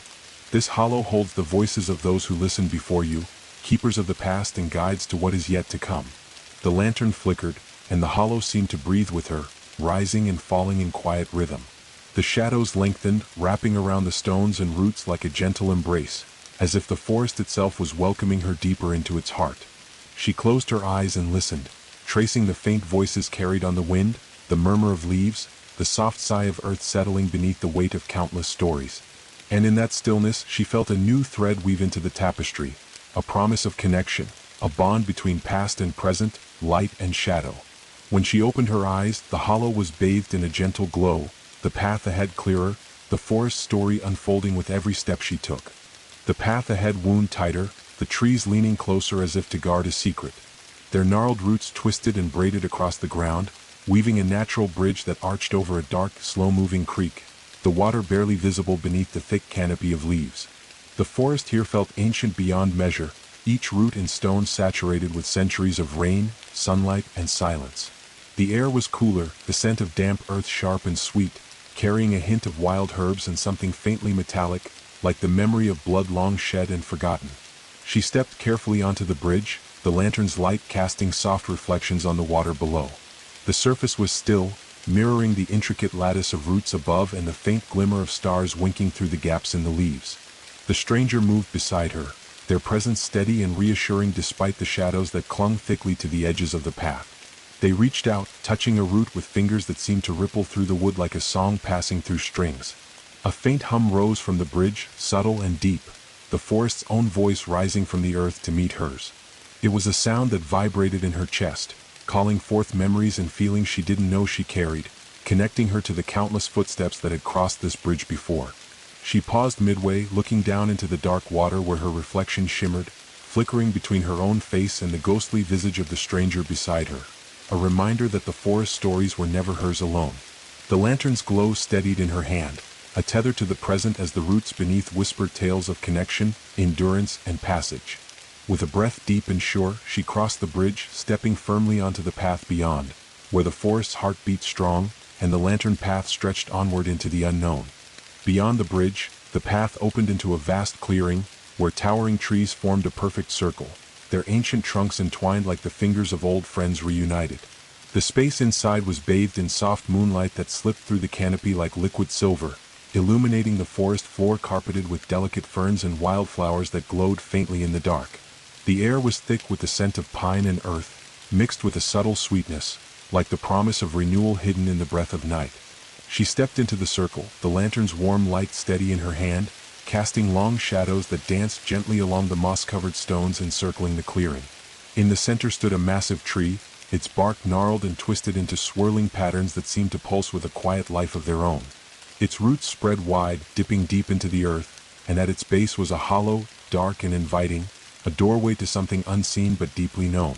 The stranger stopped beside her, their voice low and steady, carrying the weight of countless seasons. This is the heartwood, the soul of the forest. Here, the past and future intertwine, and the lantern's journey finds its meaning. She approached the tree, placing the lantern gently at its roots. The flame flickered and then steadied, its light weaving into the patterns on the bark, causing them to glow with a soft, golden radiance. The hollow seemed to breathe, a gentle pulse that echoed in her chest as if the tree itself was alive, listening, remembering, waiting. She reached out, her hand trembling slightly, and touched the bark. A rush of images flooded her mind, moments of growth and loss, joy and sorrow, the endless cycle of life that the forest carried within its heart. The seed she had planted earlier pulsed warmly in her pocket, and she knew it was ready to become part of this story, part of this place. With a deep breath, she knelt and planted her hands at the base of the tree, feeling the pulse of life surge beneath her fingertips, a connection stretching across time and space, binding her to the forest forever. The lantern's light grew stronger, bathing the clearing in a golden glow that chased away the shadows and filled the night with quiet hope. She rose slowly, the weight of the journey settling into a steady calm within her. The lantern path had led her here, to the heartwood, to the place where stories end and begin anew. The golden glow from the heartwood tree lingered in the clearing like a gentle pulse, radiating outward and weaving through the forest in soft threads of light.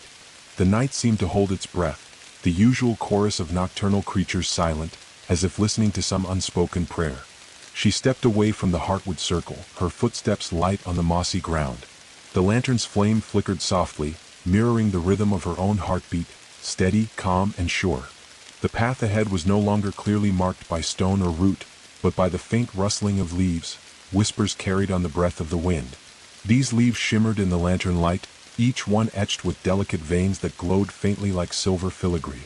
The stranger moved silently beside her, their presence a steady comfort, blending with the shadows like part of the forest itself. As she followed the trail of whispering leaves, the air grew cooler, filled with the scent of rain yet to fall and earth freshly turned by unseen hands. The whispers grew louder, forming words that tickled the edges of her mind, promises, warnings, stories half remembered and half forgotten. She reached out and touched one of the shimmering leaves. It felt cool and alive beneath her fingers, like the touch of a gentle pulse, a heartbeat caught in the night. The leaf trembled, then floated upward, joining a swirl of others that danced around her like a living constellation. The whispers turned to song, a soft, haunting melody that wrapped around her like a silken thread. She closed her eyes, letting the song fill her senses, and for a moment the forest and she were one, a single breath in the endless rhythm of life and memory.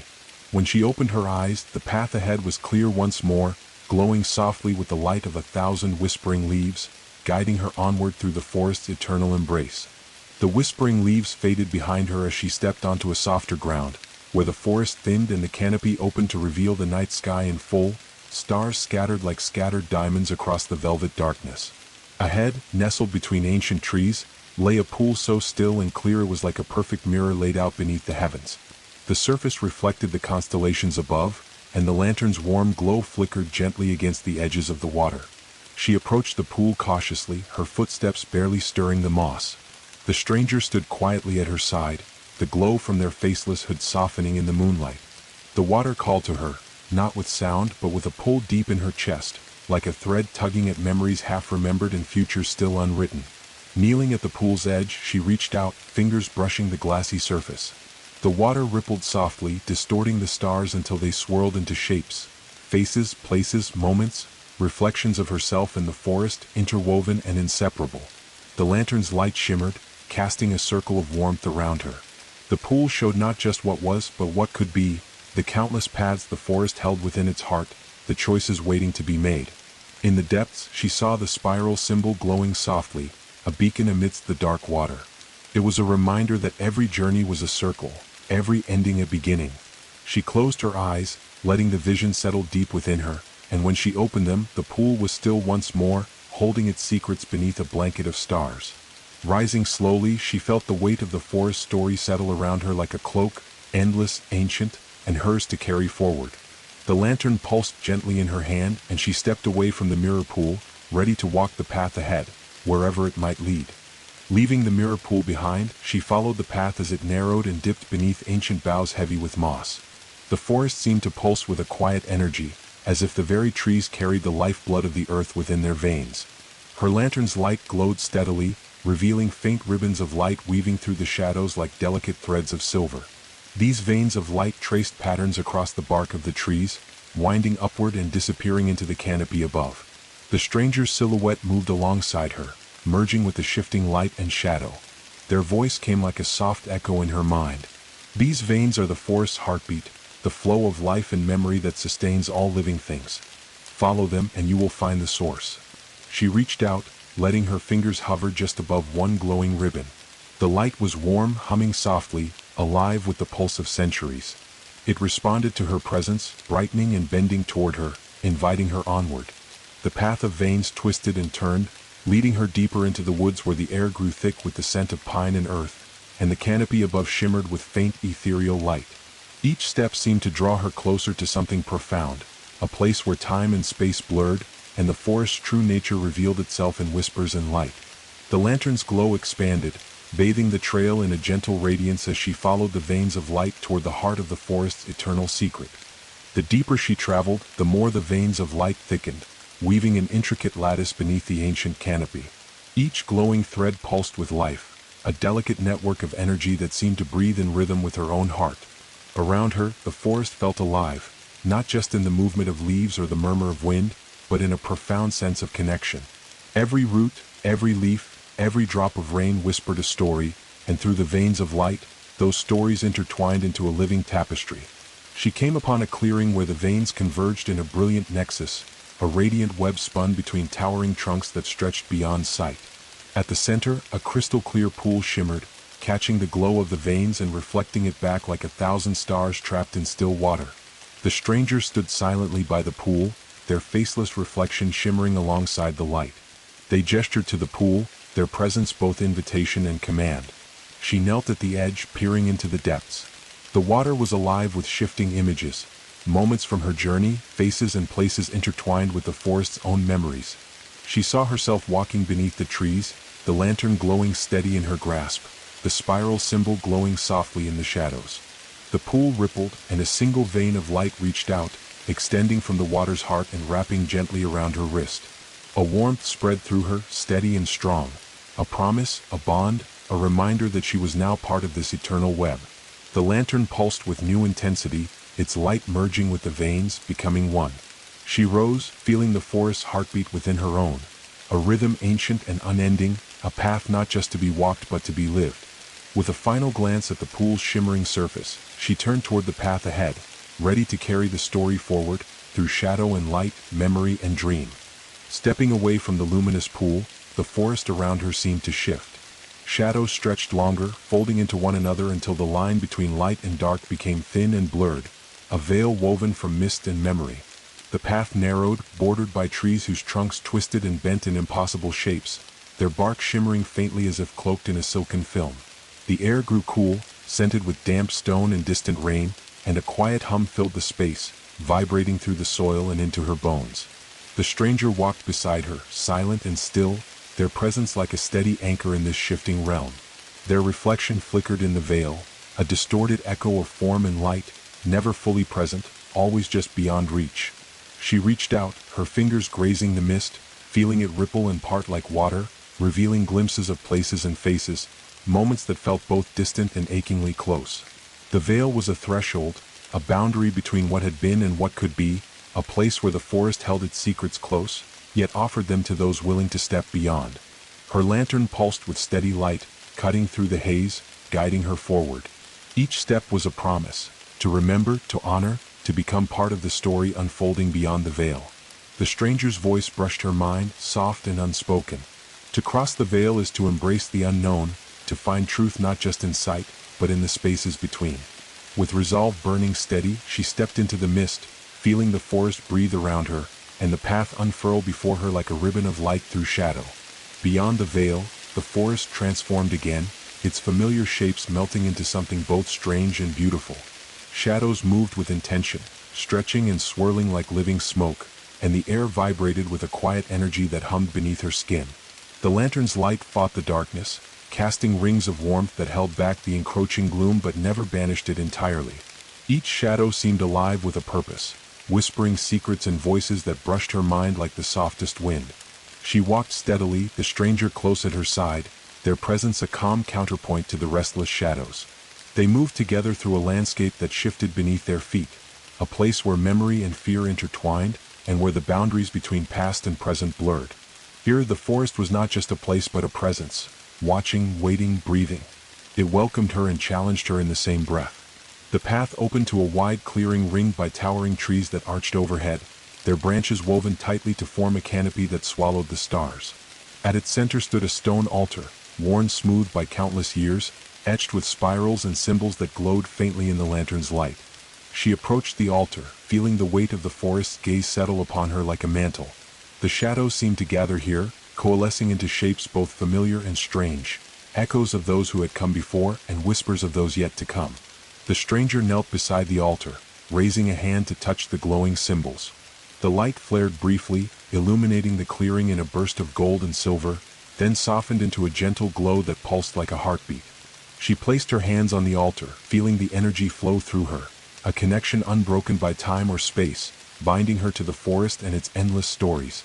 The shadows danced around her, no longer threatening but protective, guardians of the path she had chosen. With a breath full of quiet strength, she rose, ready to walk forward into the gathering night, her lantern a beacon against the dark.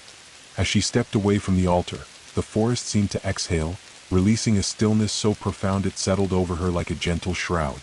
The shadows softened, folding back into the trees, and the night was filled with a silence that was not empty but alive, as if the forest itself was holding its breath, waiting for something yet to be spoken. Around her, the leaves began to tremble, caught in a breeze she could not feel. The rustling grew into a chorus, soft, ethereal, and wordless, a silent choir carried on the wind and woven into the fabric of the night. She closed her eyes and listened, the melody threading through her very being. It was not music as she knew it, but a language older than sound, the forest's voice speaking in whispers of light and shadow, memory and hope. The stranger stood silently by her side, their faceless presence reflecting the gentle glow of the lantern. Without words they reached out, their hand resting lightly on her shoulder, a touch that spoke of trust, guidance, and the shared weight of the journey. The path ahead was no longer just a trail through the trees. It was a passage through stories, hers, the forest's, and those woven between them like threads in an endless tapestry. With the lantern held steady, she stepped forward, each footfall echoing softly in the silent choir. The night embraced her, its song unfolding with every breath, and she moved deeper into the heart of the forest's eternal dream. The silent choir's melody lingered like a faint afterglow as she followed the narrowing path deeper beneath the towering trees. The ground beneath her feet softened, rich with the scent of damp earth and decayed leaves. The forest's roots here stretched wide and tangled, weaving a labyrinth beneath the surface, ancient veins pulsing with unseen life. She could feel their energy humming through the soil, a steady thrum that resonated deep in her bones. The lantern's glow revealed glimpses of the roots curling up beside the trail, thick and knotted, some split open like broken ribs, others smooth as polished wood. They seemed to reach toward her, not menacing but beckoning, as if the forest itself was calling her to look beneath the surface. The stranger moved beside her, their steps light and soundless. They knelt suddenly, placing a hand on the earth, and the roots around them shimmered faintly, weaving threads of silver light that traced patterns she could not yet understand. She crouched too, hands pressed against the cool soil. The pulse beneath was steady and strong, like the heartbeat of the forest itself, a deep, ancient rhythm connecting all things visible and hidden. A breeze stirred above, rustling leaves that whispered forgotten tales. The lantern's light flickered softly, casting dancing shadows that revealed shapes beneath the roots, symbols carved into stone, delicate and worn, telling stories of beginnings and endings intertwined. The forest held its breath again, and she felt the weight of those stories settle over her, a gift and a responsibility. With a steady breath, she rose, the roots' rhythm now a steady drum in her veins. The path ahead stretched dark and waiting, but she carried the forest's heartbeat within her, a light steady enough to guide her through shadow and silence.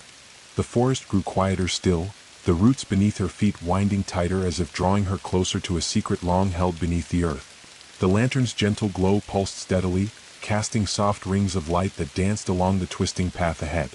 She felt the weight of the journey settle deep inside her, a mixture of longing and resolve, a quiet understanding that she was nearing the end of the path and the beginning of something new. The stranger's presence was beside her still, unwavering and calm, a silent guardian in the fading light. Together they moved toward a clearing where the trees bent low, their branches weaving a canopy shaped like a spiral, ancient and infinite. At the center, the ground bore the mark of the same spiral she had seen before, etched deep into the soil, alive with a faint, shimmering light that pulsed like a heartbeat. She knelt and traced the spiral with her fingers, feeling the warmth radiate up her arm and settle in her chest. The lantern's flame flickered once, then steadied, matching the rhythm of the spiral beneath her touch. Memories, whispers, and the forest's countless stories swirled around her, a dance of shadow and light, of endings and beginnings intertwined in the spiral's endless loop. She closed her eyes and breathed deeply, surrendering to the path that had led her here, the path beyond sleep, beyond time, beyond fear. When she opened them again, the stranger was gone. But the lantern remained, its light steady and warm, a beacon in the heart of the forest's eternal embrace. Rising slowly, she took a step forward, the spiral beneath her feet glowing softly, guiding her onward into the quiet promise of dawn. The first pale light of dawn filtered through the trees, soft and tentative, like a whispered promise. The forest, once cloaked in shadow and mystery, now seemed to breathe gently in the gentle glow of morning. She stood alone in the clearing, the spiral at her feet still glowing faintly beneath the earth, a quiet heartbeat beneath the soil, echoing the journey she had taken. The lantern's light pulsed once more in her hand, steady and warm, a tether between night and day, memory and future. The air was cool, filled with the scent of wet pine and fresh earth, and somewhere far above, a bird began to sing, a clear, hopeful note that carried through the silence like a prayer. She breathed deeply, feeling the forest's pulse within her own, a rhythm that would guide her beyond the path, beyond the stories, into whatever lay ahead. The stranger was gone, but not truly gone. Their presence lingered in the quiet rustle of leaves, the shimmer of light on the water, and the steady glow of the lantern she now carried, not as a visitor, but as a keeper of the forest's eternal story. With one last glance at the clearing, she turned toward the trees, stepping forward into the dawn-lit woods, the lantern's flame steady in her grasp, lighting the way not just through the forest, but into the endless promise of a new day. The lantern path had led her home.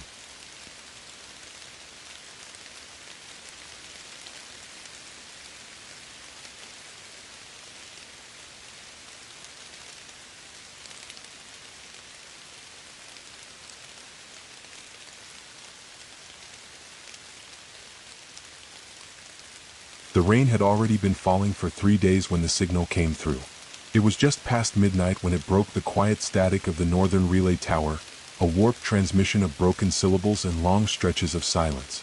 Operators at Station Echelon 9 didn't catch the words at first, just a low, gurgling distortion that reminded one technician of a deep-sea sonar. Then came the voice, choked, panicked, repeating the same 3 words again and again before cutting out. They are listening. No identification. No coordinates. No timestamp. Just the voice and the endless whisper of rainfall, like it had been recorded from under a tarp or near a creek swollen with floodwater. At first, they thought it was a prank, a rogue signal bouncing between storm-damaged towers, until the frequency was traced to a repeater near the edge of Hollywood. That changed everything. Hollywood wasn't a place people went. Not anymore. It lay in the deep north, a region left off most maps, cordoned off decades ago after a series of disappearances during the 73 logging expedition. No one had gone in since, at least not officially. The place had a reputation. You could say its name in any bar from Meriton to Raventree, and you'd hear a quiet story. Strange lights, lost hikers, families that never came back, and always the rain. Every story ended with the same thing. It rained there even when it didn't, and now it was calling again. By dawn, 5 had been chosen. Not a formal team, not military or government, but 5 who had either volunteered or had been asked because of what they knew. There was Silas Keene, a former forest ranger who used to patrol near Hollywood in the early 90s. He walked with a limp and spoke like a man who'd already left something behind in those woods. Rowan Vale, a cryptobotanist and survivalist, had long believed Hollywood contained unclassified flora. She brought a field journal, 2 knives, and a steel flask she never opened in front of others. Mara Tills, technician from Station Echelon 9, the one who first heard the signal. Quiet. Jumpy. She kept the recording on a loop in her earpiece, muttering timestamps to herself as if they meant something. Ezra Finch, a documentarian and freelance investigator, claimed he was there to record truth. He carried 3 cameras, a weatherproof recorder, and an unshakable smile. And finally, Jonas Durand, the silent one, supposedly ex-military. No one knew who sent him, only that he arrived ahead of time, already geared up, already waiting. They met at the treeline, where the last trace of civilization gave way to dripping fern and shifting fog. Beyond them, Hollywood loomed, vast, knotted trees wreathed in slow-moving mist, moss slick as oil along their trunks. The trail, such as it was, had vanished beneath fallen branches and soil softened to black paste by the constant downpour. Silas lit a flare and stepped forward. No words. The others followed. By noon, the canopy had swallowed them whole. The world beyond was already gone. No cell service, no satellite ping, no echoes from the road.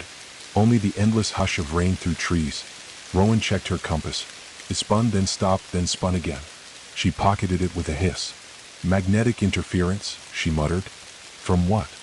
They trudged deeper, sloshing through ankle-deep puddles and ducking under low branches.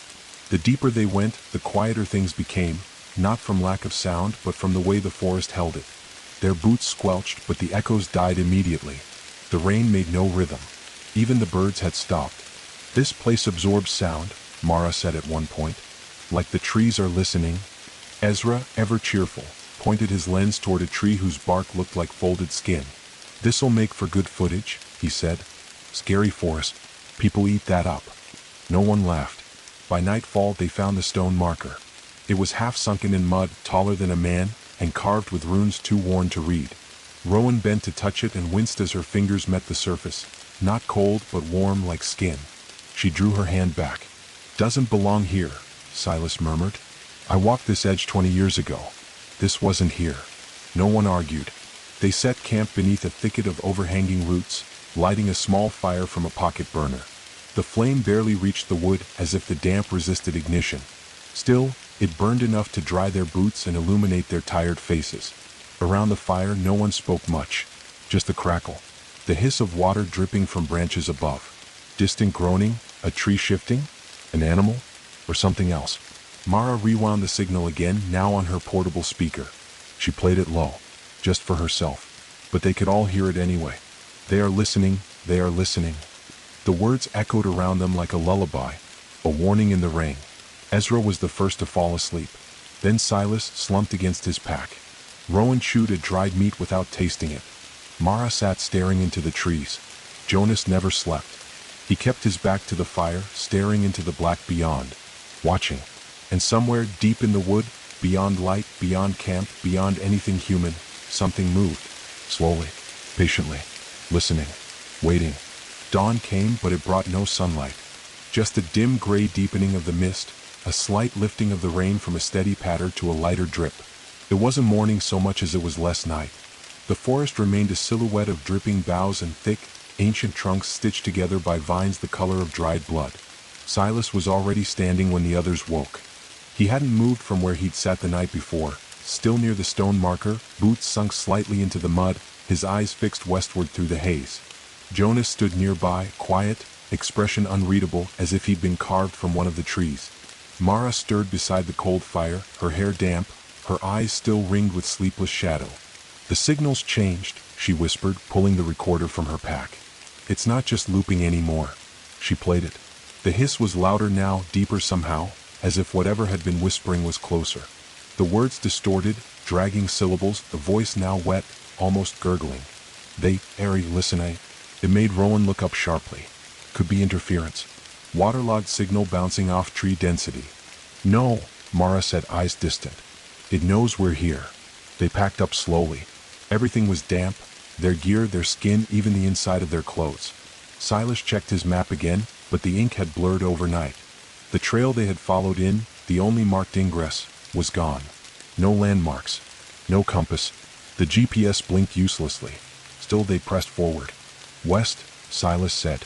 "If the signal's origin is accurate, it came from the ridge just before the interior basin. That's where the repeater should be." "Should be," Ezra quipped. Silas didn't answer. The day's march led them deeper along a narrowing gulch lined with cedar husks and strange, gray moss that pulsed slightly when touched. Rowan scraped a bit into a vial and sealed it quickly, scribbling notes with a frown. "Everything here's overgrown, but it doesn't make sense. These growth rings suggest this moss is only a few weeks old." "Maybe the forest grows fast," Ezra offered, trying to peer through his camera's fogged lens. "Or maybe it wants to look older than it is," Rowan muttered.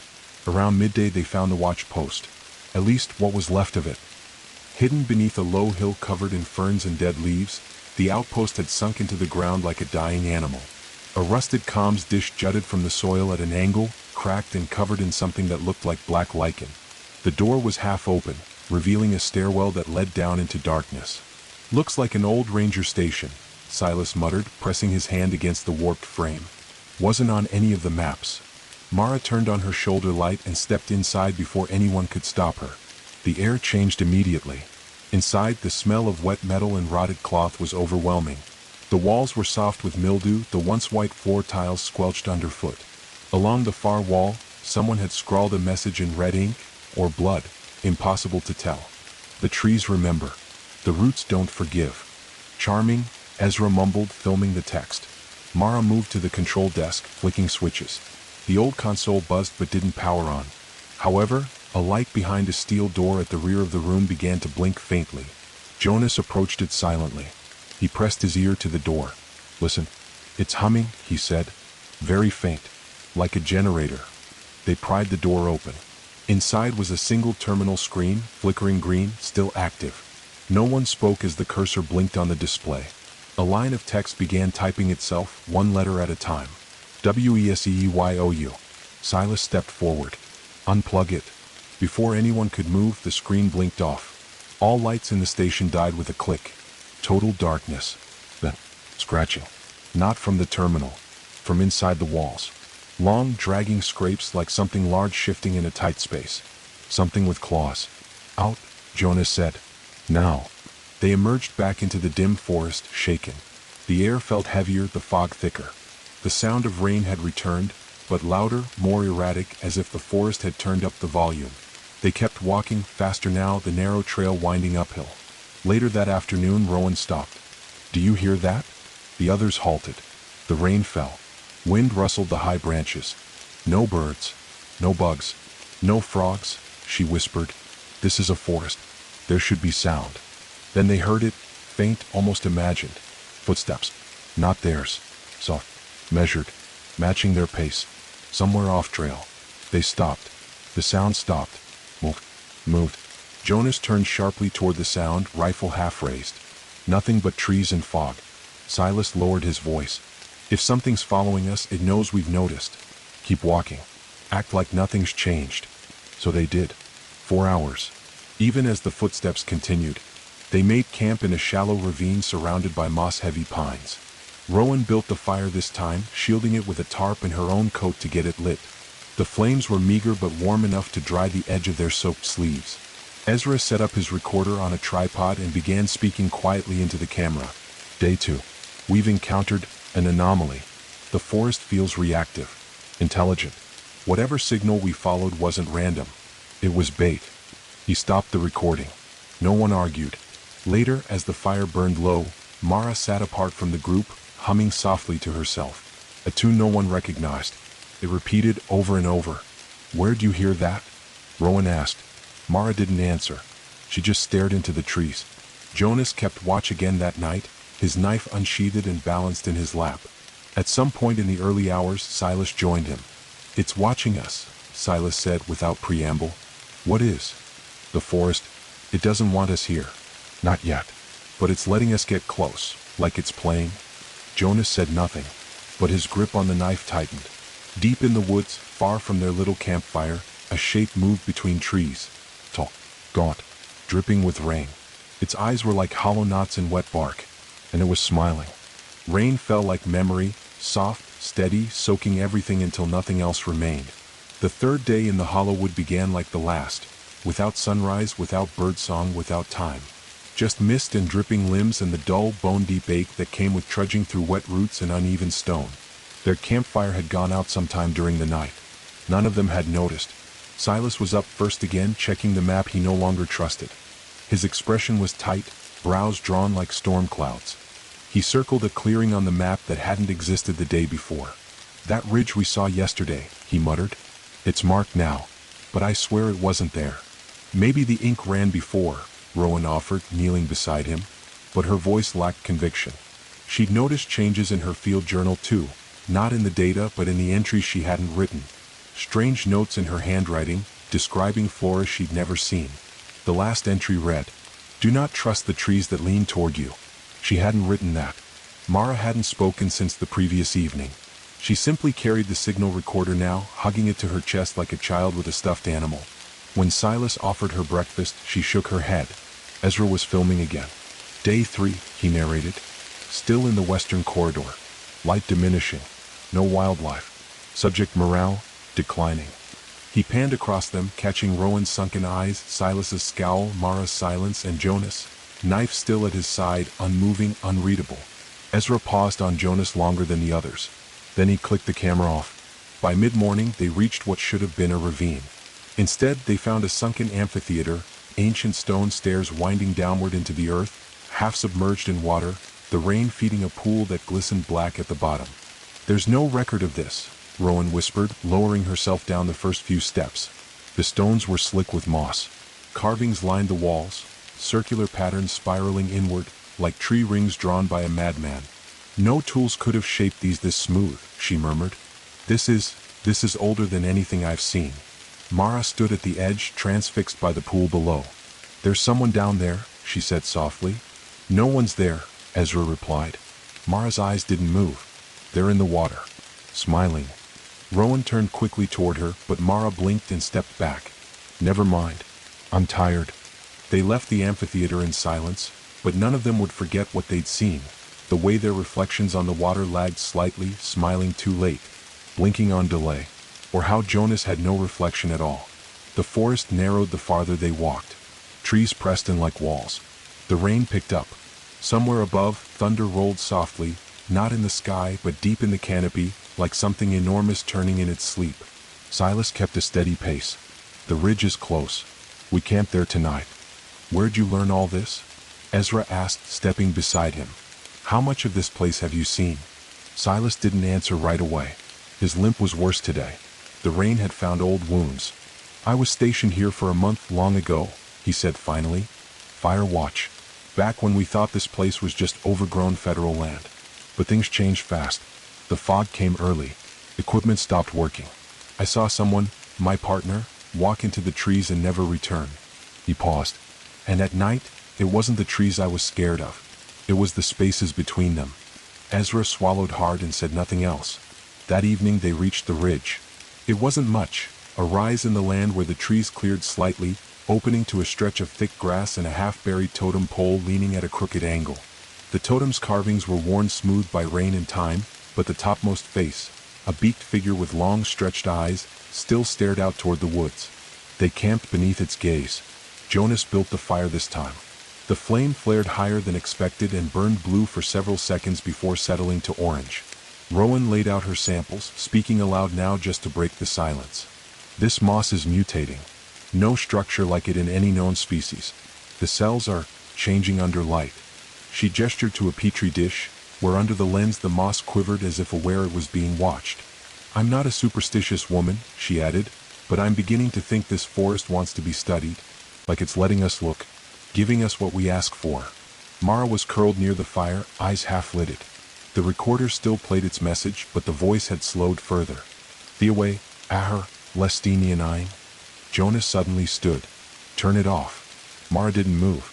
Jonas grabbed the recorder, clicked it off, and stared at her. She blinked. It was getting louder, she whispered. That night, Ezra dreamed. He stood in the forest, alone, barefoot, rain soaking him to the skin.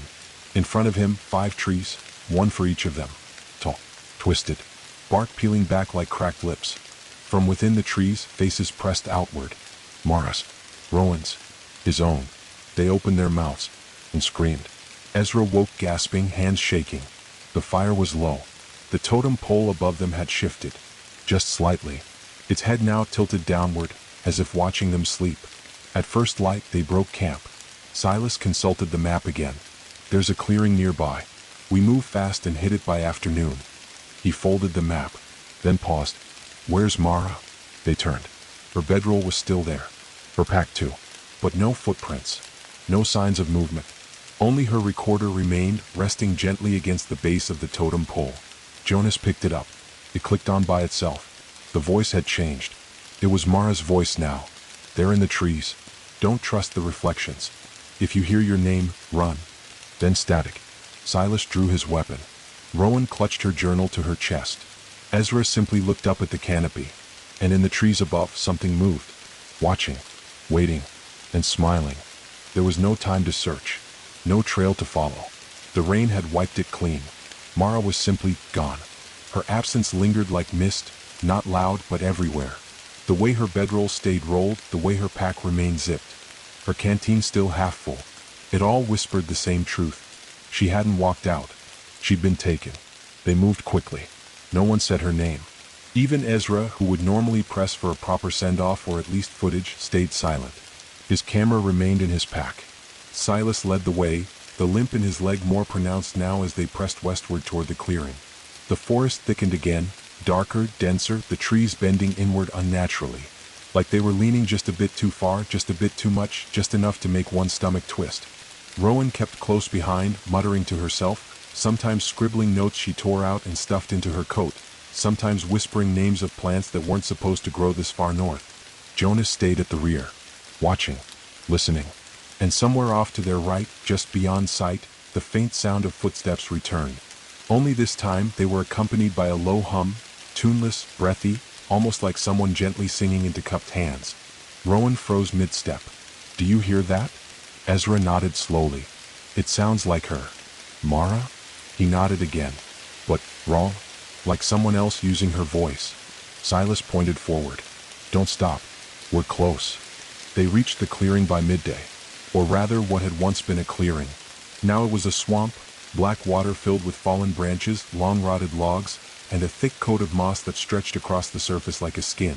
What remained of a footpath dipped under the surface, half visible for only a few feet before vanishing into muck.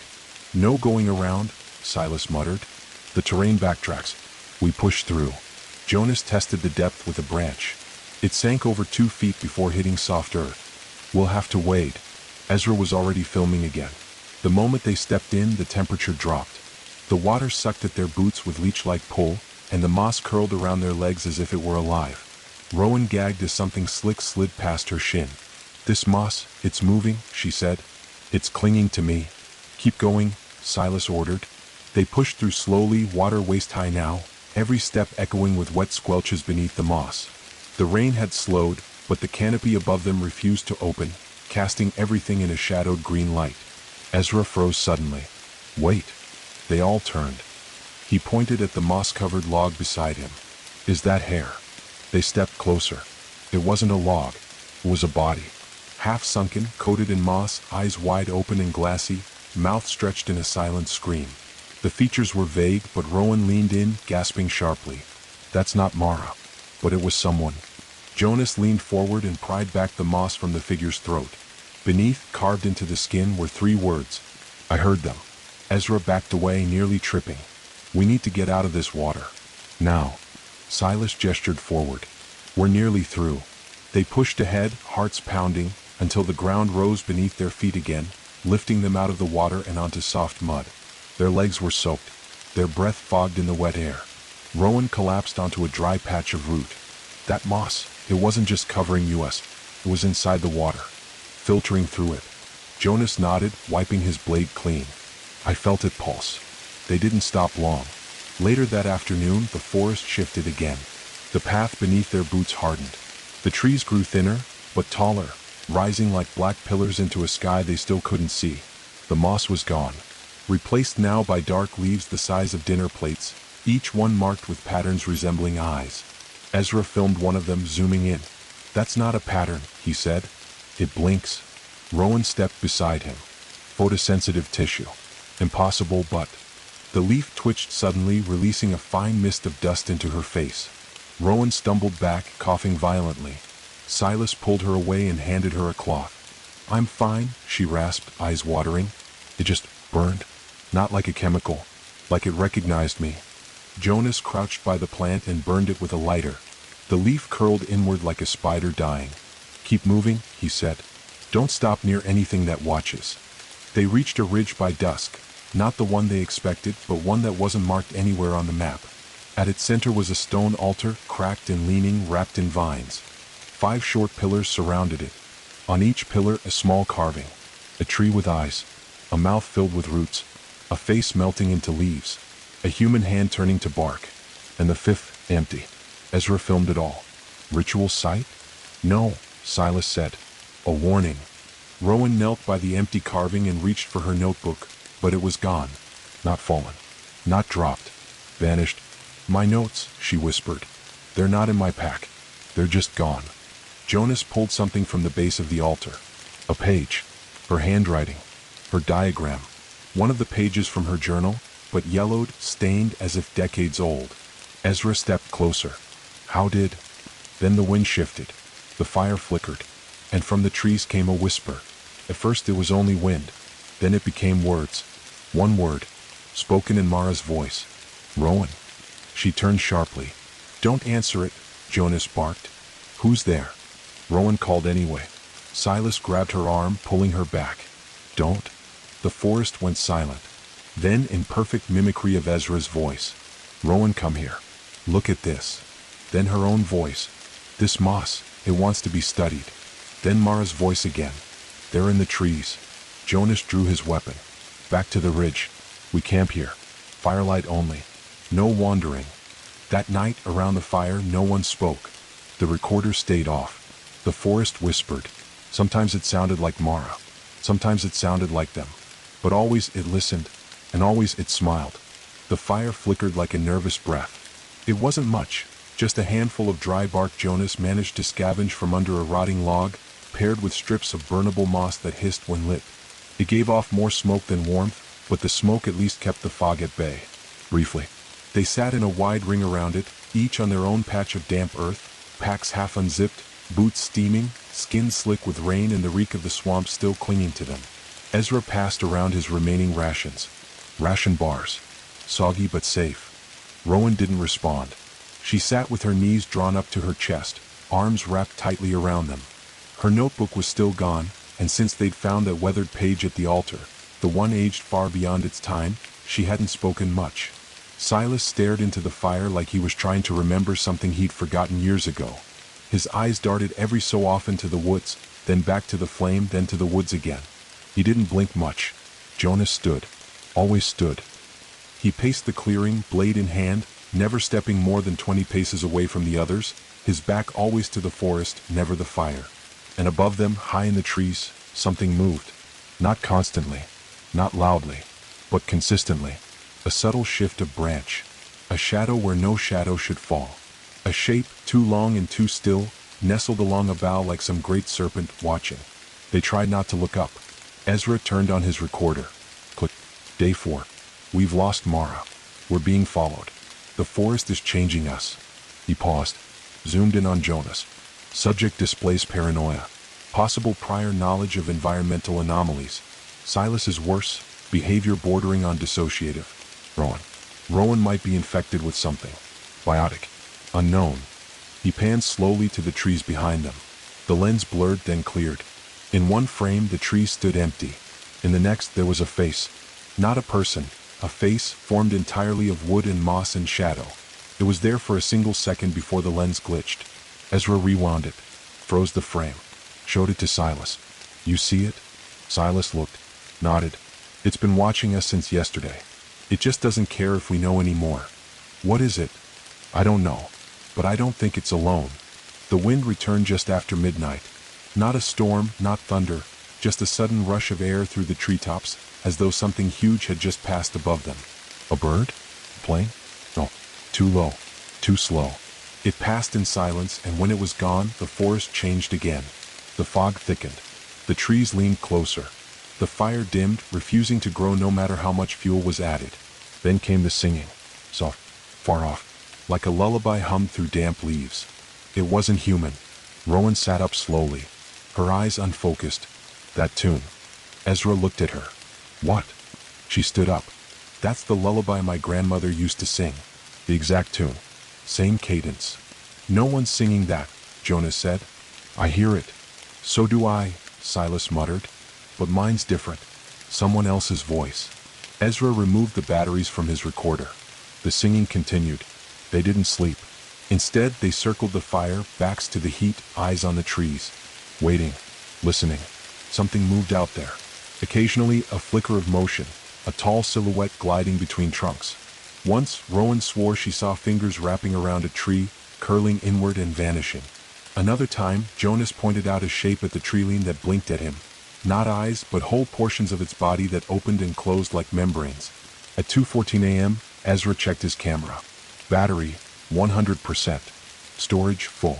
Playback, corrupted. All footage from the day before had been overwritten with static and a single frame. A blurry close-up of Mara's face. Eyes wide. Mouth open. And behind her, the forest. But wrong. Inverted somehow. Branches growing downward, trees bent like bones, fog in the shape of hands. He deleted it. But when he turned the camera off, the image flashed across the screen again. He put it away. At 3:27 a.m. they heard it. A laugh. It came from just beyond the firelight, low, guttural, and undeniably human. They all froze. Then Rowan whispered, "That was Mara." Jonas raised his blade. "Stay put." "No," Rowan said. "That was Mara." She stood and took a step toward the trees. Ezra caught her by the arm. "Don't. You know it's not her." Rowan turned slowly. "How do I know? You think you'd know if I was gone?" He looked into her eyes, pupils dilated, skin slightly pale. Her irises looked greener than before. Jonas stepped between them. "Enough." The laughter came again. This time it was Rowan's voice, echoing from the forest. "I like the way you look when you're scared." Rowan froze, then dropped to her knees and began to sob. Silas stepped beside her and put a hand on her shoulder. "We stay by the fire," he said. "No matter what. No one goes out there. Not unless we're all going." By 4:30 the laughter had stopped. The singing faded.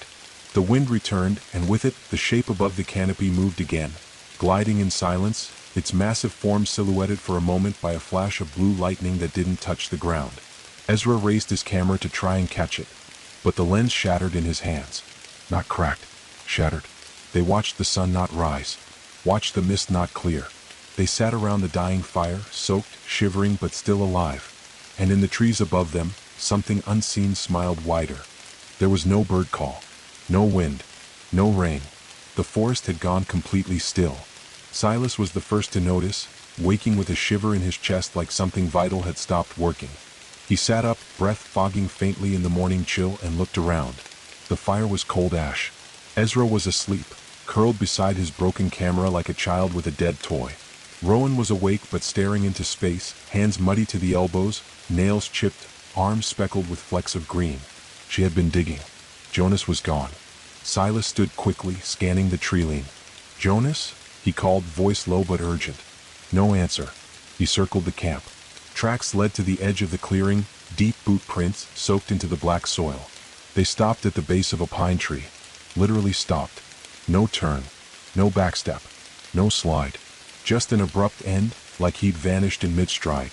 Silas cursed under his breath. Rowan still hadn't moved. Ezra woke with a start as Silas shook his shoulder. "Get up. Jonas is gone." Ezra blinked hard, sat up. "Gone? Gone how?" "Just gone." Ezra rubbed his eyes. "No one leaves without a sound." Silas turned back toward the tree line. That was when they noticed the silence wasn't just lack of noise. It was raw. There was no texture to it, no ambient hiss, no distant echo. It wasn't the quiet of the woods. It was the quiet of nothing. Rowan finally spoke. "They call it forest hush," she said distantly. "Some forests do this. Temporarily. When they're listening." Ezra swallowed. "Listening to what?" Rowan blinked slowly. "To us." They left camp in a tight cluster. Silas took point. Ezra behind him. Rowan at the rear, still staring over her shoulder every few steps as if someone was following. The trees pressed closer again, not thicker but taller, rising like cathedral columns into a canopy that never opened. Their bark was smooth and pale now, as if bleached, and dotted with narrow slits like gills. Ezra passed one and froze. Inside one of the slits, just for a moment, he saw teeth. Not human. He didn't mention it.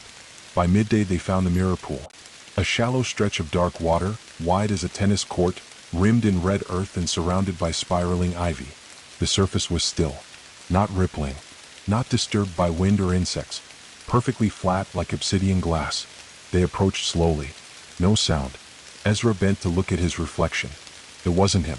The reflection had his face, but the skin sagged, the eyes were wrong, too large, pupils vertical. It smiled when he didn't. He stumbled back. Rowan stepped beside him. "They don't copy. They interpret," she whispered. Silas crouched beside the pool and dipped his finger into the water. It didn't ripple. The moment his skin touched the surface, his reflection vanished, replaced by a tree. Not an image of a tree, but the feeling of one, ancient, gnarled, stretching into the sky. For a heartbeat, he wasn't Silas anymore. He was bark and wind and root. Then it was gone. Silas reeled back, panting.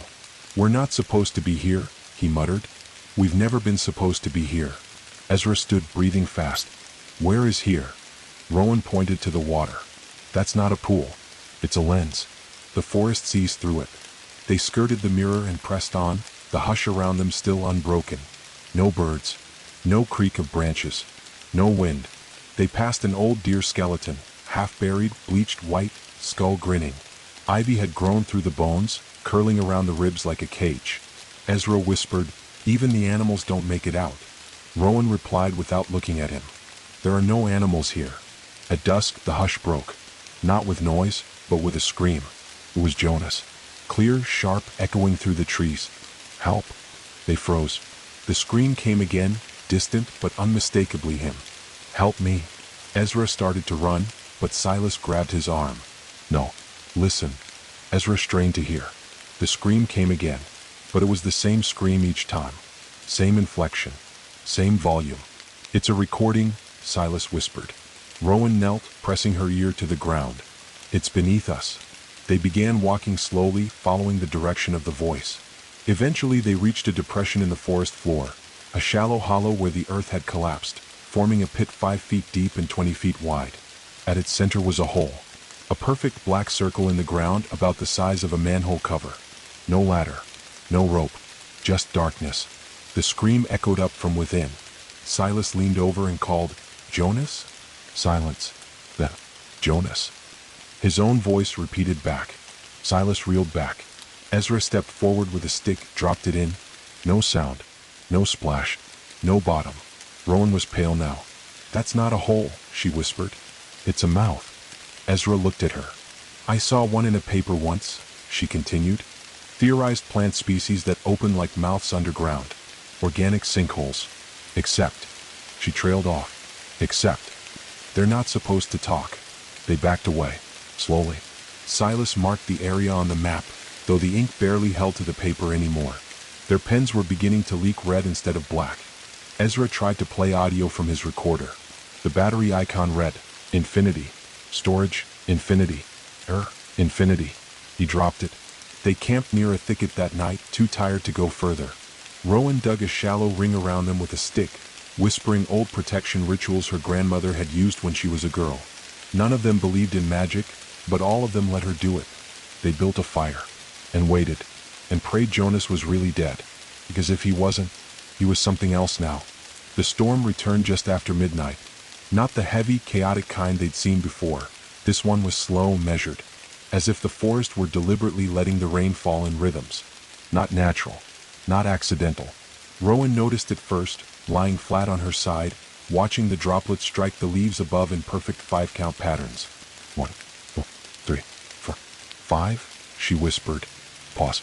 Then it repeated. Felt like breathing. Silas didn't sleep. He sat with his back to the fire, blade unsheathed, watching the mist.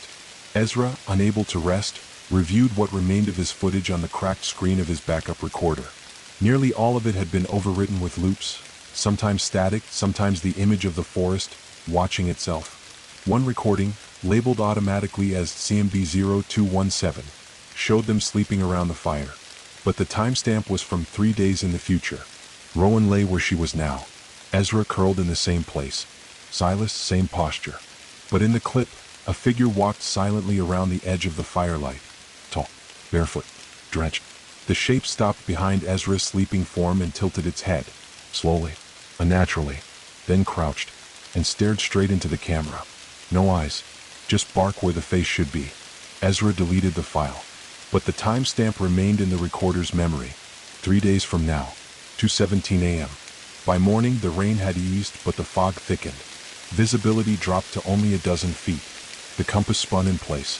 The forest had begun to fold, subtly, branches at odd angles, roots curling against their boots like tendons beneath skin. They didn't speak much anymore. Words carried further than they should. At one point, Ezra whispered something to Silas, a single question about the path ahead, and moments later Rowan answered, even though she hadn't been listening. When Ezra asked how she'd heard him, she only said, "I didn't, but the forest did."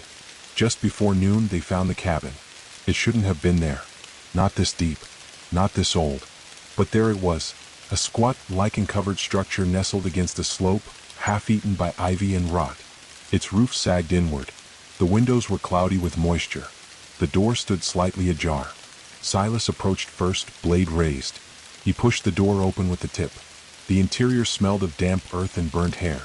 Ezra followed, camera raised, flicking on his light. It cut through the gloom to reveal a small one-room shelter. A table, 2 chairs, a stone fireplace now cold and choked with wet ash. Along one wall hung a string of photographs, all faded, tacked to a clothesline with rusted pins. Most were warped beyond recognition. But one. Ezra stepped closer, plucking it from the line. It showed a team of 5 people, smiling in front of the very cabin they stood in. Mud on their boots. Fog behind them. His heart lurched. One of them was Mara. Another looked just like Silas, only younger, without the limp.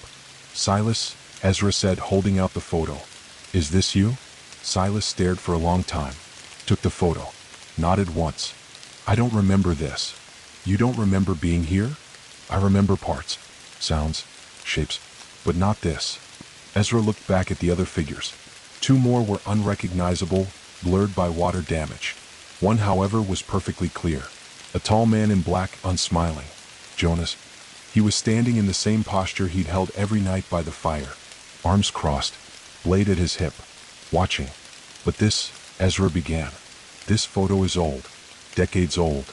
Silas didn't answer. Instead, he walked to the back corner of the room, where a trapdoor lay half-covered in moss and a coil of split rope. He stared at it, then at Rowan. "I think I left something down there. You just said you don't remember this place." "I said I didn't remember the photo."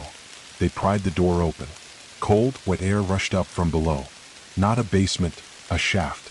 Steep stairs carved directly into stone, slick with moss. A smell rose up. Not rot. Not soil. Memory. Ezra recoiled. "It smells like my grandmother's attic." Dust and lemon oil and... Rowan sniffed once and gagged. It smells like my lab. When I incinerated the first moss samples I found. Silas went down first. They descended carefully, flashlights carving tunnels of light through the dark. The stairs ended at a sealed room, stone walls covered in carvings, floor littered with bones. Small ones, bird skulls, rodents, maybe even raccoons. But each one was clean, arranged in spirals. Each spiral centered on a small pile of black seeds. "What the hell is this?" Ezra whispered. Rowan bent closer to the seeds. "I've seen these before. In the bark of that tree we passed yesterday, the one that bled when I touched it." Silas moved past them to a far wall, and there, hanging on rusted hooks, were 5 packs, each one identical to theirs. Ezra lifted one. His initials were stitched into the inside seam. "No," he said quietly. No, this isn't possible." Rowan opened hers. Inside was her notebook, the real one. Pages dry, unfolded, the spine intact. "It's mine," she whispered, "but I've been carrying it." She opened the first page. The writing inside wasn't hers. "We were warned. We heard the singing. We followed the wrong version of the trail. One of us changed. We think it's Jonas." Rowan closed the notebook and dropped it. Ezra turned to Silas. "How long were you out here, really?" Silas didn't look back. "Long enough." They climbed back up without speaking. The cabin's door was now closed. No wind, no prints, just shut tight. Silas opened it slowly. Outside, the fog had lifted slightly, enough to reveal a narrow trail leading west, a path carved into the earth, lined with smooth stones. A new path, one that hadn't been there when they entered. Ezra stepped to the threshold. Rowan hesitated. "What if this is a loop?" she whispered. "What if we're already walking in circles like the others in that photo?" Ezra turned to her. "We keep going. Not because it'll save us, but because something's trying to make us stop. That means forward is the only threat to it." Silas said nothing. He was staring at the woods again, jaw tight. "Do you hear that?" he asked. They all listened. From deep within the trees, distant but unmistakable. Laughter. Not Mara's. Not Rowan's. Ezra's. The new path wound west, unnaturally clean. No overgrowth, no fallen branches, no moss. Just damp earth pressed smooth as if swept by invisible hands. It led into trees older than the others, bark dark as coal, leaves shaped like grasping fingers. Every so often one would drop, and float, not fall, drifting slowly to the forest floor as though afraid to make a sound. They followed the trail in single file. Ezra at the front, eyes sharp, camera off. Rowan next, her reclaimed notebook hugged to her chest. Silas at the rear, moving slower than before, his limp more pronounced. They walked for what felt like hours. The path knew they were there. At first it was subtle, a vine slipping from a branch just as they passed, a root twisting slightly underfoot, the wind pressing gently at their backs, ushering them forward. Then it changed. Ezra froze at a curve in the trail. "There's something ahead." They crept forward and saw it, a figure kneeling in the path. Back to them. Hair soaked, skin pale, clothes shredded. "Mara?" Rowan whispered. Ezra raised his camera. The lens blinked red. No focus, no frame. Rowan stepped forward. Silas grabbed her arm. No, but the figure turned. Not slowly, not with hesitation. It snapped toward them, its neck turning too far, too fast. The face was close to Mara's, but stretched, waxen. Eyes wide, mouth agape in a silent wail. And as they watched, the body began to split down the center, from neck to navel, peeling open like wet bark. Inside, not flesh, moss, roots, tiny blossoms shaped like teeth. Then it collapsed, folding into itself like rotten paper, leaving only a damp print in the soil. Ezra stumbled back. "We keep going. Now." No one argued. The path narrowed as they moved deeper. The trees here were wrong. Some bent in impossible angles, like they'd grown in reverse, branches buried underground, roots reaching into the sky. Others bled black sap that dripped with the slow cadence of a ticking clock. Rowan marked each turn in her journal. But each time she checked back, the ink had changed. Her writing, but new symbols, curling, looping marks not from any known language. The notes were no longer hers. She stopped writing. At twilight, the trail widened briefly and curved into a clearing surrounded by monoliths. 5 stone pillars, tall, smooth, carved with spirals, each one etched with a name. Rowan approached the nearest. Ezra knelt beside one with a shaking hand. This is my name. Silas read his own out loud. I don't understand, Rowan whispered. Then she gasped and pointed to the fifth pillar. No name, just an indentation, exactly the size of a human hand. Ezra looked at her. Don't touch it. I wasn't going to. Silas moved to the edge of the clearing, peering into the trees. We're being watched. Ezra followed his gaze. Where? Not where. When? Ezra turned to him. That doesn't. Look. Silas pointed toward the trees opposite the clearing, and there they were. 3 shadows, tall, unmoving, shaped like people but too thin, too long. Their heads tilted slowly in unison as if measuring time with their necks. They're matching our steps, Silas whispered. And then one of the shadows took a step forward. The forest breathed. Not wind, not rustling. A low exhale, deep and wet and ancient. Ezra grabbed Rowan's arm. Run. They didn't speak. They ran. The path tried to hold them. Roots grabbing ankles, branches whipping faces, leaves falling like razors. Ezra dropped his camera. Rowan's journal was torn from her hands. Silas stumbled once, caught himself, pushed onward. They didn't stop until the forest thinned slightly and the trees began to change again. Lighter bark, mist glowing with faint light, air filled with the scent of copper and sage.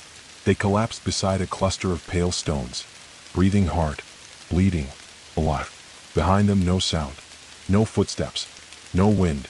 The forest had let them go, but not for long. Rowan turned to Ezra. Did you see them? He nodded. They didn't have faces. Silas spoke without looking at them. They were us. That night they didn't sleep. The path remained just visible behind them, glowing faintly in the dark like a wound that hadn't scabbed. Ezra sat with a twig in hand, scratching lines into the soil. Not letters. Not images. Just patterns he didn't understand. Rowan cried once. Quietly. Silas stared at the sky. I think the forest is rewriting us, he said. Into what? Rowan asked. He didn't answer. He didn't need to. By morning, the forest had grown unfamiliar again. Not just in shape, in substance. The trees no longer resembled trees. Their trunks were too smooth, branching high above into webs instead of limbs. Their bark pulsed faintly beneath the surface like veins. Some bent toward the trio as they passed, their tops creaking in rhythm with the group's breathing. Rowan stopped and placed her palm flat against one. It was warm. Not warm like sun-heated wood. Warm like skin. She pulled her hand back sharply. Ezra stared at the same trunk and muttered, They're not trees. Not really. Silas said nothing. He was looking ahead. At the clearing that had just opened in front of them, smooth, circular, surrounded by 7 trees spaced too evenly to be natural. At its center stood a massive trunk, easily 10 feet wide, but hollow, split down the middle, forming a wide open mouth with smooth walls and spiraling ridges inside. It wasn't dead. It breathed. Slow, steady, rhythmic, the hollow contracting and expanding like a lung. Ezra reached for his camera, remembered it was gone. He turned to Silas. What is this? Silas swallowed. I think this is where they come from. Who? Silas didn't answer. Instead, he crouched near the edge of the clearing and ran his fingers through the dirt. It was red. Not clay red like iron. Like blood. Rowan moved toward the breathing trunk. Don't, Ezra warned. I'm not touching it, she whispered. I just want to look inside. She stepped closer. The breathing didn't change, but the light did. The shadows shifted, not with the sun. There was no sun, but with her movement. The trunk's interior brightened, and inside she saw bones. Dozens. Maybe hundreds. Small and curled, fetal shapes, unfinished skeletons, skulls without eye sockets. Ezra turned away and retched. Silas stood. We're going around. They made a wide berth, stepping into underbrush for the first time in hours. The moment they left the path, the forest pressed against them like a body. Leaves scraped their necks. Roots shifted underfoot. Everything was moist as if recently fed. For 20 minutes, they climbed a slow rise, circling the breathing trunk from a distance, until they came upon a circle of stones. Not natural. Each stone stood 5 feet tall, arranged in a perfect ring. Flat-topped, smooth-faced, burned black at the edges. Silas stepped into the circle. The moment his foot crossed the line, the wind returned, hard and fast, slamming through the trees. Ezra called out, Silas? Too late. The moment Silas reached the center, he vanished. No flash, no scream, no distortion. Just gone. Rowan screamed and ran in after him. Ezra lunged to stop her, too slow, and she disappeared too. He stood frozen outside the circle, heart hammering. Then from within a sound. Not voices. Chimes. Soft, melodic, distant. Then Rowan's voice. Ezra, come see. It's beautiful. He stepped forward, but did not cross. I'm not that stupid. Then another voice. Behind him. His own. No, but you're curious. He turned. Nothing. When he looked back, the stone circle was empty. No Rowan. No Silas. Just the chimes. Growing fainter. Ezra waited for hours. The sky didn't change. The trees didn't move. He tried calling out. Nothing. Eventually he circled the stones and kept walking. It was all he could do. Sometime later, maybe hours, maybe days, he came upon a structure. A watchtower. Rusted. Set into a narrow hill with a ladder of wet iron rungs leading to a cramped platform. He climbed, breath heaving, and stepped into the cabin. It was empty, except for a mirror on the far wall. Crack. He stepped toward it, looked inside. The reflection showed the room, correct, accurate, but with 4 people behind him, all staring, none moving. Jonas, Rowan, Silas, and himself. The versions behind the glass were slightly off, eyes too dark, skin pale, smiles just a bit too wide. He spun around. No one there. He turned back to the mirror. Only himself now. But the room was different. The walls blackened, the floor wet, the reflection crying. He stayed in the tower until the fog reached the top platform. Then he climbed down alone. Ezra didn't remember when the fog began to whisper. Not at first. It might have started as the rustle of leaves overhead, or the hush of breath between his footsteps. But by midday, if it could still be called that, the words became clearer. Not loud, but constant. Come back, come back, come back. He kept moving. The trees had shifted again, tall and white now, their trunks peeling in long papery ribbons that floated like breath through the air. They made no sound when they fell, only drifted, silently, until they touched ground and dissolved into ash. Every so often he passed a shadow behind the trees, always moving just a few seconds slower than he did. When he stopped, it stopped. When he turned, it ducked out of sight. He didn't follow. He didn't speak, until it called his name. Ezra. Sounded like Rowan. He froze. Rowan? The voice came again.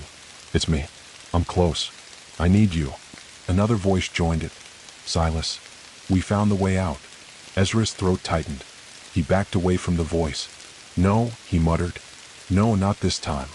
The trees around him shifted, leaning inward. The roots curled. A trail began to form at his feet, paved in smooth stone slick with moss. Then came a third voice. His own. Why do you always assume you're the one who made it out? He ran. The path beneath his feet was no longer soil. It was flesh. Spongy. Soft. It pulsed with every step, and sometimes it twitched. He didn't look down. Just ran until the voices faded. Until the trail spat him out onto dry ground. A ridge looking out over a shallow valley ringed with broken trees. And at the valley's center, a pit. What? Perfectly round. It hadn't been dug. It had been grown. Ezra stood at the edge and looked down. Nothing. No bottom. No sound. Just that awful, endless dark. Then something breathed. Not wind. Something deeper. Hollow and wet and old. The same breath he'd heard when the forest exhaled back at the monoliths. He turned to leave and stopped. Across the pit stood Silas. No limp. No backpack. No blade. Just standing there looking at Ezra with eyes too dark, too calm. You're not him, Ezra said. The thing that wore Silas' skin smiled. Neither are you. Then it took a step forward. Not around the pit. Across it. Walking on air. No ripple. No distortion. Just movement. Ezra stumbled backward, but there was nowhere to go. The trees had closed behind him. The forest wanted him here. The thing that was not Silas reached the edge and crouched. Its neck tilted too far. Its fingers lengthened. Its eyes flickered like candlelight. We kept a space for you. Ezra grabbed a rock, not as a weapon, just to feel something real, and threw it. The rock passed through the figure like smoke. Then a voice came from beside him. Rowan again. Ezra, please. You're almost done. He turned. She stood beside him. Pale. Breathing. Smiling. Too still. He didn't move. There's a way through, she said. You just have to go down. We all did. That's the only way you become part of it. He didn't speak. Behind her, the trees shifted again, not moving but blinking. He saw faces in the bark. mouths in the roots, and in the pit something moved, rising. A hand, but too long, too many fingers, bark instead of skin, reaching, inviting. Rowan stepped toward it. "You can come with me," Ezra whispered. "You're not her." She looked back, smiled wider. "No, but she is here, and she's listening." He turned and ran, back into the trees. The forest screamed. Branches lashed his face. The path bucked beneath his feet. He didn't stop, didn't think, just pushed until the trees thinned again and the fog peeled away. And the real Rowan was there, kneeling beside a fire, alive, breathing, eyes wide with disbelief. "Ezra?" He collapsed beside her, panting. "How do I know it's really you?" he gasped. She blinked, then took his hand and pressed it to her chest. Her heart was pounding, erratic, human. He nodded once, and behind them, deep in the trees, the thing wearing her voice whispered, "You chose wrong." The fire was real. Ezra knew at the moment he felt the heat, not just warmth, dryness, a pull away from the damp breath of the forest, like something sacred, something the trees didn't dare touch. Rowan had built it in a shallow ring of stone, using old timber stripped from what looked like a collapsed shed nearby. She hadn't dared light it until the sun, if it could be called that, passed behind the skeletal trees and the wind died. "I found dry wood in that shack," she said quietly. "It was just there, like someone had stacked it yesterday. But the nails were rusted clean through." She stared into the flame like it might give her answers. Ezra sat down beside her, knees to his chest. He didn't ask where Silas was. He already knew the answer. Rowan handed him something wrapped in cloth. Food. Dried jerky. Maybe deer, maybe something else. He didn't care. "How long have you been here?" he asked. She shook her head. "I don't know anymore. Time doesn't pass the way it should. I think we walked in circles for a while. But then I found the map." Ezra looked up. "What map?"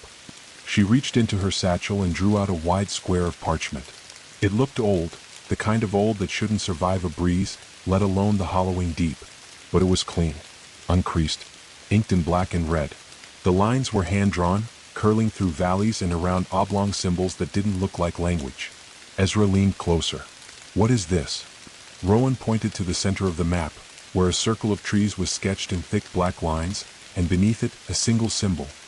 "That's the place you ran from," she said. "The pit." He stared. "You mapped the whole forest?" "No," she said. "Someone else did." Ezra touched the edge of the paper. It was warm. It pulsed once, faintly, like a heartbeat under his palm. He pulled his hand back. Rowan nodded slowly. "I think it's alive." That night, the forest didn't attack, didn't whisper, didn't send voices wearing old skin, but it watched. They could feel it, not in the way of eyes in the dark, but in the absence of something else. The way the air pressed too tightly against their backs. The way the silence thickened if they dared speak above a whisper. Rowan leaned forward, pointing at the far edge of the map. "Here," she said. "It's marked with a triple X. 3 overlapping slashes carved directly into the parchment. No path leads there," she said, "but it's circled in red." Ezra stared. "You think that's the way out?" Rowan shook her head. "I think it's the center." By morning, the fire was still burning. Ezra woke to the smell of cedar and something else. Cinnamon, maybe, or ash from something older. Rowan was already packing. The map had shifted slightly in the night, as though something had redrawn part of it. A line that hadn't been there before now snaked toward the triple X symbol. The trail. "Was this here last night?" Ezra asked. "No." She folded the map carefully and tucked it away. Ezra didn't ask how she knew which way to go. The forest had stopped pretending it wasn't involved. It wanted them to reach the center. And that terrified him more than anything. The trail led down a gully of twisted saplings, each one bent toward the earth like it was ashamed to be alive. They passed a broken gate made of vertebrae and vines, and beyond it, the trees grew taller again. Their bark now bore faces. Not clear, but implied. Smudged outlines. The suggestion of cheekbones. Noses. Open mouths. Every 10th tree or so was marked with red handprints. Ezra whispered, "What are those?" Rowan didn't answer at first. Then, markers. Warnings. Maybe prayers. They didn't touch them. They walked until the trail narrowed into a corridor, stone on both sides, grown naturally into sharp angles and damp with moss. As they passed through, the trees bent overhead to form an arched ceiling. This place was built, not grown. Ezra realized it then. "The forest's not just alive," he whispered. It's aware. Rowan stopped. They had emerged into another clearing, this one smaller. At its center stood a monolith, 10 feet tall, carved from a single slab of gray stone. It pulsed. Rowan approached first. On its surface were names. Not etched, growing. Letters surfaced like bubbles in hot tar. As they watched, 3 new names rose to the top. Rowan Weiler. Ezra Nemeth. Silas Ward. Ezra stepped back. What does this mean? Rowan stared at the stone, then placed her hand on it. The moment she touched it, her eyes rolled back. She collapsed. Ezra caught her before she hit the ground. Rowan. Hey, Rowan. Her breathing was fast, erratic, then slow, then steady. Her eyes fluttered open. She looked up at him and whispered, I saw it. What? She sat up slowly. The end. The thing that sleeps in the center. Ezra helped her to her feet. And? Rowan looked up at the stone. It dreams and loops. They left the monolith in silence. Not because there was nothing to say, but because words no longer felt useful. Every sentence hung too long in the air. Every whisper left a pressure behind, like a footprint in wet clay. The forest heard, remembered. Rowan kept her hand on the map the whole time. It vibrated faintly like a living compass. She never looked down. She didn't have to. The path's beneath us now, she said finally. Ezra frowned. What do you mean? She pointed toward a clearing ahead, a circle of trees with no floor, just a jagged hole that stretched out like a massive wound, sloped inward like a funnel. From its lip, thick roots extended downward into the dark. It smelled like stone, rot, and wet teeth. The center, she said. Ezra stared into the hole. Far below, faint specks of light blinked in the dark. Not stars. Not lanterns. He stepped back. We're not going down there. Rowan didn't look at him. Yes, we are. Why? He snapped. Why would we go into that? What are we going to find? A door? A god? Death. She turned to him, slowly, like her neck didn't work quite right anymore. No, she said softly. We'll find what we were, before we were taken. Ezra felt his knees go weak. Taken. Rowan stepped toward the edge and crouched. The hollowing doesn't kill. It replaces. Every step we take, something grows behind us, with our faces, our memories. Every time we dream here, something pulls a copy. She ran her fingers along the inside curve of a root. I think we're the copies. Ezra backed away. No, that's. I touched the stone, Rowan said, looking back at him. It showed me.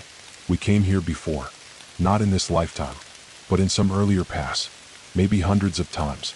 And each time we go deeper. We get closer. She stood and turned fully toward him. And each time the hollowing learns more about how to make us. Ezra wanted to scream. Instead he asked, what's at the bottom? Rowan looked down, then whispered, the originals. They descended. The walls of the funnel were slick with black moss and ancient vines. Roots thick as tree trunks wound around each other, making a kind of natural spiral staircase. The deeper they went, the warmer it grew, not hot but close like the air had weight. Every few feet, a mouth opened in the root wall. Not full mouths, just impressions. Slits that quivered, teeth that gleamed faintly in the dark. Ezra kept his hands close to his body. He felt like brushing against them would trigger something he couldn't take back. After an hour, the descent ended. They stepped into a chamber. Massive, open. The walls pulsed like lungs. Dripping vines hung like curtains, and the ground was slick with soft black soil that gave underfoot. At the center was a tree. It was a tree. Its bark was skin. Its leaves were fingernails.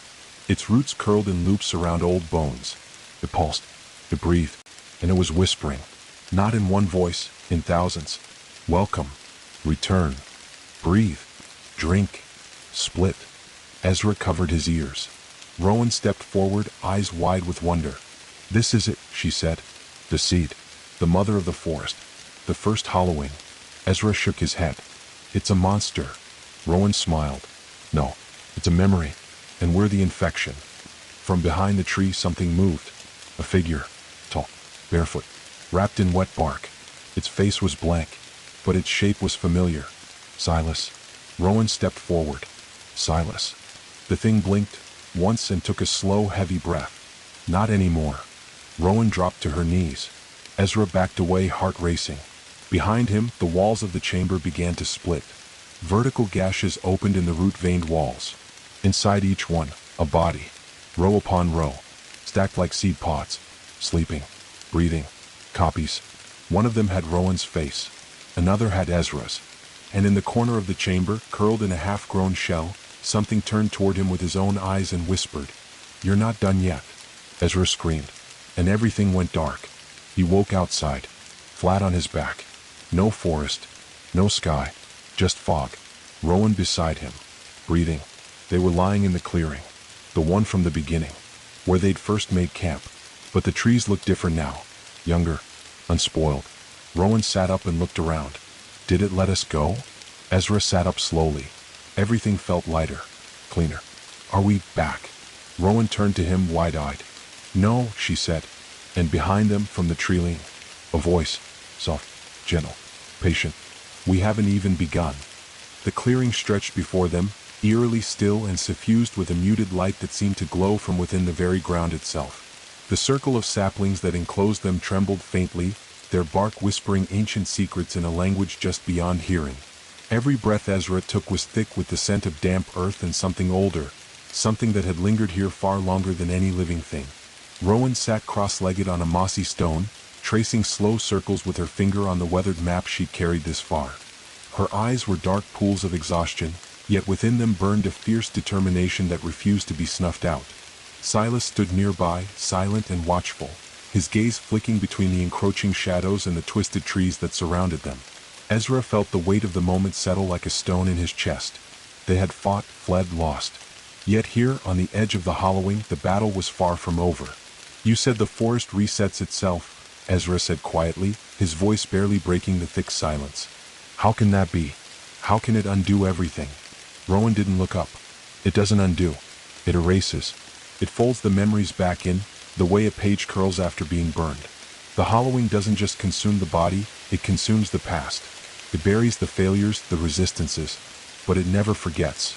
A rustling came from the tree line, slow and deliberate. Shapes emerged, limbs moving with unnatural grace, eyes glowing faintly like embers in the twilight. They stepped forward, tall, thin figures, their skin mottled with patches of bark and moss, faces half hidden beneath veils of hanging leaves. Jonas was the first to come into view. His face was familiar, but his features were twisted, exaggerated, the smile far too wide, the eyes too dark and empty. "Welcome back," he said softly, voice like dry leaves scraping over stone. "The forest has missed you." Rowan's breath caught. "Jonas, what happened to you?" He stepped closer, the forest seeming to bend around him, shadows crawling like living things at his feet. "I stayed," he whispered. "Chose to become part of it, to guide the others in, to watch the forest grow." Ezra gripped his knife tighter. "And Mara?" Jonas knelt beside one of the trees, pressing a hand against the bark.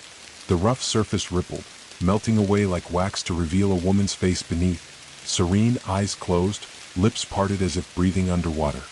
"She stayed asleep," Jonas said, "and so the forest remembered her, kept her safe within its embrace." Rowan shivered. "But she's lost." Jonas smiled again, but there was no warmth in it. Lost? Or waiting? The trees around them began to sway, as though breathing in unison, exhaling whispers and faint cries. The roots writhed beneath their feet, thickening into serpentine shapes that coiled slowly toward them. Ezra's heart hammered. The fight they thought was over was only just beginning. The forest stirred as if awaking from a long, haunted dream. What had once seemed a silent sentinel now breathed with a furious life of its own, dark energy coiling beneath bark and leaf. Ezra and Rowan found themselves back to back in the heart of the clearing, clutching their weapons tight, senses sharpened to every snap of twig and whispered breath. The hollowing's hunger was awakening, drawing forth the creatures that lurked beneath the forest's surface. From the shadows emerged the hollowed, tall and gaunt, their limbs twisted like broken branches, skin mottled with patches of moss and bark. Their eyes glowed with an unnatural amber light, flickering with a primal hunger that sent shivers crawling down Ezra's spine. Jonas appeared from the gloom, his smile a cruel crescent, eyes like bottomless wells. "You cannot escape the hollow," he hissed. "It has marked you forever. The moment you entered, your fate was sealed." Rowan's voice rang out, sharp and defiant. "We are not yours to claim." Ezra raised a jagged branch, the rough edges scraping against his palms, and swung fiercely at the nearest hollowed. The creature hissed and recoiled, but pressed forward relentlessly. Beside them, Silas wielded a thick root like a club, crushing the twisted limbs of the forest spawn. His movements were fierce, desperate, a dance of survival amidst the chaos. Rowan conjured flares from the air, shards of flickering light that pierced the dark and seared the hollow with burning heat.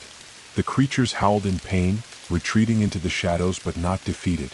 The ground trembled beneath their feet. Roots twisted and writhed, reaching out like serpents eager to ensnare. Jonas's laughter echoed through the clearing, chilling and endless. Fight as you will. The hollow will claim you all. Suddenly, the earth cracked open with a deafening roar. A swirling vortex, dark and endless, yawned wide before them. It pulsed with an ancient power, the forest's dark heart laid bare. A voice rose from the depths, low, commanding, echoing through the cavern and into their bones. Choose. The swirling vortex gaped before them like a wound in the earth, pulsing with dark energy that seemed to reach out with cold fingers. Ezra's breath hitched, the weight of what lay beneath pressing heavily on his chest. Rowan stood beside him, her face pale but determined, eyes reflecting the abyss below. Silas remained just behind, muscles taut and ready, his gaze sharp despite the exhaustion shadowing his features. Jonas emerged from the shadows, not the menacing figure from before, but a weary guide, marked by time and burden. The hollowing, he said softly, is an eternal cycle. It consumes, it traps, and it remakes. You now stand at its heart, the crossroads where choice is everything. Ezra swallowed hard. How do we stop it? Jonas's gaze was distant. By sacrifice, by willpower, by remembering who you are beyond this place. You can become part of the hollowing, or shatter its endless loop. Rowan stepped forward, hand trembling as she reached toward the swirling black pool. A cold fire burned beneath her skin, ancient and infinite. Visions rushed past, faces twisted in anguish, memories of lives swallowed whole, endless loops of despair and hope entwined. The forest seemed to hold its breath as the three stood on the edge of eternity. Ezra took a deep breath and plunged his hand into the black water. Cold and burning all at once, it flooded his mind with pain and clarity, the memories of countless souls trapped, the endless hunger of the forest. Rowan joined him, hands clasped tight, Silas close behind. The pool pulsed violently, the cavern shaking, roots writhing as if in agony. Then a blinding light erupted, washing away shadows, unraveling the hollowing's grasp. When the light faded, the forest outside began to soften. The twisted trees straightened, leaves brightened, and a fragile hope bloomed in the air. But Ezra knew deep down, the victory was only the beginning. The cavern's cold breath faded behind them as Ezra, Rowan, and Silas stepped into the fragile light of a new dawn. The forest stretched endlessly before them, a muted green world touched by the soft blush of morning. The oppressive weight of shadows that had clung so tightly now seemed to loosen, though a lingering chill still hummed faintly in the air. Ezra's eyes roamed the softened shapes of ancient trees.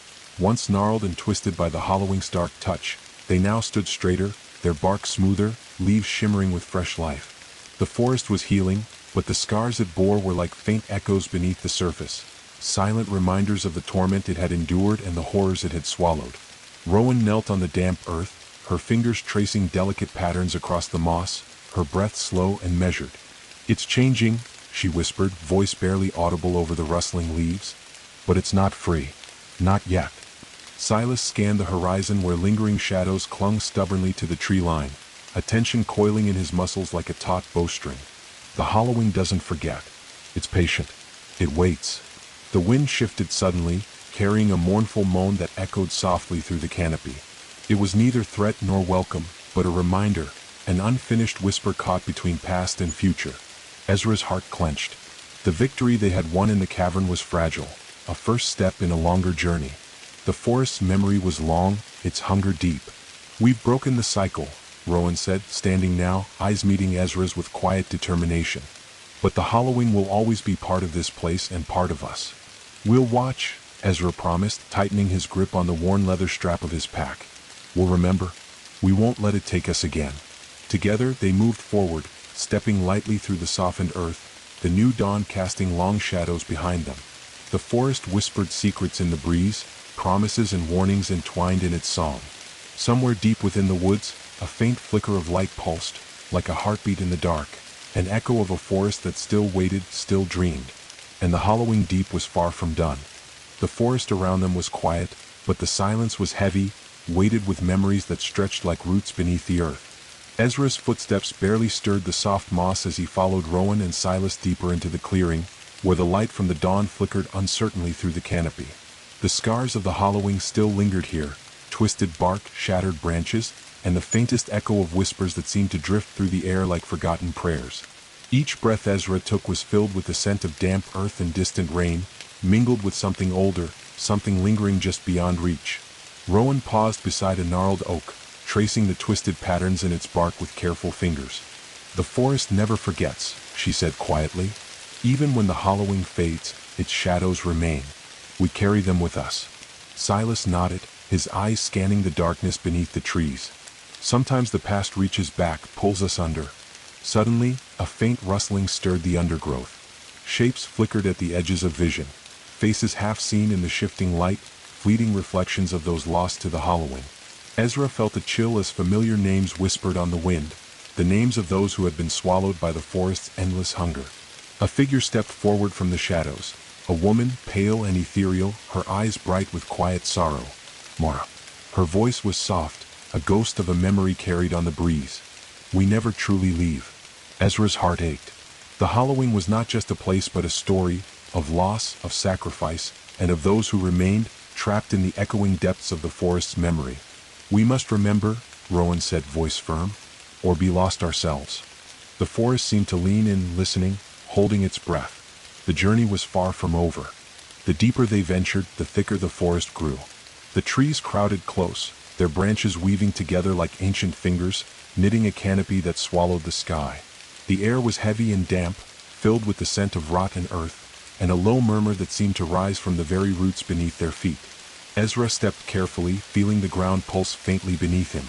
It was as if the forest itself was alive, not just with growth but with memory, pain, and something far older.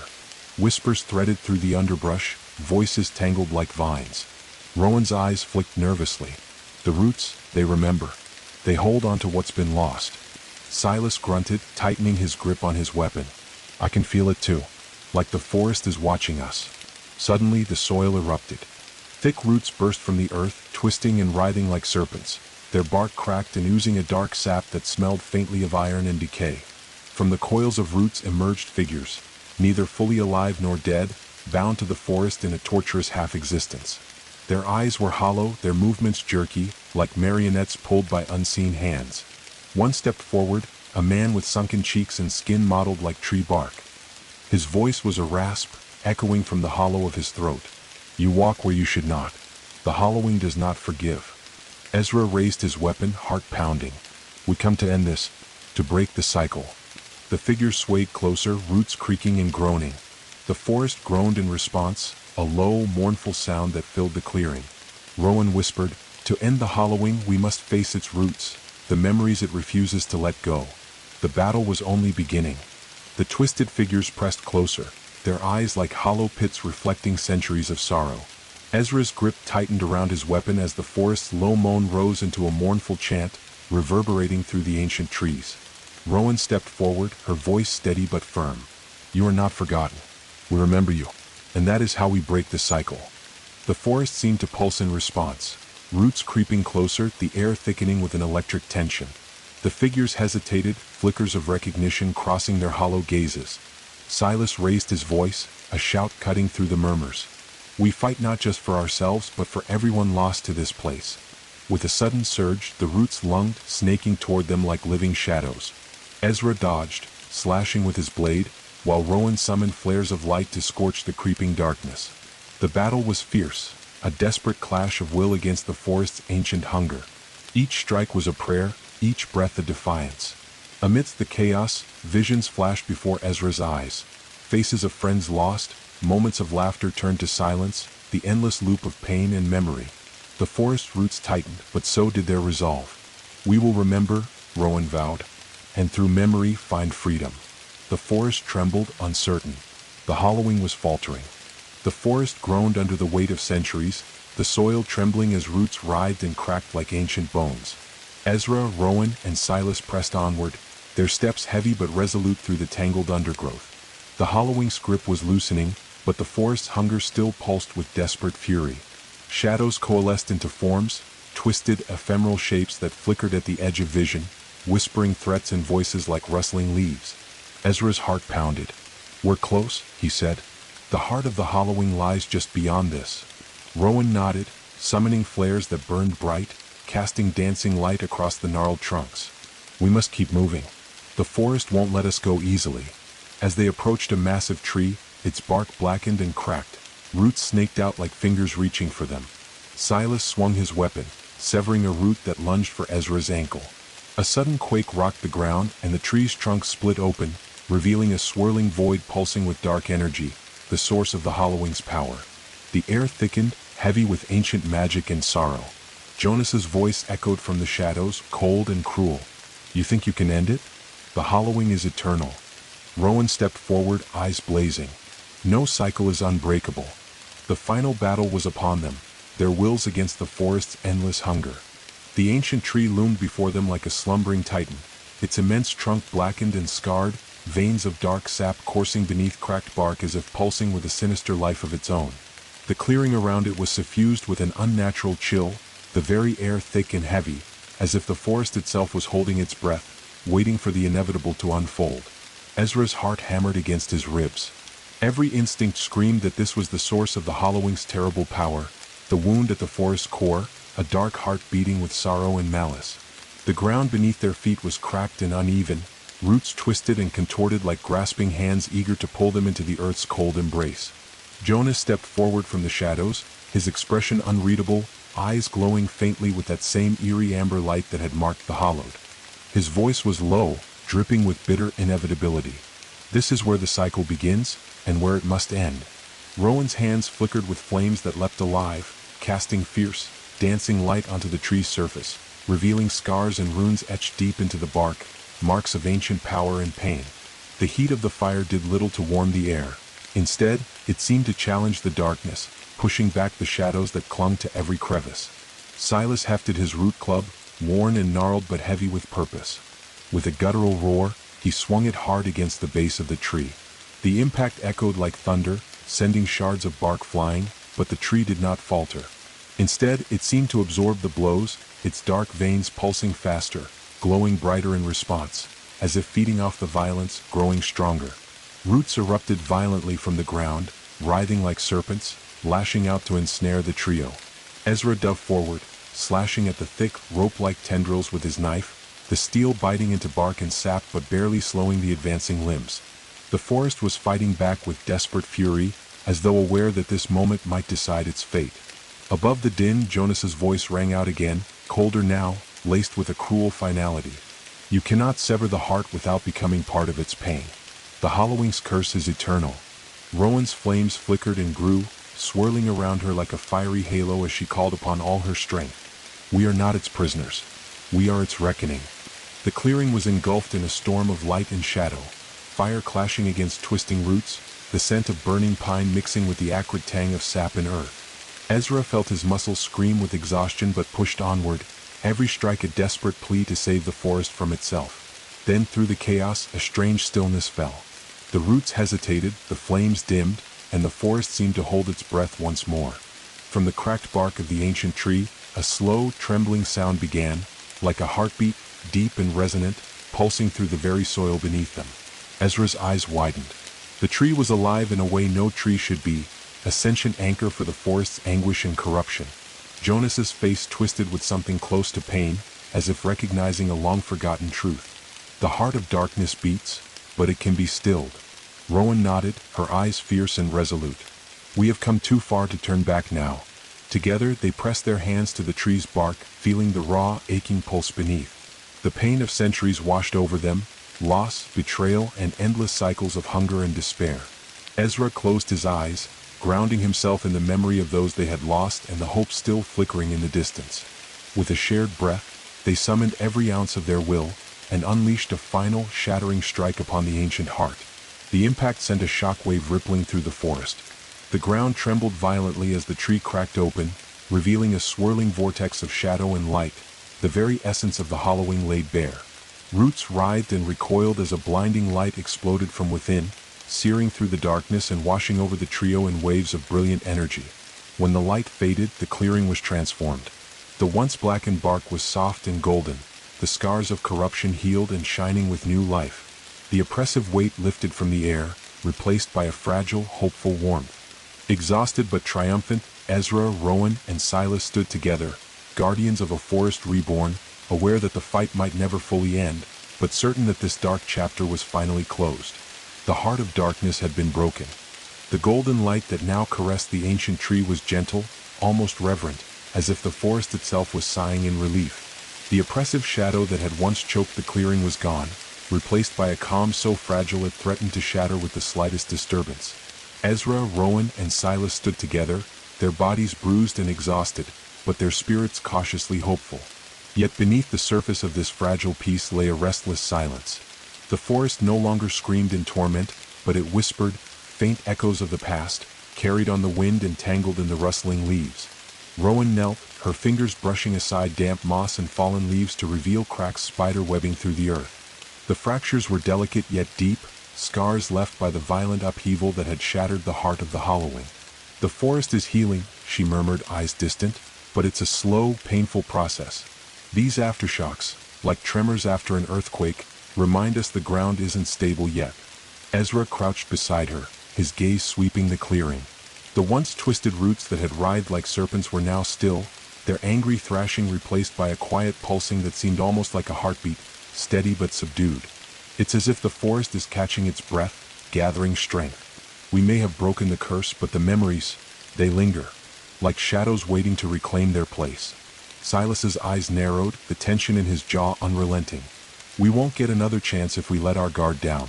The hollowing doesn't vanish, it hides. We have to stay vigilant. They moved onward, deeper into the woods, where shafts of sunlight pierced the canopy in trembling beams, illuminating the forest floor speckled with fresh growth and wildflowers struggling through the underbrush. Birds began to sing once more, their tentative melodies weaving through the trees like fragile threads of hope. But Ezra couldn't shake the feeling that the forest's darker past still whispered beneath the surface. Something watching, waiting. A sudden rustle in the undergrowth made him freeze. He turned sharply, eyes scanning the shadows, but found only the flicker of movement, indistinct shapes that vanished like mist when met with light. The forest was healing, yes, but deep beneath the surface, where roots intertwined with memory and time, the heartbeat of the hollowing still pulsed faintly, a dormant storm waiting to awaken. Ezra swallowed hard. Their victory had not ended the hollowing. It had only silenced it, for now.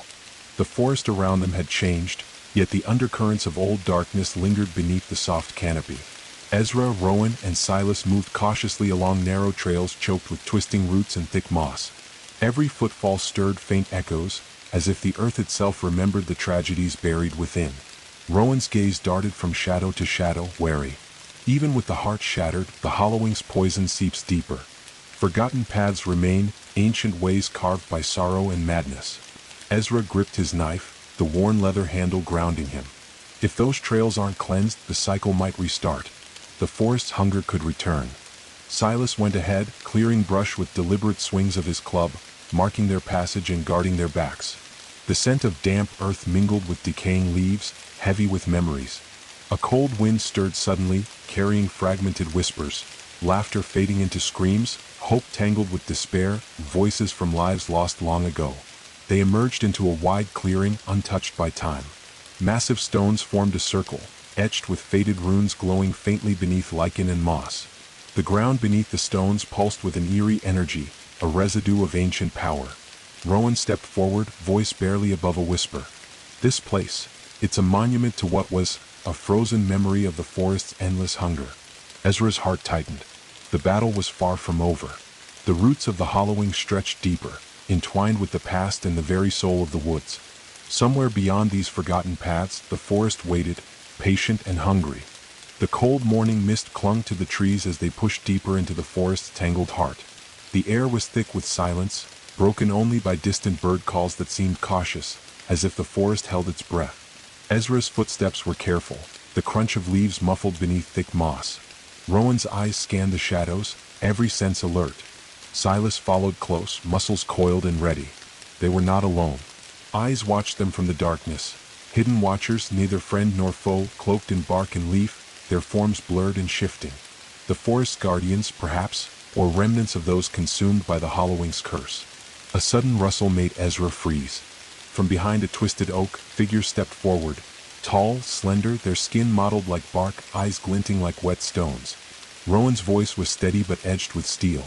"We come to heal the forest, to end the hollowing. But we need to understand you first." One of the watchers tilted their head, their gaze penetrating yet unreadable. "The forest remembers you. You carry its scars. But healing comes only with sacrifice."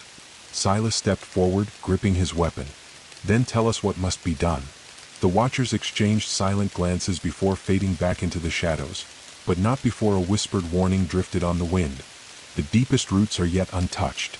The warning lingered in the air, a cold promise that chilled their bones more than the damp forest mist ever could. Ezra, Rowan, and Silas stood in the clearing where the watchers had vanished, silence folding back over the woods like a heavy cloak. The forest had shown them kindness and cruelty in equal measure, but now it felt as if something ancient and unseen was stirring beneath the surface, something rooted so deep it had eluded even their fiercest efforts. "We thought breaking the heart would be enough," Rowan murmured, eyes scanning the gnarled trees. "But the forest's corruption runs deeper than we imagined." Ezra's gaze dropped to the forest floor, where roots knotted beneath the soil like veins pulsing with dark energy. "We need to go deeper. Past everything we've seen." Silas's grip tightened on his weapon. "Into the earth itself." They set off, following a barely visible path that descended gradually beneath the towering trees. The air grew colder, heavier, as if weighed down by the burden of centuries. The ground beneath their feet shifted from soft moss to cold stone, roots twisting and breaking through like the fingers of some buried giant. The deeper they moved, the more oppressive the silence became, punctuated only by the distant drip of water echoing through cavernous hollows. At last they reached an enormous root, blackened and gnarled beyond anything natural. It pulsed faintly with a sickly glow, a twisted remnant of the hollowing's power. Ezra stepped forward, feeling the pulse resonate with a cold fire in his chest. "This is the root of it all. The source we missed." Rowan knelt beside it, hands glowing with gentle light as she began to chant softly, weaving ancient words into the night air. Silas stood guard, eyes sharp and ready. The root shuddered, a low growl rising from the earth itself. Shadows peeled away from its surface, coalescing into shapes that clawed and writhed, memories made manifest, pain and hunger frozen in time. They faced the deepest roots of the hollowing, and the true test of their resolve had just begun. The cavernous space beneath the forest pulsed with a dark energy that pressed on their spirits like a suffocating weight. Ezra, Rowan, and Silas stood before the enormous root, the blackened heart of the hollowing, its surface shimmering with twisted shadows that writhed like living things. Rowan's hands glowed with a soft, steady light, her voice rising in ancient incantations that filled the chamber with a palpable warmth. The chanting wove through the darkness, threading hope into the shadowed corners where despair once ruled. Ezra's eyes flicked nervously as shapes began to emerge from the shifting shadows. Figures caught in endless torment, souls trapped in the hollowed root. Their faces were etched with pain and regret, their eyes pleading for release. Silas tightened his grip on his weapon, jaw clenched. "We have to free them. We have to break the burden the forest carries." The root pulsed violently in response, tendrils of shadow lashing out, but the trio stood firm, light against dark, hope against despair. As Rowan's chant reached its crescendo, the twisted figures began to dissolve into shimmering motes of light, rising upward like a swarm of fireflies released from a cage. The cavern trembled, the oppressive weight lifting as the burden of centuries began to lighten. Ezra exhaled, heart pounding. "We did it, but at what cost?" Rowan met his gaze, a mixture of sorrow and resolve in her eyes. "The forest heals slowly. This is only the beginning." Silas nodded, eyes sharp as ever. "And we'll be here to see it through, no matter what comes next." Beyond the cavern, the forest waited, fragile, hopeful, and alive. Though the cavern had been cleansed of its darkest burden, an uneasy calm settled over the forest. Ezra, Rowan, and Silas emerged into the damp light filtering through the trees, but the air still carried a whisper of unease, a subtle tremor beneath the forest's renewed heartbeat. The battle to heal the hollowing was far from over. Somewhere in the depths of the woods, a new darkness was stirring, quiet, patient, and hungry. Ezra paused at the edge of a fog-laden path, watching shadows twist among the ancient oaks. "The forest isn't done testing us." Rowan's eyes narrowed. "The hollowing's remnants are like seeds scattered by the wind. Some take root in the darkest corners." Silas checked his weapon, scanning the underbrush. "We need to find it before it grows." Their journey led them to a forgotten glade, choked with thorn and shadow. The air was thick with decay and the ground was soft and wet beneath their feet. A faint glow pulsed in the center, faint and flickering like a dying ember. Rowan knelt beside it, tracing her fingers over the blackened earth. This is the source of the new shadow. A root still clinging to the old hunger. Ezra's gaze hardened. Then we ended here. Once and for all. As they prepared to face the rising darkness, the forest around them seemed to hold its breath, waiting to see if light or shadow would claim its heart. The glade lay shrouded in a withering veil of shadow, the faint pulse of corrupted life beating steadily beneath the soft earth. Ezra, Rowan, and Silas stood at the edge, the weight of the forest's lingering sickness pressing heavily on their shoulders. Rowan's eyes flickered with resolve as she traced the darkened soil with her fingertips. This darkness feeds on decay, not just of trees but of hope. Silas grunted, his weapon at the ready. "We faced worse. We'll tear it out root and all." Ezra felt the chill of the air seep into his bones as they stepped forward. The deeper they moved into the glade, the more the trees seemed to lean inward, their branches like grasping hands trying to hold on to what remained. Shadows danced just beyond the edges of vision, flickers of shapes and whispers that threatened to unravel their focus. A sudden movement startled them. A figure, cloaked in tattered bark and leaves, emerged from the gloom. Its eyes glowed with a cold fire, ancient and unreadable. "You tread where balance falters," the figure intoned, voice like the rustling of dead leaves. "The hollowing is not easily undone." Rowan squared her shoulders. "Then we'll fight for that balance, even if it means walking through shadow." The figure nodded slowly, then melted back into the forest's dark embrace, leaving behind a trail of chilling silence.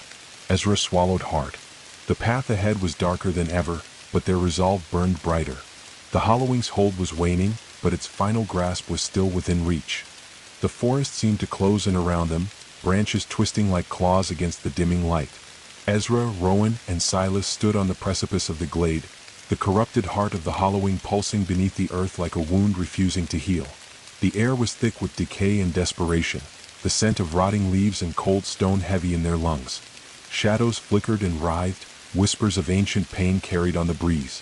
Ezra tightened his grip on his weapon, muscles coiled with tension. This is it. The final root. The last trace of the hollowing's curse. Rowan nodded, flames flickering along her fingers, lighting the darkness like a beacon. "We have to end this now before it spreads." Silas took a deep breath, stepping forward. For the forest, for those lost. Together they advanced, the ground trembling beneath their feet as the corrupted root pulsed with dark energy. The earth cracked open, and from the fissure erupted tendrils of shadow, writhing like serpents seeking to drag them down. The battle was fierce and desperate, light against shadow, hope against despair. Ezra's blade sang through the air, Rowan's flames blazed with fierce intensity, and Silas's strength held the tide at bay. The forest trembled as the darkness fought to hold its last breath, but their resolve was unyielding. With a final, shattering strike, the corrupted root snapped, and the glade was bathed in a brilliant light that chased the shadows away. Silence fell, deep and complete. The hollowing was no more. The forest stood silent, bathed in the soft glow of dawn's first light. Ezra, Rowan, and Silas emerged from the shattered glade, their bodies weary but their hearts unburdened for the first time in what felt like forever. The last remnants of the hollowing had been severed, the cursed roots torn from the earth, and a fragile peace settled over the woods. Birdsong returned, delicate and tentative, weaving through the branches like threads of hope. The trees seemed to breathe anew, leaves shimmering with fresh life, their bark warm beneath the touch. Ezra took a deep breath, the scent of pine and damp earth filling his lungs, and for a moment he dared to believe the nightmare was over. Rowan smiled, a rare light breaking through her tired eyes. "The forest will heal. It always does." Silas nodded, his gaze sweeping the horizon. "But healing takes time, and we must be its guardians." As they walked the winding paths home, the forest whispered around them, not with menace but with promise. New roots would take hold, spreading slowly beneath the soil, carrying with them the memory of what had been and the hope for what might be. The hollowing deep was no longer a place of darkness, but a testament to resilience, to the enduring strength found in light, in courage, and in the bonds forged through struggle. And though the past would never fully fade, it would no longer define the future. The forest lived and so did they.